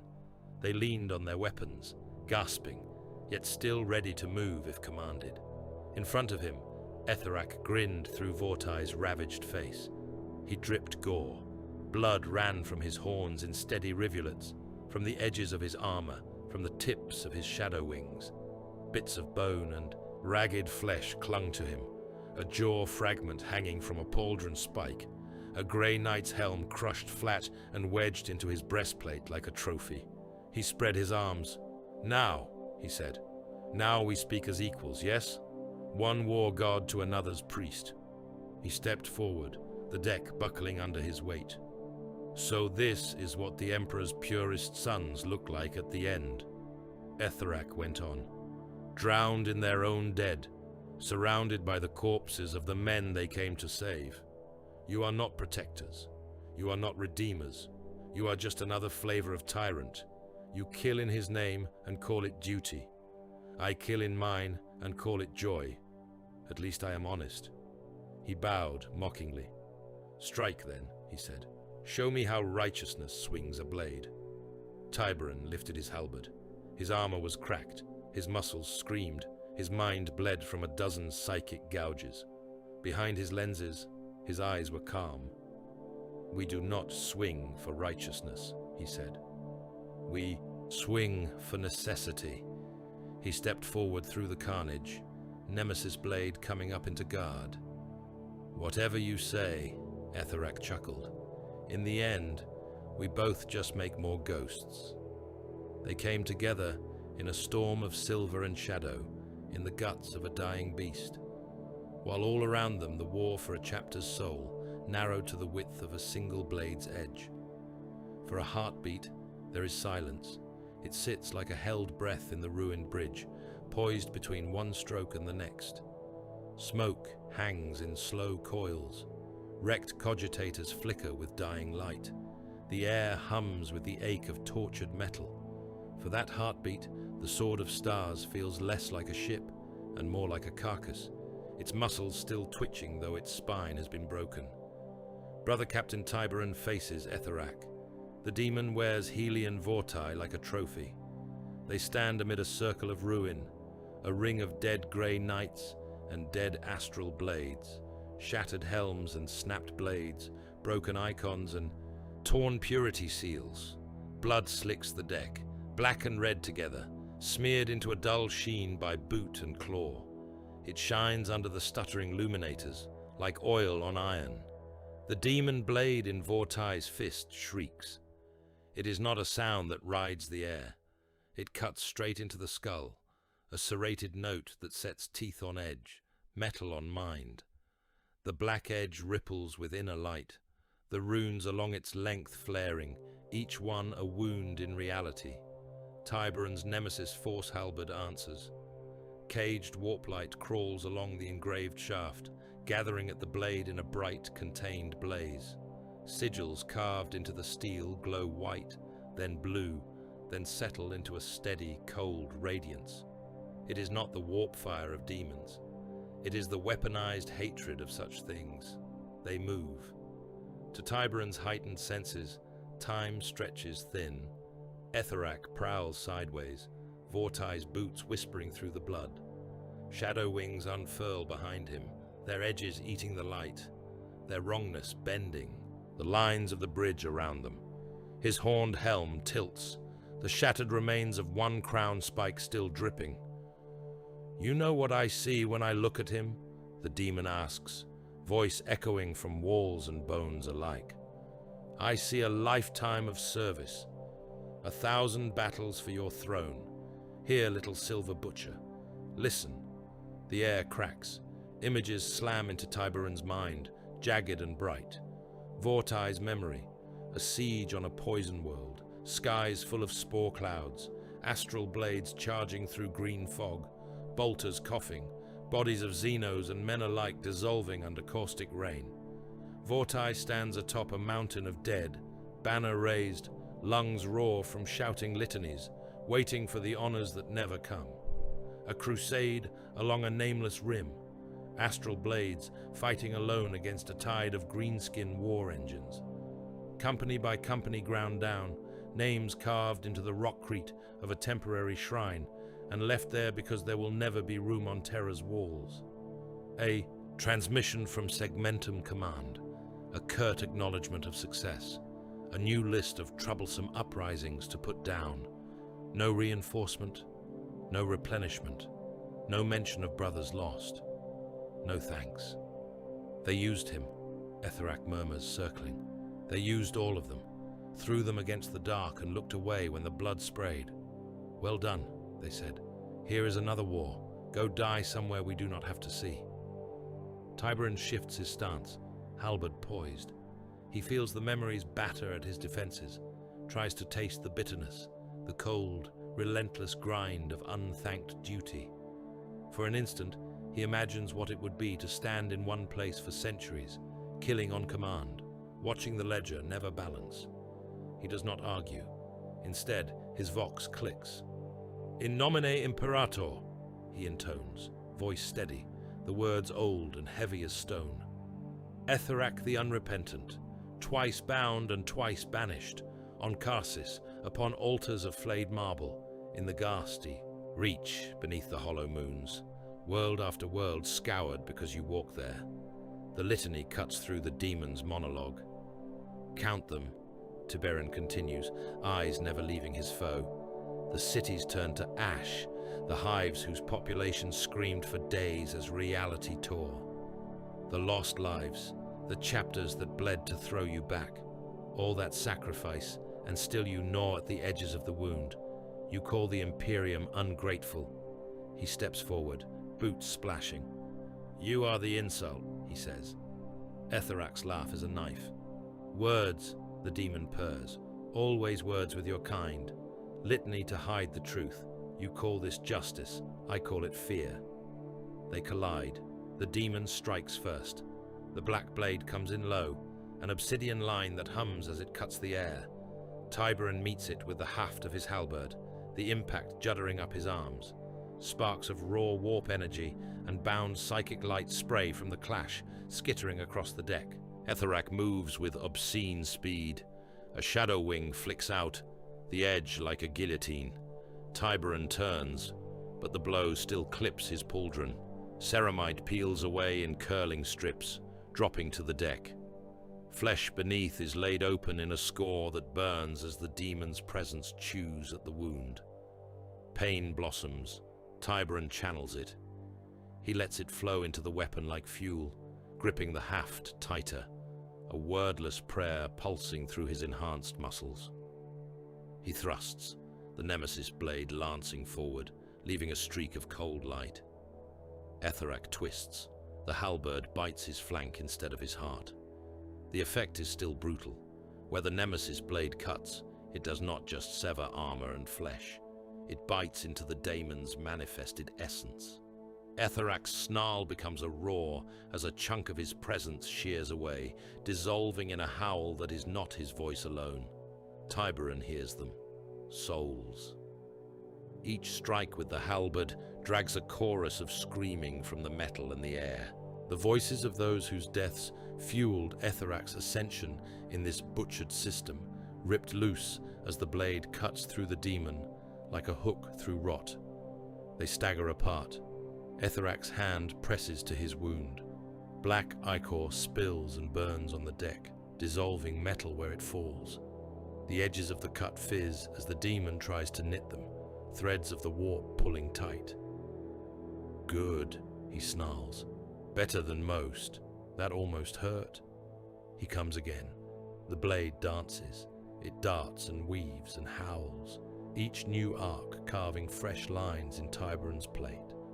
A pauldron is sheared almost clean off, hanging by a few twisted fibers. The gorget cracks, exposing a glimpse of pale, scarred throat. Runes along the brother captain's armor flare as Etherak's claws rake them, the demon trying to overwrite their script with his own. At one point, the black sword scrapes across Tiberon's bare cheek, cutting through the edge of his visor. For a heartbeat, steel touches skin. A rune flares into existence along the wound. It burns into his flesh, a twisting mark that writhes like a living thing, trying to burrow deeper, to find purchase. He grunts, vision swimming, as Etherak's laughter needles into his mind. "Even you can be written upon," the demon hisses. "Even you can be carried back with me, a prize to show my kin." Tiberon's grip tightens. He pushes back with his mind, forcing psychic fire into the cut. The rune scorches, blackening. The smell of his own seared meat fills his helm. The mark fades to a twisted scar, impotent.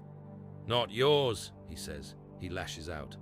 The halberd blurs in his hands, light chasing its edge. He feints high, then whips the blade low, catching Etherak across one shadow wing.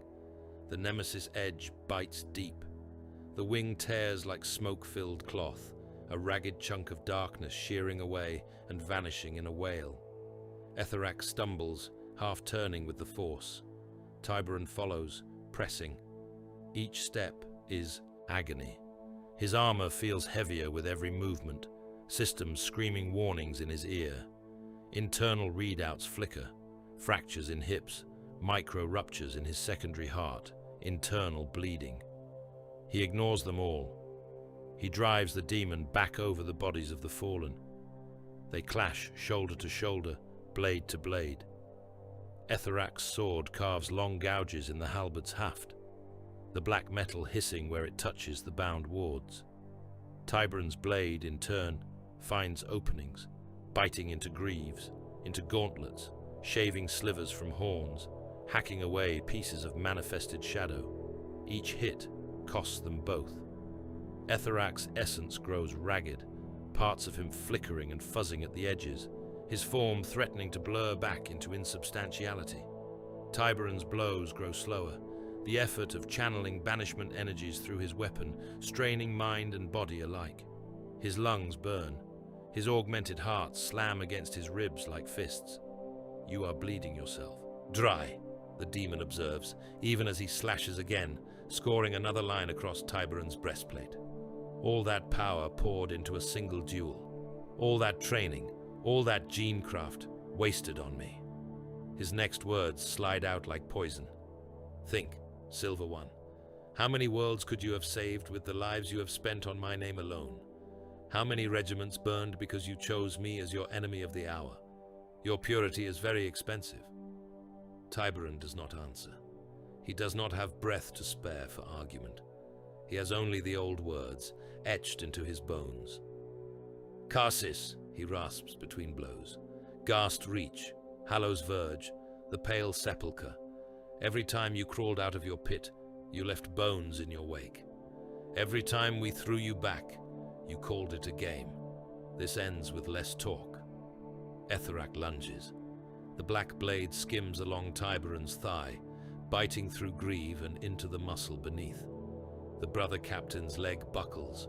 He drops to one knee, halberd braced. Etherak's horned helm looms. "Does it?"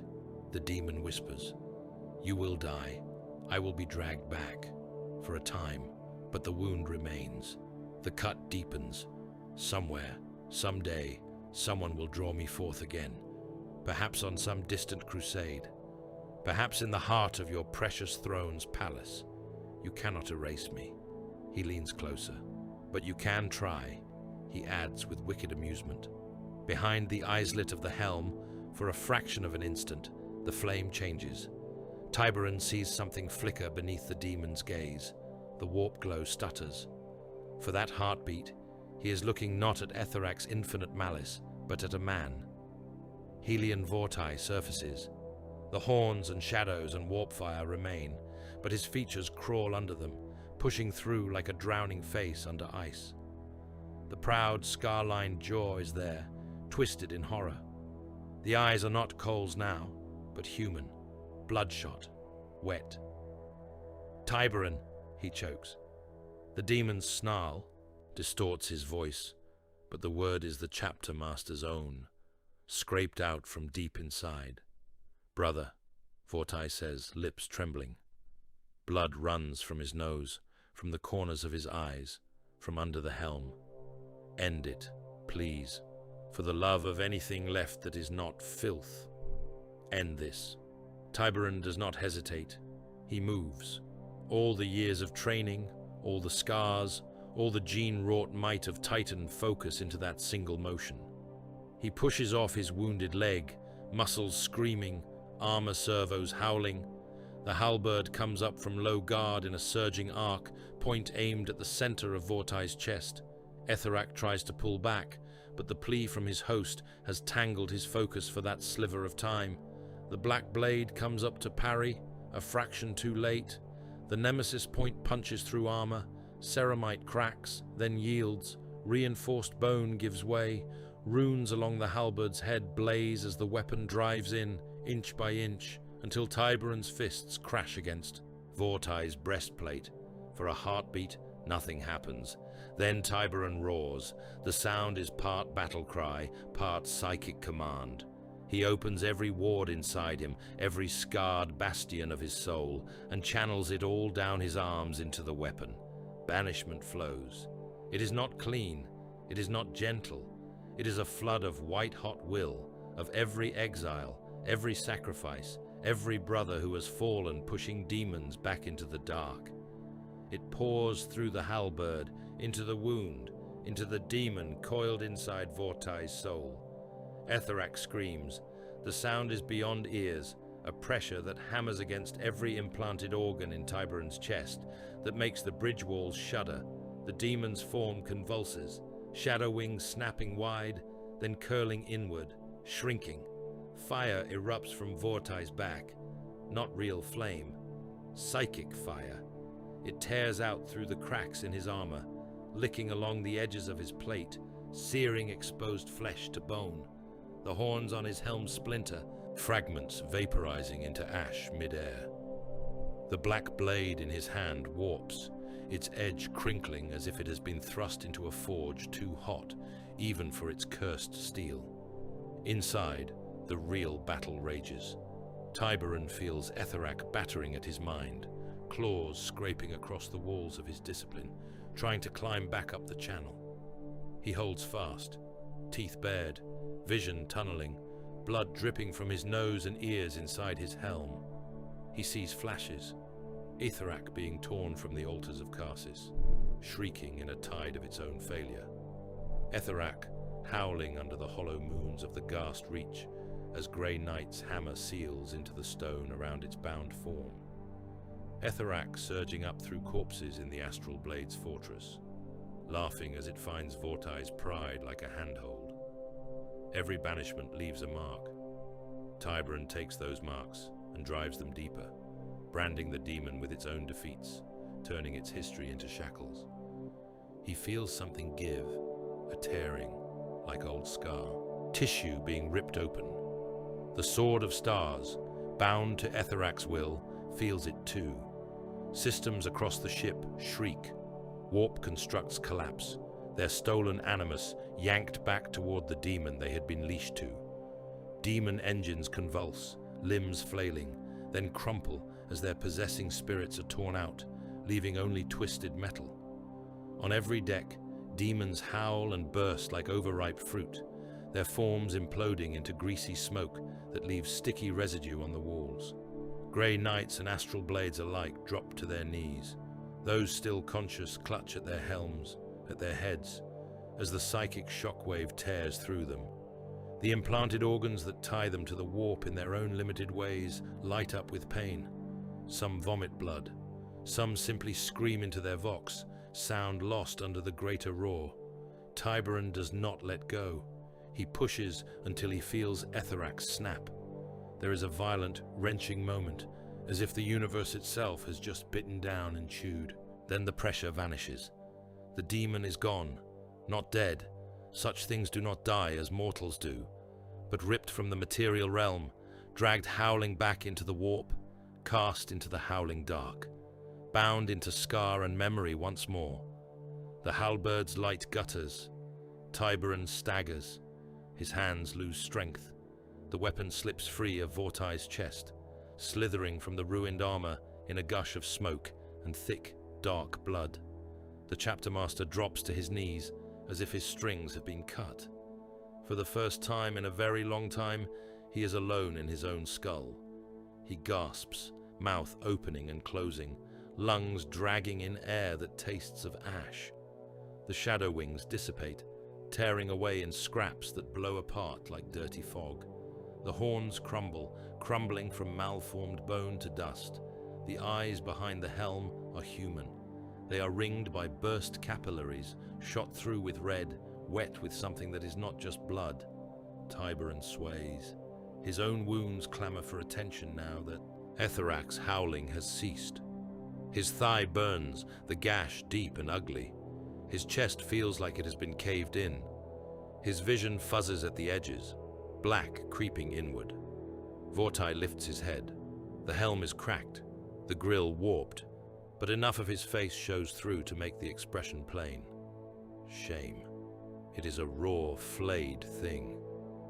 I thought, he begins, voice a ragged rasp. He coughs, blood spattering the inside of his helm. I thought I could make them see us, make them remember.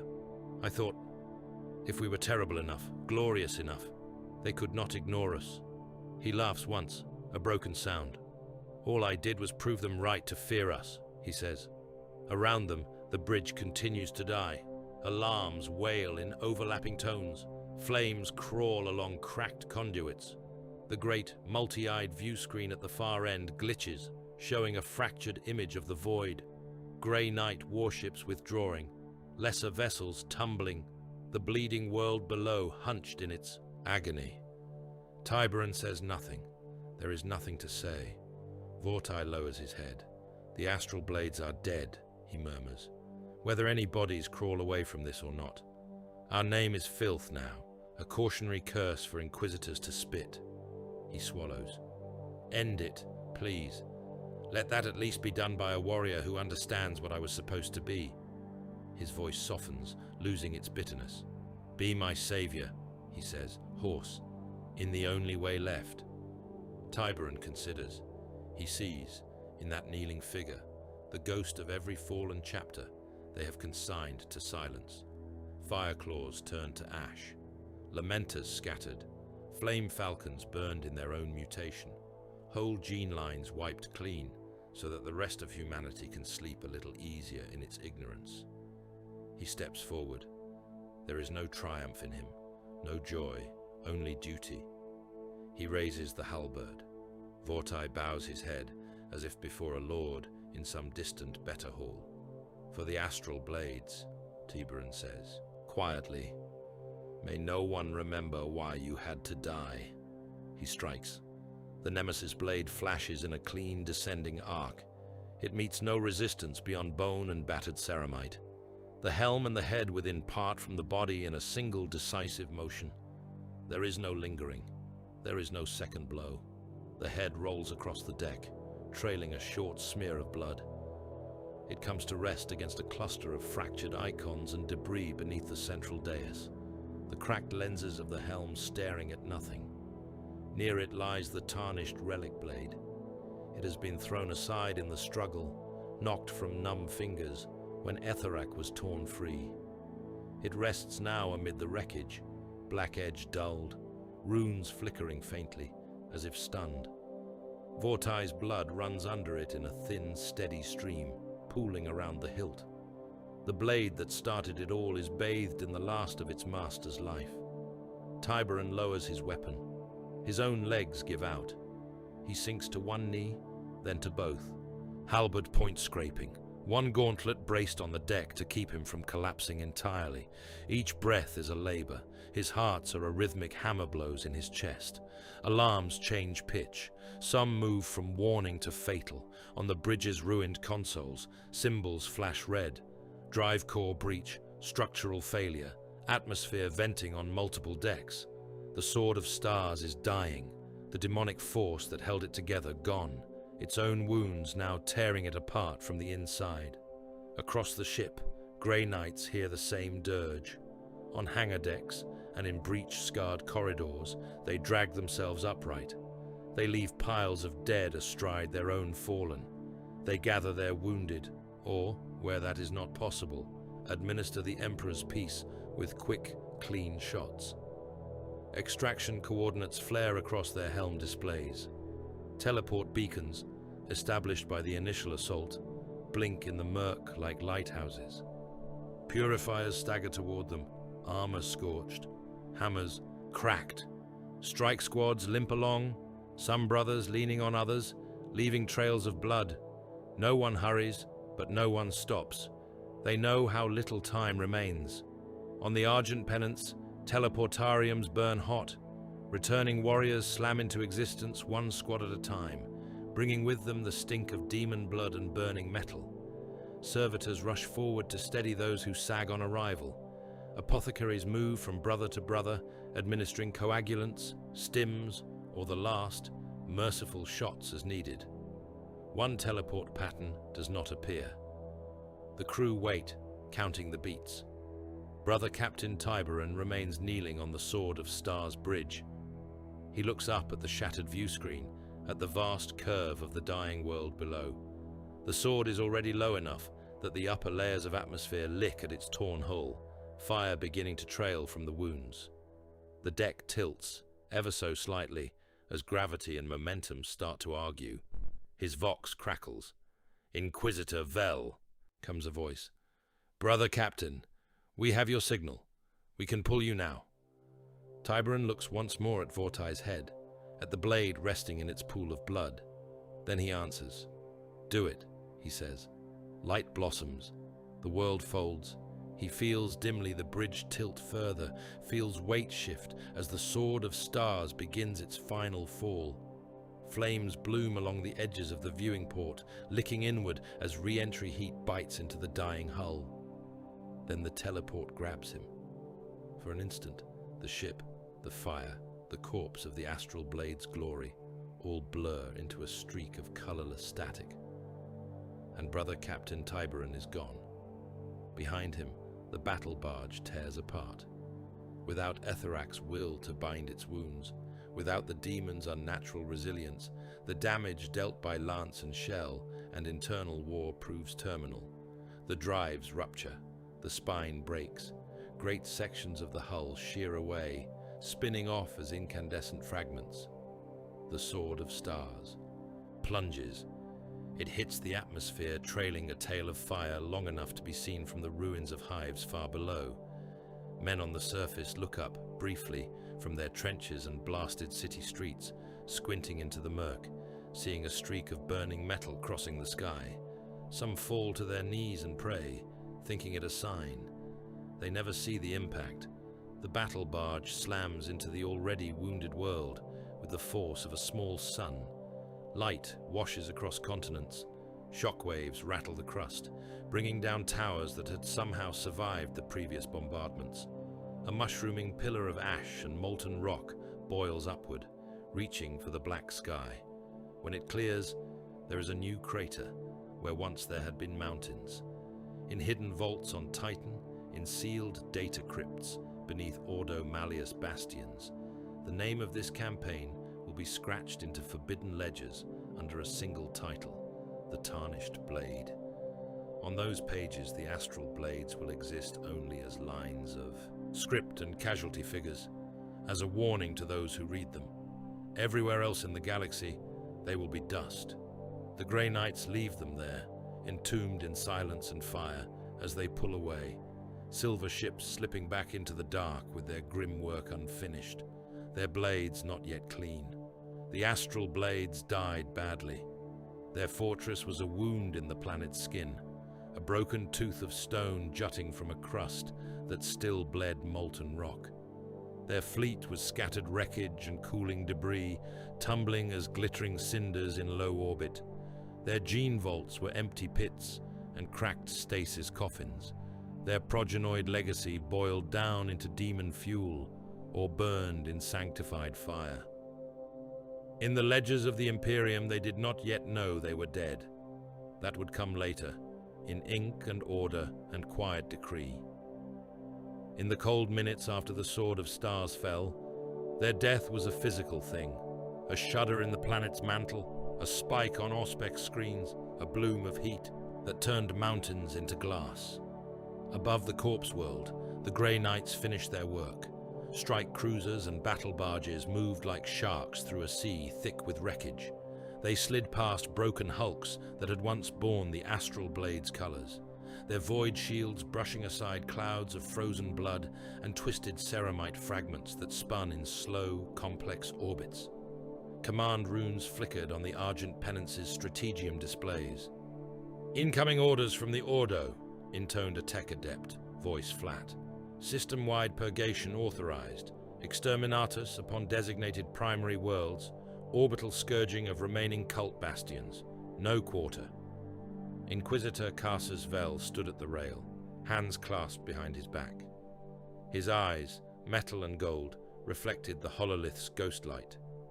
"Begin," he said. On those worlds marked beyond saving, the bombardment shifted from precise to terminal.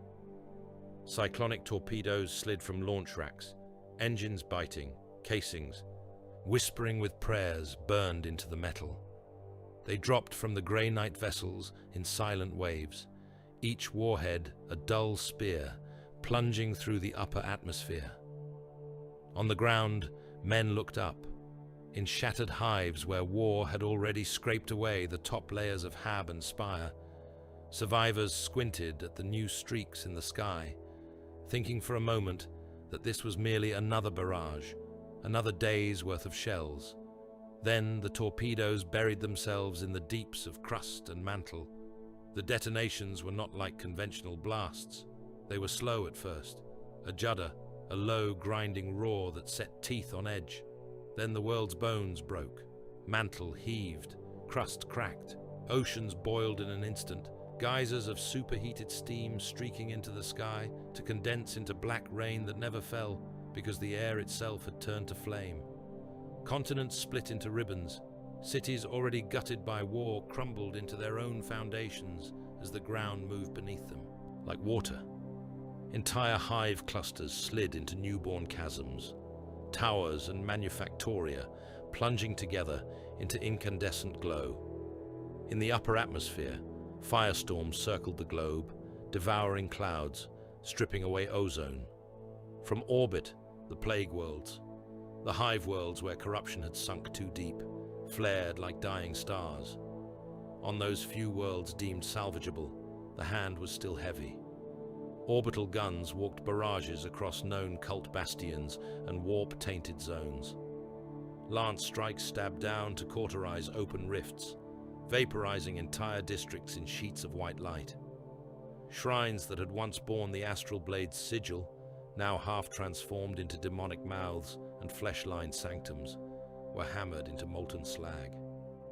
Surviving Astartes of the chapter, those who had not been on the Sword of Stars when it died, did not live long. One strike cruiser, its colors still the midnight bruise of the chapter, but its vox silent, limped through the debris field, drive sputtering. Its captain, once a proud veteran, now a ruin of scorched armor, hailed the Grey Knights on every channel, voicing confusion and pleas for parley. The reply came as silver boarding torpedoes. They punched into the wounded ship's flanks, disgorging squads of Grey Knights into its stricken guts. The fight was short. In corridors still ringing with the echoes of past glories, the corrupted remnants of the Astral Blades met their last war. There were no sermons, no offers, only stormbolter volleys at point-blank range, and nemesis blades rising and falling until no one in midnight armor still drew breath. On a nearby moon, a handful of survivors had dug themselves into a crumbling bastion, raising the old banners, sending distress codes into a sky that no longer listened. They saw silver shapes descending through the thin air and dropped to their knees in relief, heads bowed. They died there, kneeling, their skulls opened by precise bolter rounds that left the bodies almost untouched. The Grey Knights were not the only hand that closed upon the system's throat. The remnants of the Imperial Guard, the Planetary Defense Forces, the Navy crews who had fought and bled under the Astral Blades command, did not understand what they had been part of. They saw their angels turn into devils. They saw demons stride through streets and Grey Knights appear like a counterweight, cutting those horrors down. In the end, their reward was a summons. Orderly withdrawal from the fire lines, muster at designated coordinates, wounded transported by the hundreds to makeshift aid stations and then onto larger holding camps, set up in the shadow of landing fields and under the guns of orbiting ships. One such camp sprawled across a blasted plain once used as a proving ground. Tents and prefabs rose in hasty rows, some pitched over old shell craters still slick with mud and blood. Floodlights cast hard white circles of illumination, leaving the spaces between in deep, concealing shadow. Razor wire fences ringed the whole, overseen by watchtowers whose guns did not point outward. Inside, men rested. They slumped on their packs, backs against sandbags, boots still caked in the filth of trenches and hive gutters. Faces were bandaged, arms in slings, eyes hollow. Some laughed, brittle and too loud. Others sat in silence, staring at hands that shook even when empty. Commissar Hayne of the 107th Vascan trudged through the slush between tents, greatcoat hanging open, hat gone, the aquila torn from his collar. He had been told to report his regiment's status to the new command. He imagined medals, perhaps a reassignment, certainly orders to redeploy to some other front. Instead, he found a cordon of black-armored stormtroopers at the camp's edge, visors opaque, weapons held ready. Beyond them, a ramp led up into the belly of a Navy troopship. A figure waited there. Inquisitor Casus Vel wore no ostentatious regalia now. His rosette hung hidden under his cloak. His armor was plain, dark, inscribed with wards only a trained eye would see. A bolt pistol rode in a holster at his hip, its muzzle fitted with a heavy, sound-deadening shroud. He watched as squads of guardsmen were called forward in batches, 50 at a time, names read from data slates. Hayne approached, saluted out of reflex. "My lord," he began, voice hoarse. "Commissar Hayne, 107th Vascan. My men stand ready to redeploy once you have need of us. We held the line at Keren Hive. Vel's gaze did not flicker. You did well," he said. There was no warmth in the words. They were a statement of fact. Hayne straightened, a spark of pride flaring in his chest despite everything. He glanced past the Inquisitor at the troopship's yawning hatch. "Are we to be rotated?" he asked. "The men are tired, but they will fight on. They have seen demons with their own eyes and not broken. That must count for something." "It does," Vel said. "It counts against you." Hayne frowned. "I do not understand, my lord." "You faced demonic Astartes," Vel replied, each syllable as precise as a scalpel cut. "You watched a chapter fall. You saw Grey Knights stride the field. You have heard words spoken and litanies chanted that are never meant for mortal ears. In the months to come you would talk, not from malice, from a need to be believed. You would tell someone that the angels can fall." He gestured at the ranks of tents, the wounded men, the commissars and sergeants trying to hold order in exhaustion. "And then they would tell someone else," he went on. "Stories would spread, faith would warp, panic would bloom in the cracks. The next time we need soldiers to stand in front of what you stood in front of, they might flinch." Hayne's mouth was dry. "You cannot news-muzzle an entire campaign," he said. "Imperial history is what we say it is." Vel cut in softly. "Not what happened, what must be believed. The distinction is the only reason there is still a history to write." Behind him, the first group of guardsmen reached the top of the ramp. They were met by silent stormtroopers in unmarked armor. There were no speeches, no last rites. The guardsmen were turned in neat files down the corridor toward the aft of the ship. A few minutes later, a muffled thump rolled through the hull, followed by a distant hiss. The ship's environmental regulators ticked up their output by a fraction to compensate for the sudden change in mass and air content. "We will be remembered as heroes," Hayne said, as if clinging to the words he had whispered to his men in the trenches. "Tell me that, at least." Vel's eyes showed nothing. "You will not be remembered at all," he said. "That is your heroism."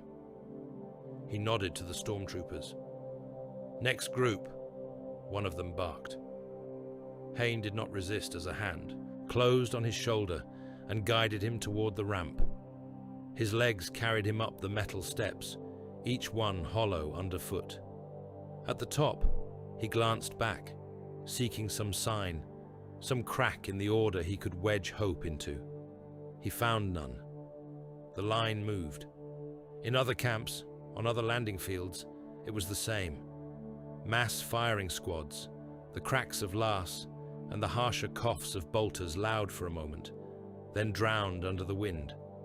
Prison barges whose holds were sealed, then vented deliberately once they reached the void, bodies spilling out into the cold, tumbling and freezing and spinning away into anonymity. By the time the Grey Knight fleet left the system, there were no witnesses left who had both seen the truth and lived long enough to tell it to anyone who would believe. Far away, beneath Titan's stone and ice, the erasure began in ink. Scriptoria deep in the fortress monastery's lowest levels thrummed with quiet activity. Robed scribes bent over data slates and parchment, stylus tips scratching, fingers dancing through strings of sigils. The air smelled of oil, dust, and the faint tang of sanctified ozone from the cogitator arrays. On one slate, the heraldry of the Astral Blades glowed. The raid star, the downward sword, the campaign badges recorded over long centuries of war. Next to each deployment entry, old comments flickered, commendations from Segmentum Command, attached designations from guard formations, cross-references to ecclesiarchy hagiographies. Slowly, line by line, those entries changed. The chapter name vanished, replaced by a designation, unknown Astartes presence. Heraldry reclassified as unverified. Marginal notes appended instructing future lex mechanics to cross-reference with redacted files within Ordo Malleus archives if clarification was absolutely necessary, and only under authorization. The icon itself faded. On some displays, it was overwritten by a blank sigil, a null entry. On others, it was shifted to sealed files, deep in the vault structure, accessible only to those few who carried both Grey Knight sigils and inquisitorial seals.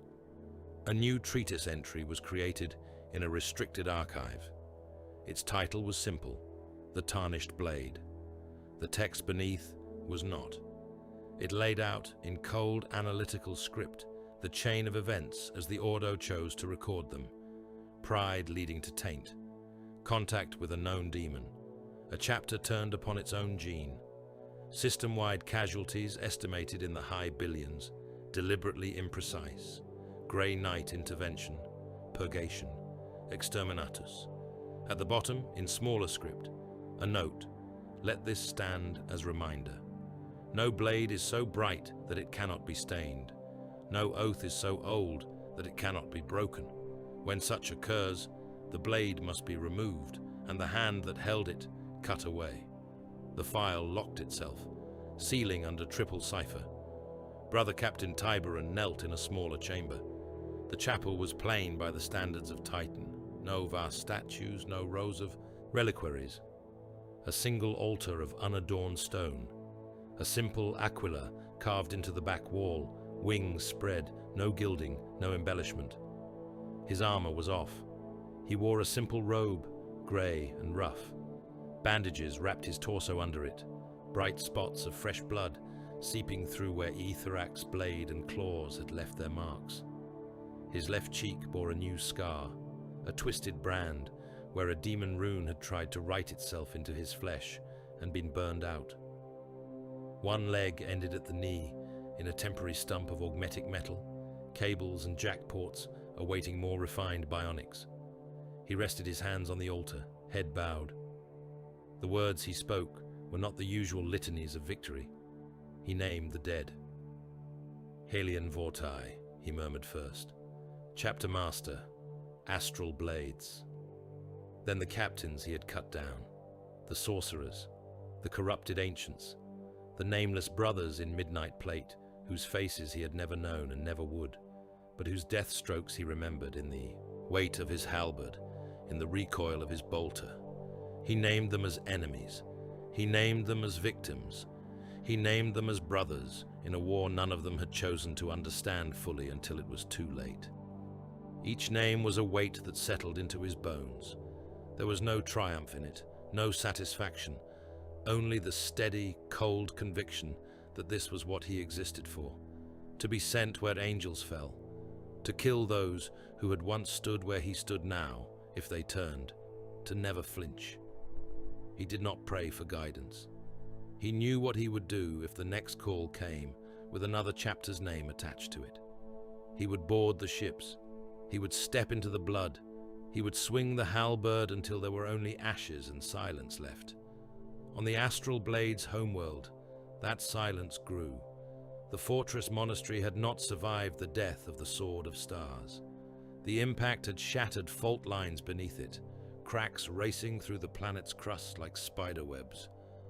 The rock upon which the fortress had been carved slumped, then crumbled, tumbling into a vast, yawning rift that had opened like a hungry mouth. Whole wings of the fortress went with it. Halls that had once echoed with marching boots and war hymns broke free and slid, slow at first, then faster, masonry grinding against masonry.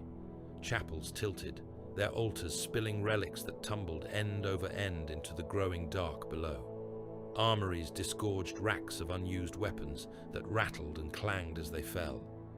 Molten stone surged up. Rivers of incandescent rock flooded through the lower levels, filling training caverns and refectories, turning libraries of tactical data into brief flares of flame, and then nothing. Statues of the Emperor, of long-dead heroes of the Astral Blades, cracked along old fault lines, faces shearing away, arms snapping. One great statue, a rendering of Vortai carved in his prime, blade held aloft, broke from its plinth. It toppled slowly, stone fingers losing their grip, on the shattered dais. For a heartbeat it seemed to hang, then gravity claimed it. It fell, crashing through floors, smashing minor icons and lesser shrines on the way down, until at last it tumbled into the rift. Molten rock surged over it. The stone was swallowed, form melting away, reduced to a vague, submerged shape in the glow, then nothing at all. Above, the fortress's broken peaks jutted from the new chasm's lip, like teeth in a jaw of blackened earth. Smoke curled from the wound. No banners flew, no lights burned. In the warp, Etherac laughed. It echoed through a nowhere that was all places at once, a soundless cackle that twisted currents and made lesser things flinch. The demon reformed slowly, its essence knitting around the scars left by banishment. It was smaller than it had been in the Sword of Stars, its edges ragged, its form hazy, but it was there. Around it drifted spectral fragments, bits of heraldry, a rayed star, a downward blade, a strip of flayed skin, bearing campaign script that had once been nailed to some hall. They floated like dead leaves on a black river. Etherac plucked them from the current, toyed with them. It twisted the star, darkened the rays further, turned the blade in its hands, as if weighing it anew. A tarnished edge, it mused, amused. Blunted for now. Gone from their little lists, but not from here. It let the fragments go, watching them sink into the depths where other broken symbols lay in compost heaps of memory. The sigils of other fallen chapters, other cults, other failed crusades. Pride is cheap, Etherak murmured to the dark. The supply is infinite. Somewhere, somewhen, another blade waits to be told it has been wronged. And I am patient. It spread itself thin into the currents again, laughter fading into whispers, seeking the next hair-fine crack in a loyal mind. The galaxy rolled on. From far enough away, the ruin of the Astral Blades was nothing. One more dead system, on charts that already bore too many skull marks. One more cluster of dead worlds in a galaxy that forgot its own tragedies, even as it made them. One more empty place on a star map, where once there had been a proud sigil and a line of battle honors.